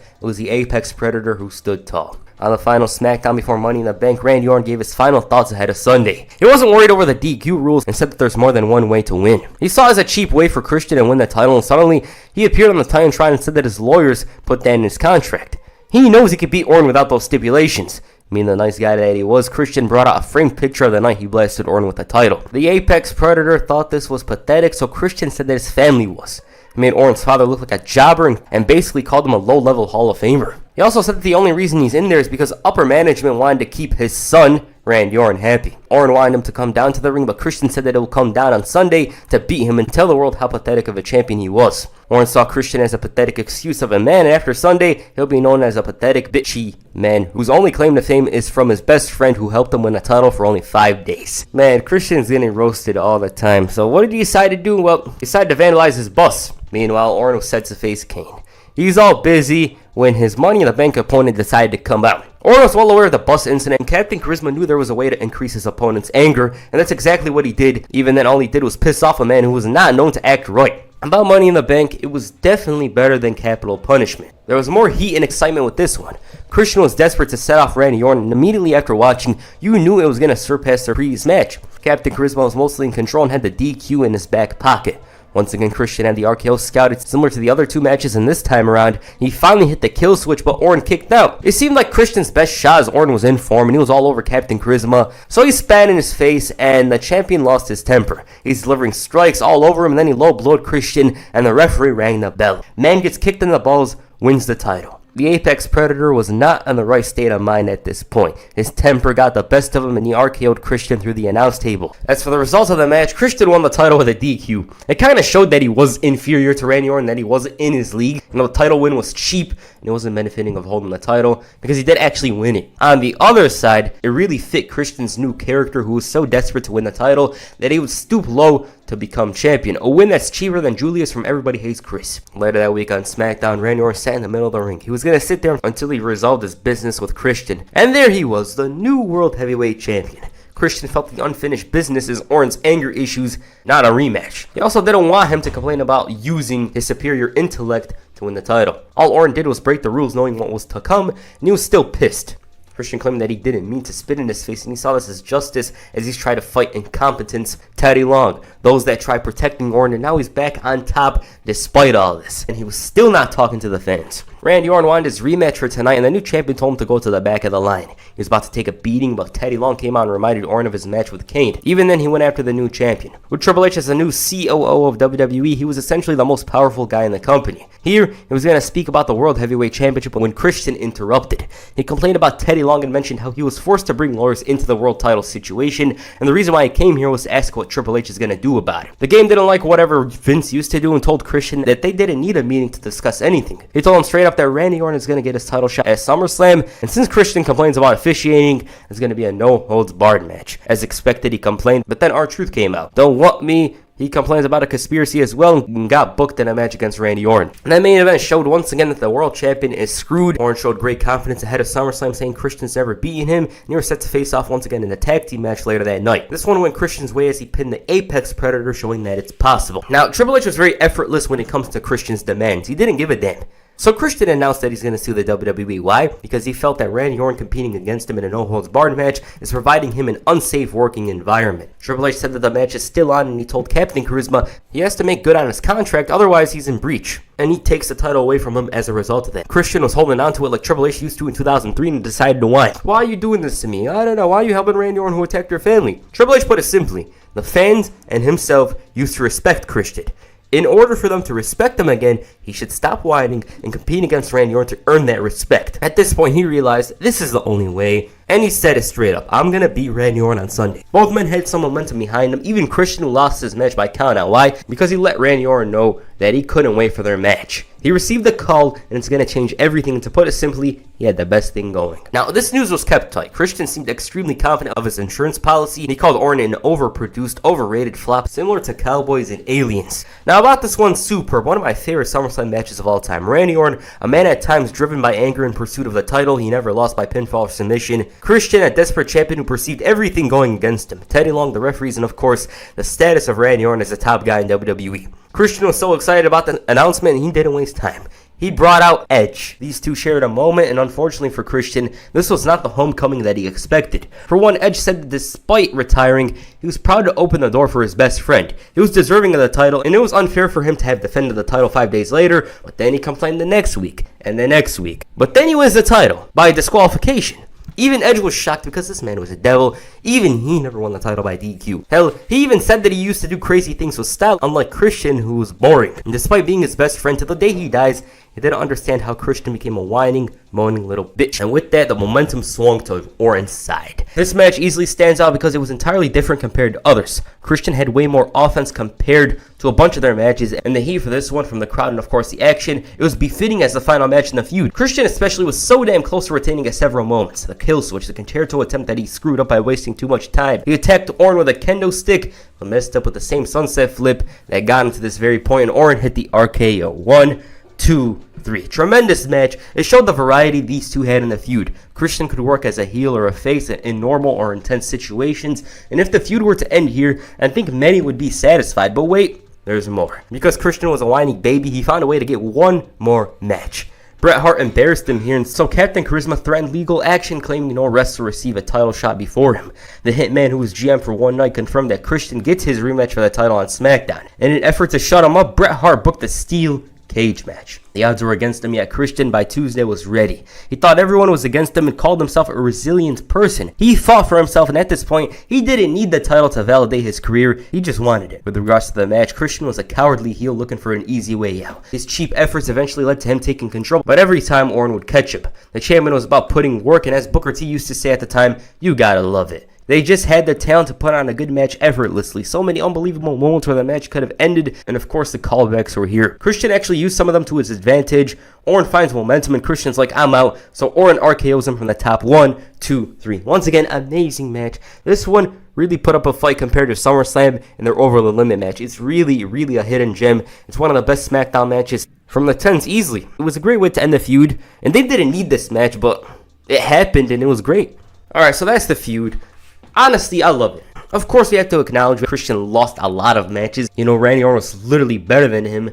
But at the same time, it's nice seeing him in the main event. I really liked when he turned heel and tried pissing off Orton to the point where he won the title by disqualification. Like, how many guys win the title by DQ? It didn't make him inferior in a way and all that, but still, it really fit his new character. The matches are must-watch, and this easily would be the best feud of 2011. But there's something else out there that was just a little bit better. My favorite match from here is probably SummerSlam. I really love the way Christian was whining and moaning, and then he gets Edge out here thinking he has a chance. Then Edge is like, I'm out, and so he's left to deal with an angry Apex Predator. It was nice. Mark Henry is finally booked the way he should be, a total monster, from the menacing camera angle during his entrance all the way up to the end of the match, where he'd proudly observe the dead carcass of his opponents. From out of nowhere, he emerged as a viable main eventer, and ladies and gentlemen, I'd like to welcome you all to the Hall of Pain. Now, before this video starts, I just want to ask, what year video you guys want me to make? I haven't made one since July.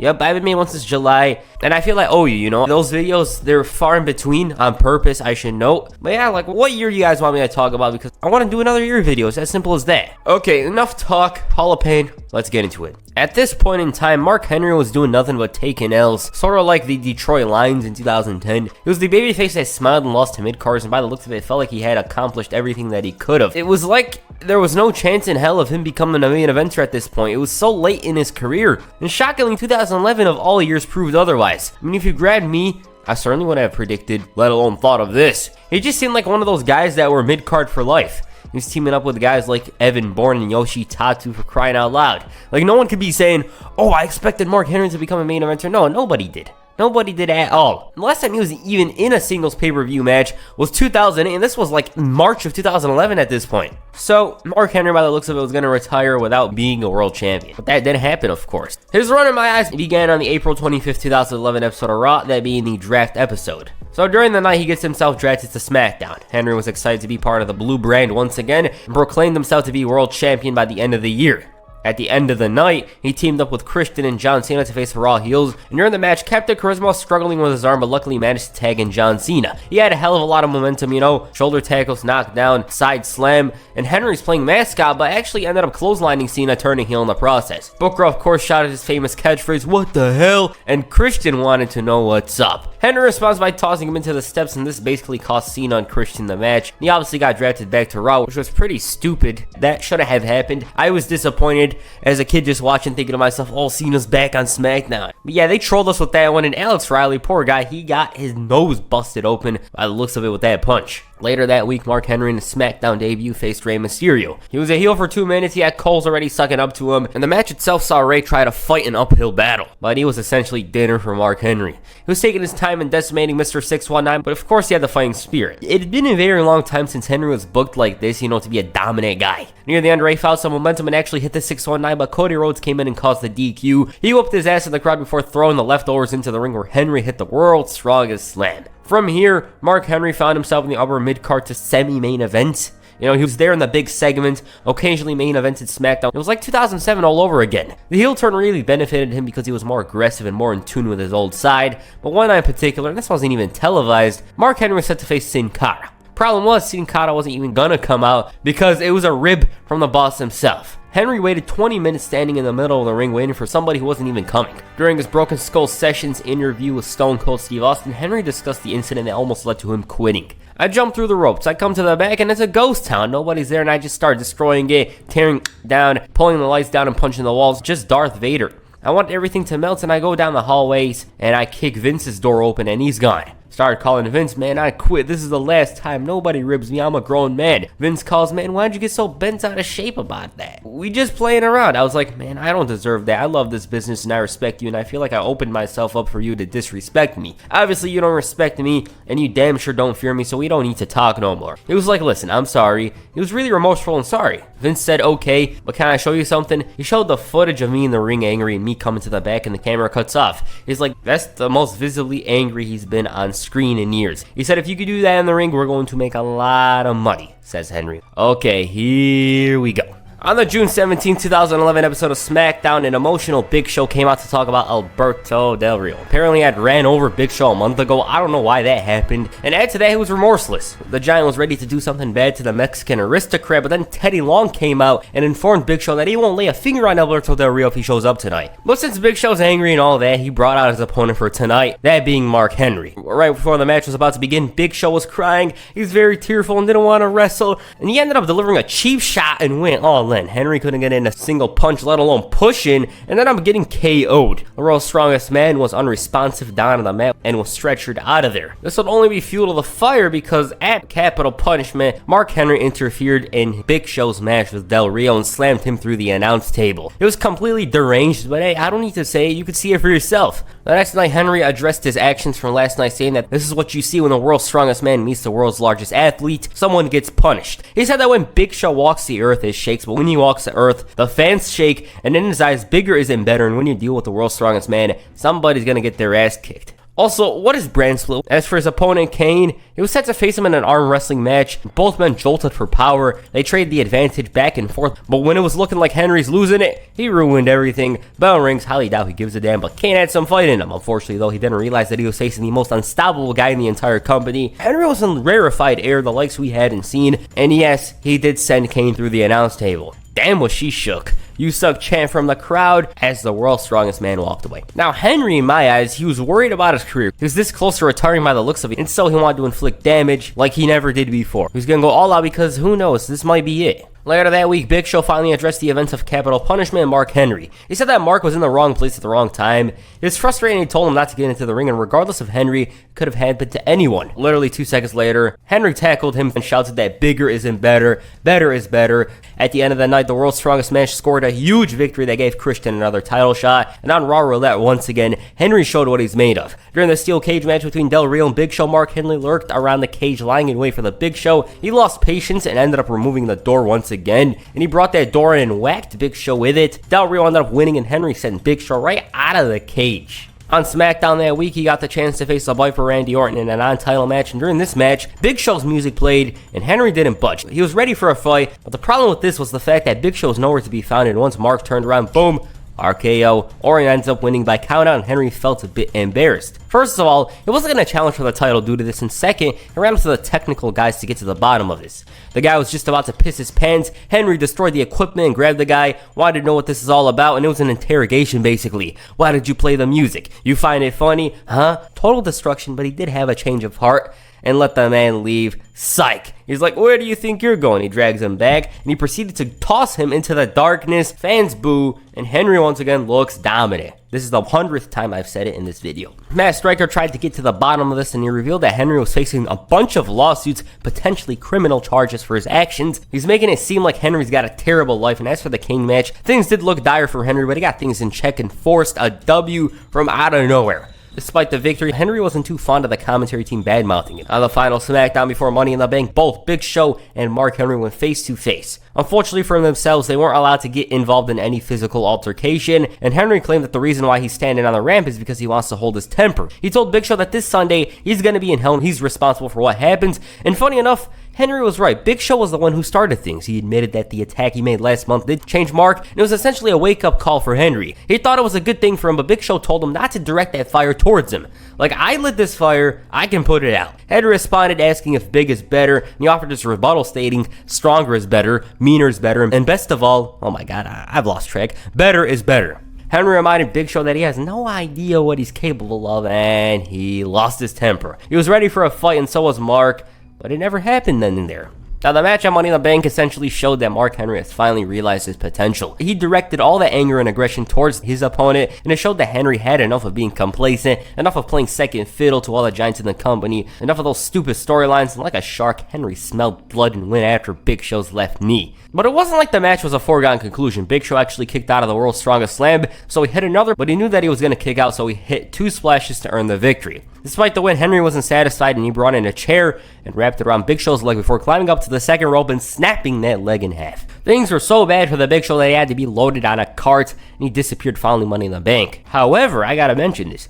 Big Show wasn't the only one who was going to be on the shelf, because Friday night saw Henry proclaim what he did to the Big Show as only the beginning. He felt pleasure, power, strength, and invincibility from the chaos he caused. At the end of the night, Mark Henry decided to make his presence felt again after Kane's street fight with Randy Orton. He was craving yet another beatdown, and with Kane's leg already a bit hurt, it was a formality. So at this point in time, it was clear that he was going to get a big push of sorts that just might possibly eclipse his previous ones. Following week, it turned out there was a shortage of opponents. Things were so bad that Zack Ryder had to convince this jobber to face Henry. He was easily demolished, flat out destroyed, and it was cruise control for Henry. As for the commentary team, those guys were on the verge of pissing themselves, but luckily for the jobber, Teddy Long came to the rescue. He told Mark that nobody really wants to face him. After that, there's a pending lawsuit. Things were very bad for Henry when Sheamus interrupted. He was mad enough to come down to the ring and ask for a fight, and this turned him to a babyface. He told a little Irish story comparing it to Mark Henry, some sort of arrogant big guy that got knocked down or whatever. The crowd got behind him because he was brave enough to run down there, and then he proceeded to slap Henry and fool him. Chair's in his hand, and Henry's ready for a fight. So thus begins the Sheamus-Mark Henry feud. He introduced another wrestler into the Hall of Pain, that being Vladimir Kozlov. Mark made him look like a joke and took him out easily, dismantled him, just like the Big Show and Kane. Once Sheamus ran down there, the damage was done, and again, Mark's like, put the chair down. I want to fight you. I should know this ended up being Kozlov's final appearance. As for Sheamus, he didn't give a damn what kind of beast Mark Henry was. Sheamus told him that he's had another thing coming if he thinks he's going to get taken out. As for their match at SummerSlam, it was a full-on fight. Henry dominated for the most part, but Sheamus was no slouch. Hell, he even hit the bro kick. They ended up fighting on the outside. Henry bumps into the post before ramming him through the barricade, and is that Eli Drake? Despite all this, Sheamus was still crawling back to the ring, but unfortunately, he was unable to beat the count of 10, meaning Mark Henry was victorious again. Even though he didn't win it outright clean, it still made him look dominant as hell. Sheamus was protected, and great things were in store for one Mark Henry. He was riding high, and Friday night proved to be the start of his main event run. First of all, he described this battle royal as a sea and a ship, and he promised that the 19 others are going overboard and they're gonna sink. About that, well, he was right. Henry dominated, made it to the very end where he manhandled one, Sin Cara, and like that, Randy Orton was put on notice. He was going to defend the title at Night of Champions against the world's strongest man. Before he focused solely on the Viper, Mark Henry absolutely obliterated Sheamus in the main event the following week. The Celtic Warrior did put up a fight, but Henry was on a roll, and never before was he this dominant. You already know. He took out Big Show, Kozlov beat Sheamus from pillar to post, and now he's going to get the chance to finally win the world title. It didn't matter to him if it was Orton or Christian that was the champ. Either way, they lose. After Randy Orton competed in a grueling cage match, probably the best SmackDown match in 2011, debatable I should note, Mark Henry sent a little message to the champ. Again, Orton tried putting up a fight, but the fatigued champ was no match for the number one contender, and with Henry whipping ass, he finally took time out of his busy schedule to discuss this Hall of Pain. It said that people have been thinking that his best years are behind him, so he asked these same people to ask Kane and Big Show about that. He said that his whole career has led to this moment, and he's more aggressive, reckless nowadays than at Night of Champions. Everyone will look at the new world champion. Zack Ryder suddenly interrupted, and Henry straight up told him that he's got a death wish interrupting. The reason why Ryder was out there was because Teddy Long enforced a no-touch rule between Mark Henry and Randy Orton. As he's leaving, Henry orders him back into the ring, and he thanks him for the heads up. But again, he's like, come back into the ring. It's leading to something. This time, he asks Ryder who he thinks is going to win that match at Night of Champions, and he responds with Beth Phoenix. But as for Mark's match, he indicated a possible Orton victory, and in Mark's eyes, that was Zack Ryder's prediction. So he was ready to put his hands on him. Ryder strikes, but Henry delivers a chop that would make Walter proud. Boom, Raw Strongest Slam. And then a few minutes later, he destroyed Ezekiel Jackson. On the final SmackDown before Night of Champions, Edge hosted the Cutting Edge with his guests being Randy Orton and Mark Henry. The whole physical contact rule is still there, and Edge thought it was a good thing because Mark has been running through everybody. Basically, Edge was asking Orton, like, do you really think you could beat this man on Sunday? Orton agreed with Edge's sentiments that Mark destroyed the opposition, but reminded everyone that the last time he was attacked, it was after a steel cage match. Orton was trying to get into his head state and stuff like, maybe you think that at your best it's not enough to beat me, and as for the question of, can you beat Mark Henry? Orton doesn't think that, but knows it. Edge agreed that Orton's got a point. Mark Henry's career has been disappointing. He mentioned how in 1998, Mark was a veteran while he was just starting out, and it was odd to Edge that this man wasn't a multi-time champion. He then stated, maybe, and he told him this straight up, Mark Henry lacks a desire. The challenger finally responded to the statement saying, Edge is lucky that he ain't gonna get it because he's right. For 15 years, Mark has seen men smaller and weaker than him become champion. He's seen Orton win the title over and over and over again, and then he mentioned how the upper brass tell him to go out there and smile. Henry was done with that. He was done with showing personality, and he was here to take what Orton's got. 15 years he's come out and tried to show what he's got, but it wasn't working, and it took him 15 years to get here. And on Sunday, he promised to be world champion. Orton, on the other hand, felt that the match was going to be symbolic of Henry's career. Sure, he may come close, but in the end, he'll be the world's strongest failure. And this is when Edge had to remind them that Teddy Long hasn't had no physical contact rule during the cutting edge, and so he announced that the cutting edge is officially over, meaning it's on. The entire locker room empty, trying to separate those two, but Mark was a force of nature. A little distraction gives way to the world's strongest slam, and Henry stood tall. The ring was cleared, everyone looked like a jobber, and Henry hit it again before hoisting that title in the air. And Night of Champions, Mark Henry finally did it. During the match, he struggled with keeping Orton down. At today, he was in kayfabe on fire. Orton was on a roll at this point. He was starting to get things together. The crowd, for the most part, was behind him, and at some points, it felt like Henry was going to pull a ton on him. He's going to botch this thing near the end. Luckily, though, for that challenger, Orton was limping, and one of his legs was hurting, and so he tried pulling an RKO out of nowhere. Henry pushes him away. Orton gets up, and boom, world's strongest slam. 1, 2, 3. Listen to that crowd. Mark Henry went from being sexual chocolate, an addict, the hand thing, pushed down to developmental, all of that, but he's always remained on the payroll. Just as things get started, he gets injured, but now he's finally got the push that was deserved. It took him 15 years. Stone Cold wrestled for 14 and won the WWF title 6 times. But regardless, Mark Henry finally won the title. After the match, he shouted at the fans to stop cheering, calling them doubters and haters, and then he welcomed the fans to the Hall of Pain. Mark refused to share this moment with the fans because they didn't believe in him, and then he proclaimed himself to be a dominant champion. One thing to know at this point is the fact that Mark Henry was the strongest booked wrestler in the company, in my eyes. This is my opinion. It wasn't CM Punk nor John Cena, it was this guy. And people actually liked him. The ratings started to increase compared to the Orton Christian thing, and he was doing good. It was a good story, he's going through everyone who's gonna stop him. It's some simple stuff, but it was effective. The next night on Raw, Jim Ross, the doubter, was set to interview the new champion. They had that awesome shot which will become a regular thing during this title reign, it showed how intimidating and menacing Mark was at this point. JR congratulated him on the victory and asked him about the naysayers. Henry's like, you were one of them, and again talking about his upcoming Hell in a Cell match with Randy Orton. What chants were loud and clear, and damn were they annoying. The title in Mark's eyes was his, he wasn't gonna lose it, and regarding the fans, he was still angry at the fact that they never supported him. Matter of fact, he demanded JR apologize on their behalf before apologizing for his mindset himself. Mark mentioned how JR was the same man who told Vince McMahon to cut his costs, and so he flaunted his newly won championship belt. JR apologized, and he's like, I hate ass kissers, before putting his hands on him. Jerry Lawler tried to put a stop to him. He obliged, but it meant Lawler's gonna pay some taxes himself. The strikes he threw ended up angering the champ, and he slammed him.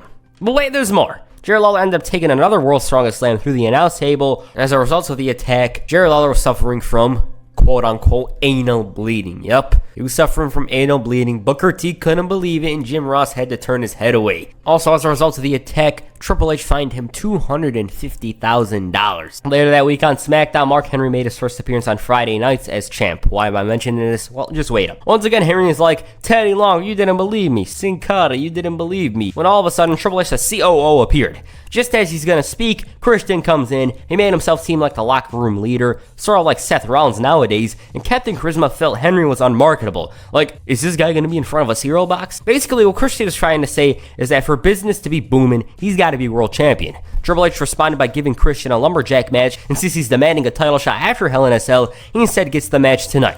About that match, well, again, it showed just how incredibly strong Mark Henry was. So the Lumberjacks tried jumping the champ, right? But it ends up parting both heels and faces alike like the Red Sea, throws Trent into a bunch of them, and Christian, the look on his face was as if they forced him to watch Raw this week or something. He's like, I don't want none, but Sheamus throws him in, where he received a super World's Strongest Slam.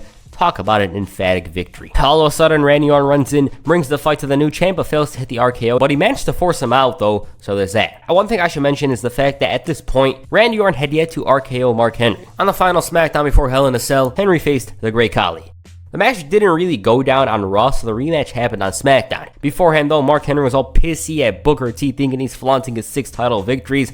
Add to that, he was confused over Booker T, like, you're out here kissing ass, yet at the same time you're dropping insults, what's up? It was increasingly likely that Booker was going to suffer, but Henry luckily was out here for somebody else. As for Randy Orton, he was promising to induct him into the Hall of Pain. Because of all this, Booker had a problem with Mark's thinking. He didn't feel that Henry should focus on hurting talent. And again, he got offended mentioning the last 15 years. It took me this long to win the title, whatever. And then Booker's like, What if Orton hits that RKO, and damn did Mark get angry. Henry was so self-assured of himself, he was confident. He believed that if Orton could've, he would've hit the RKO. It took him 15 years to develop this mean streak, and just now others are asking him to stop. No. Unfortunately for the great Khali, he was inducted into the Hall of Pain, and the Red Pants my ass downgraded him from 85 plus to 65 overall. It was essentially a curse. As for Randy Orton, he told Mark that he better pray that an RKO comes his way because it'll be much worse. Of course he claims he's gonna win, yada yada, but after his match with Christian, Henry comes down craving a beatdown. He tries neutralizing him, and again, mission failed. RKO wasn't to be, so SmackDown was gonna end with the same damn picture, Mark Henry standing tall. But he decides to bring in a chair, and as he enters the ring, boom, Orton finally hits that RKO out of nowhere. Mission complete. About their Hell in a Cell match, well, it's often forgotten for good reason. Like during the early 10s, there were so many cell matches that you forgot happened. This match in particular didn't necessitate a cell match, but that can be said for many from the past decade. It wasn't a bad match. I'm not trying to say it was bad, but like the others, it just struggles to stand out. Henry was super resilient during the match, kicking out of the damn RKO, which got Orton downing himself. He goes for the puns, but is unsuccessful, and is caught with a world's strongest slam.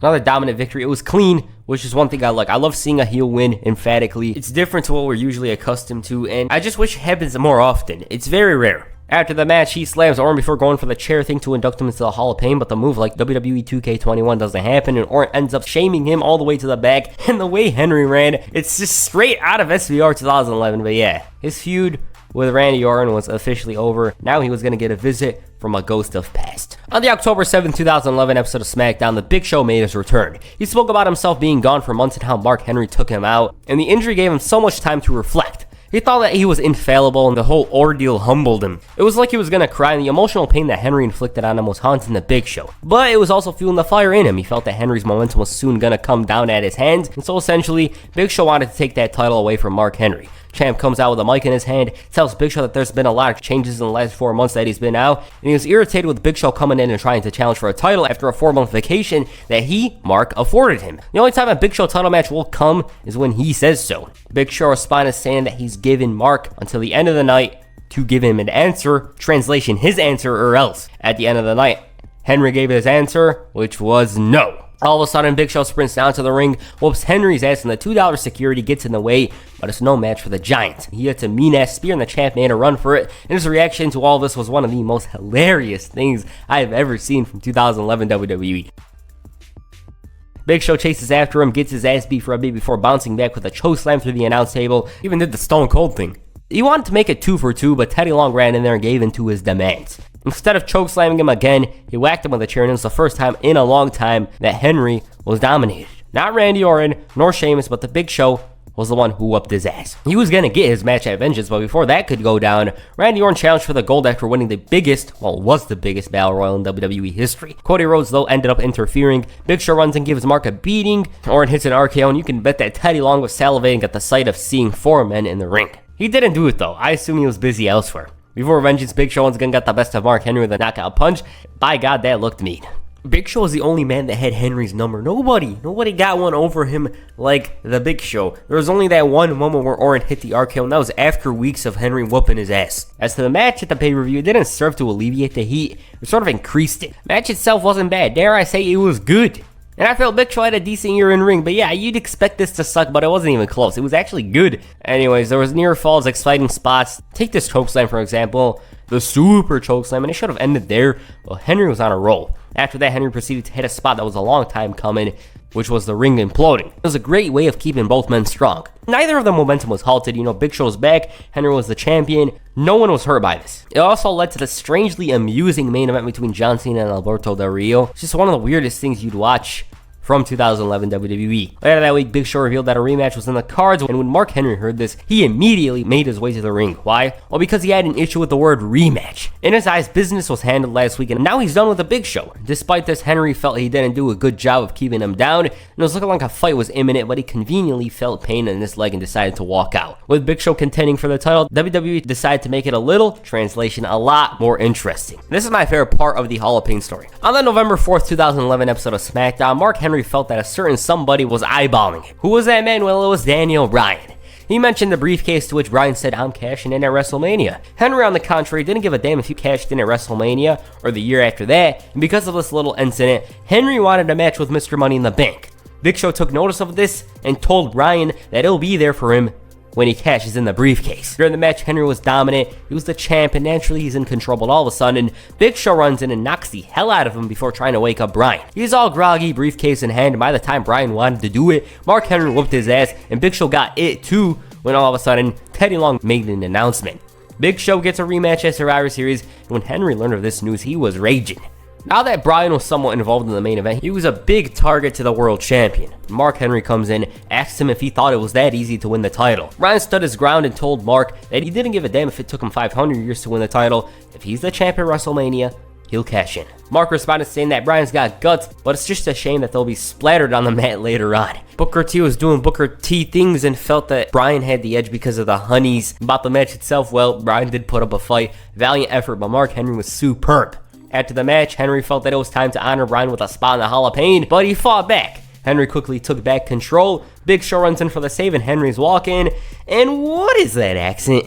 Beating up on somebody half your size? Must have switched brains with Braun Strowman or something. Big Show wanted him back in the ring. Henry didn't go, and you guys know how it goes. Right when SmackDown again the following week, Mark Henry slapping Bryan straight, made him look like a jobber. Bryan begins fighting back, but he was flipped inside out, and damn, that looked bad. It was a complete destruction of Mr. Money in the Bank. Henry grabs the mic, promises more of that is coming, and the sentence that stood out to me was this. It was like, one of us is getting carried out on Sunday. It is not going to be me. The Big Show, meanwhile, was Bryan's father, I assume. And because of his attack, he began searching in the bag for the world's strongest man. Jinder Mahal was all tough, and he got KO'd. A couple of minutes later, Big Show's trying to assure himself not to get disqualified because it means no world title. Footage of the Mark Henry thing is shown, and it was to remind him to take away the one thing that Henry values most, the title. As for their match at Survivor Series, it wasn't as memorable as the match as Vengeance for obvious reasons, but hey, Big Show had a damn elbow drop that initiated Randy Savage chant, which was nice to hear. But since Big Show had the momentum, Mark Henry decides to low blow him into oblivion. After the match though, he was trying to make Big Show a two-time inductee into the Hall of Pain, but it wasn't to be, and again,